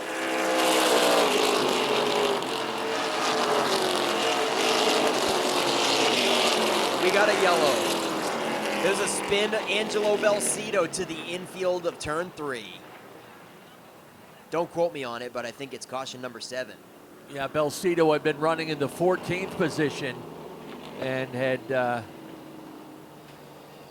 to verify whether he was on the lead lap or not, but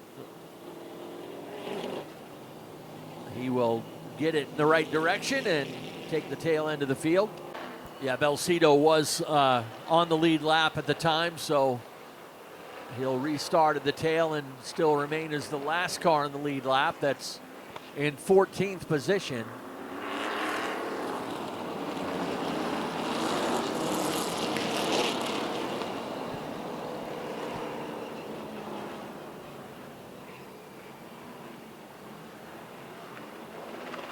We have got less than a Saturday night short track feature to go. 26 laps left.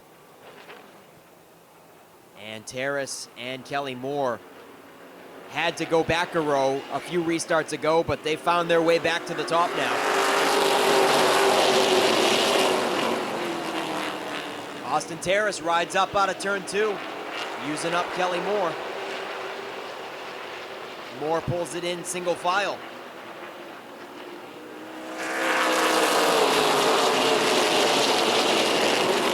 And Austin Teras back in his comfort zone. He seems to like the second groove right now as the laps wind down. Hopkins is in trouble.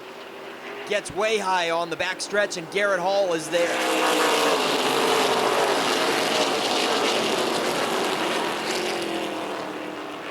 Nick Hinckley gets kicked out of line for about the top 10 and finds his way back alongside Eddie McDonald there.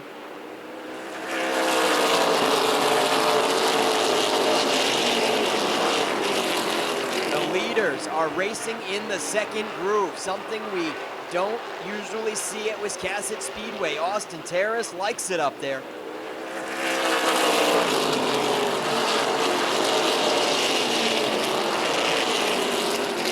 Kelly Moore closes back in. A 2-car breakaway. This has been all the Austin Teras and Kelly Moore show for the second half.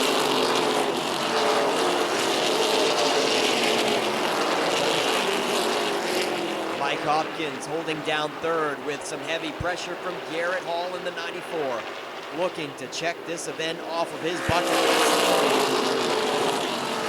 So many disappointments and upsets in the Boss Hogg race for Garrett Hall in the 94. Kevin Douglas trying to hold off Trevor Sanborn for fifth.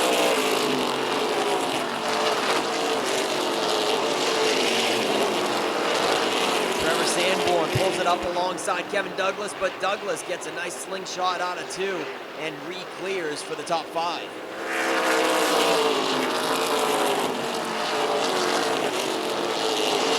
All by himself with a bird's eye view of that 5th place battle is the 97 Joey Pohl.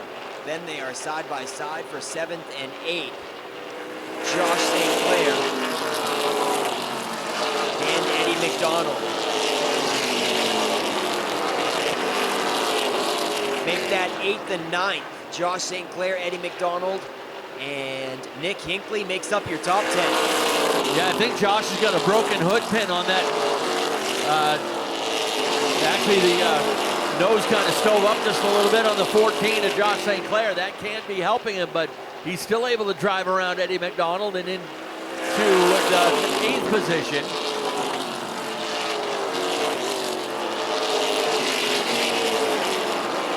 As Nick said, it has been a 2-car race for much of this one. A little bit of other cars mixed in, but it's been the Austin Teras and Kelly Moore show. Don't give up on that 3rd place battle yet either. Mike Hopkins has found a little solace up there in the second groove. Garrett Hall has been able to make a run at him a few times, but was never able to get all the way up to the inside of the 15 car. And now Kevin Douglas in the 18 car holds down the top 5. All these cars still running in the 15.6 range. About a half second slower than they were at the beginning of the race.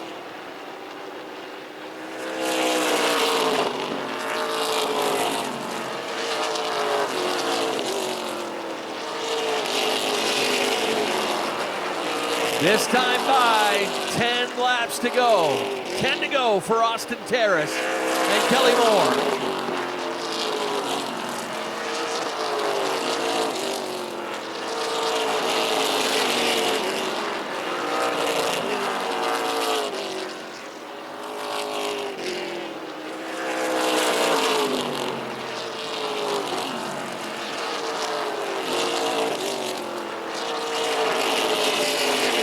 As I said, Austin Teras has got himself a couple of 4-cylinder pro wins, but never a big one here at Wiscasset Speedway. But this has been a breakthrough season for this young driver.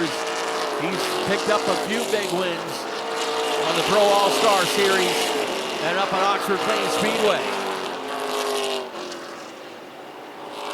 Worked their way by the 01 of Jet Decker. And Teras has stretched that lead out now to over half a second.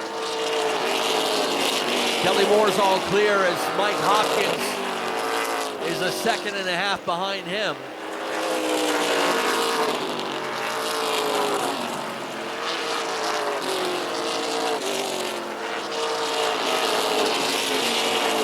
Five to go this time by. 5 laps to go on Austin Teras. That lead is up to a full second. Just a tick under a full second over Kelly Moore.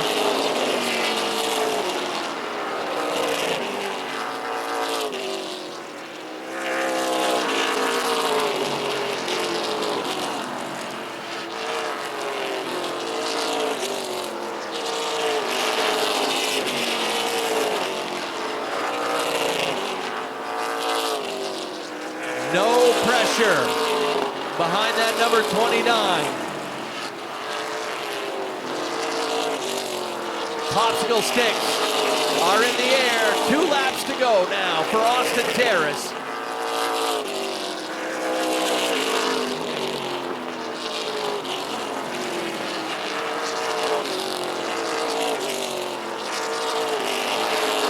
That lead remains just a tick under a second. White Laundry flies, 1 lap to go.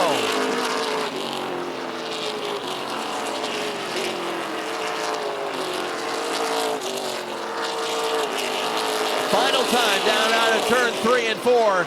Checkered flag ready to fly. Austin Teras will win the Boss Hogg 150.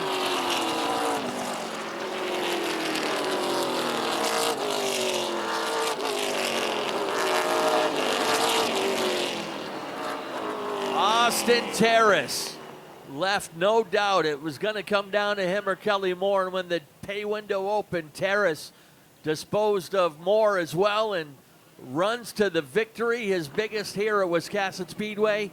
It's been a long time since Jay Cushman has had a win here at Maine's fastest track, but it comes tonight. Kelly Moore, great run in second. He pressured Teras the whole race. Mike Hopkins will continue his top 3 streak in the Boss Hogg 150. Now 7 straight years he's finished on the podium of this race. Garrett Hall, great run for the 94. Hall finishing in 4th. Kevin Douglas in the number 18 fills out the top 5. And Austin Teras will burn it down right here on the front stretch.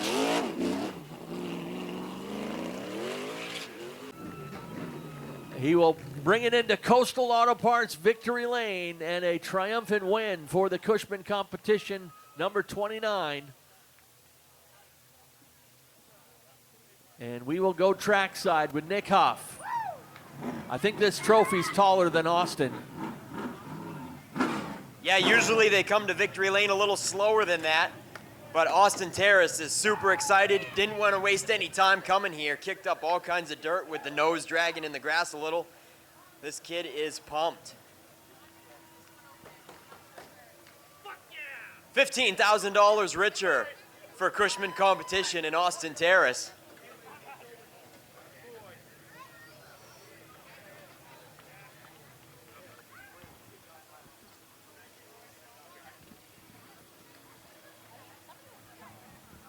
Make some noise, folks. Your 2024 Boss Hogg 150 winner.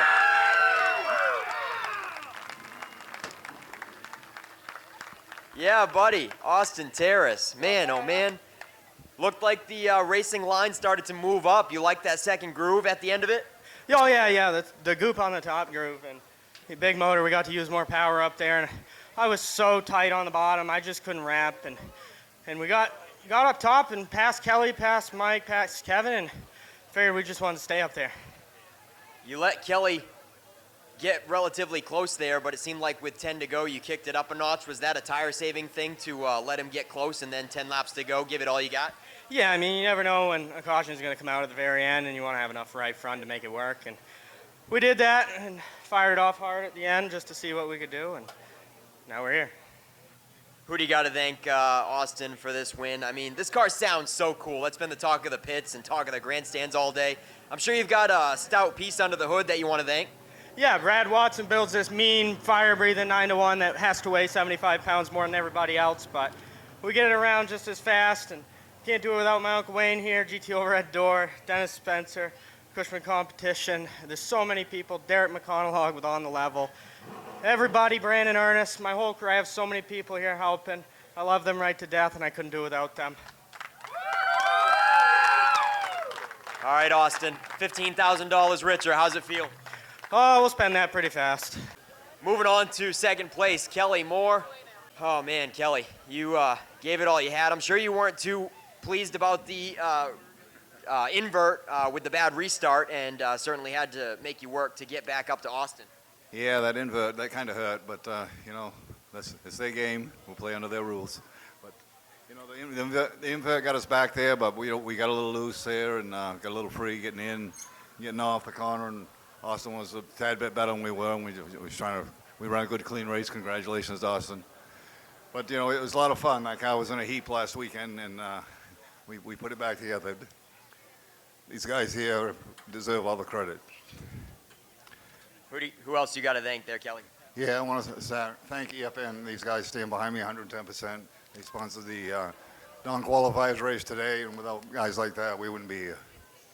All right, Kelly Moore, second place in the Boss Hogg 150. How's it feel? You got anything else you want to say? No, I need some sleep right now. I haven't slept much in the last 5 or 6 days, so trying to get this thing back together was a lot of hard work. Awesome run, awesome show. Kelly Moore, congratulations. 6 years, make it 7 years that Hot Rod Mike Hopkins is in the top 3. With about probably 50, 40 to go, we thought that you were letting them get out of sight, just saving your stuff, but Mike, yeah, they drove away from you, just didn't quite have enough. Yeah, I mean, when they were leading before they got jumped back a row, I was riding, but them 2 cars were the class of the field all day. We were lucky to even be here we've struggled all day, so we battled, never gave up, so we gave it all we had, but hey, it's awesome to come here and race in front of this great fans, and it never gets old to finish on the podium. Obviously, you want to win, but I can't thank Thayer's Racing Engines, Liberty Equipment, Sticky Custom Graphics, Port City Race Cars, GT Overhead Doors, Ted McLeod Water Wells, Nitro Trailers, and just all these guys that make it possible. Mike Hopkins makes it 7 years in a row that he is in Boss Hogg victory lane, a 2-time winner, but comes home 3rd tonight. What a night it's been, Ken. That's going to wrap it up from Coastal Auto Parts victory lane for the 2024 edition of the Boss Hogg 150. We'll send it back up to you. All right, thank you very much, Nick Huff. Congrats to our top 3 in victory lane, and a big congratulations to Austin Teras and the entire Cushman competition team for a dominant win tonight in the 2024 Boss Hogg 150.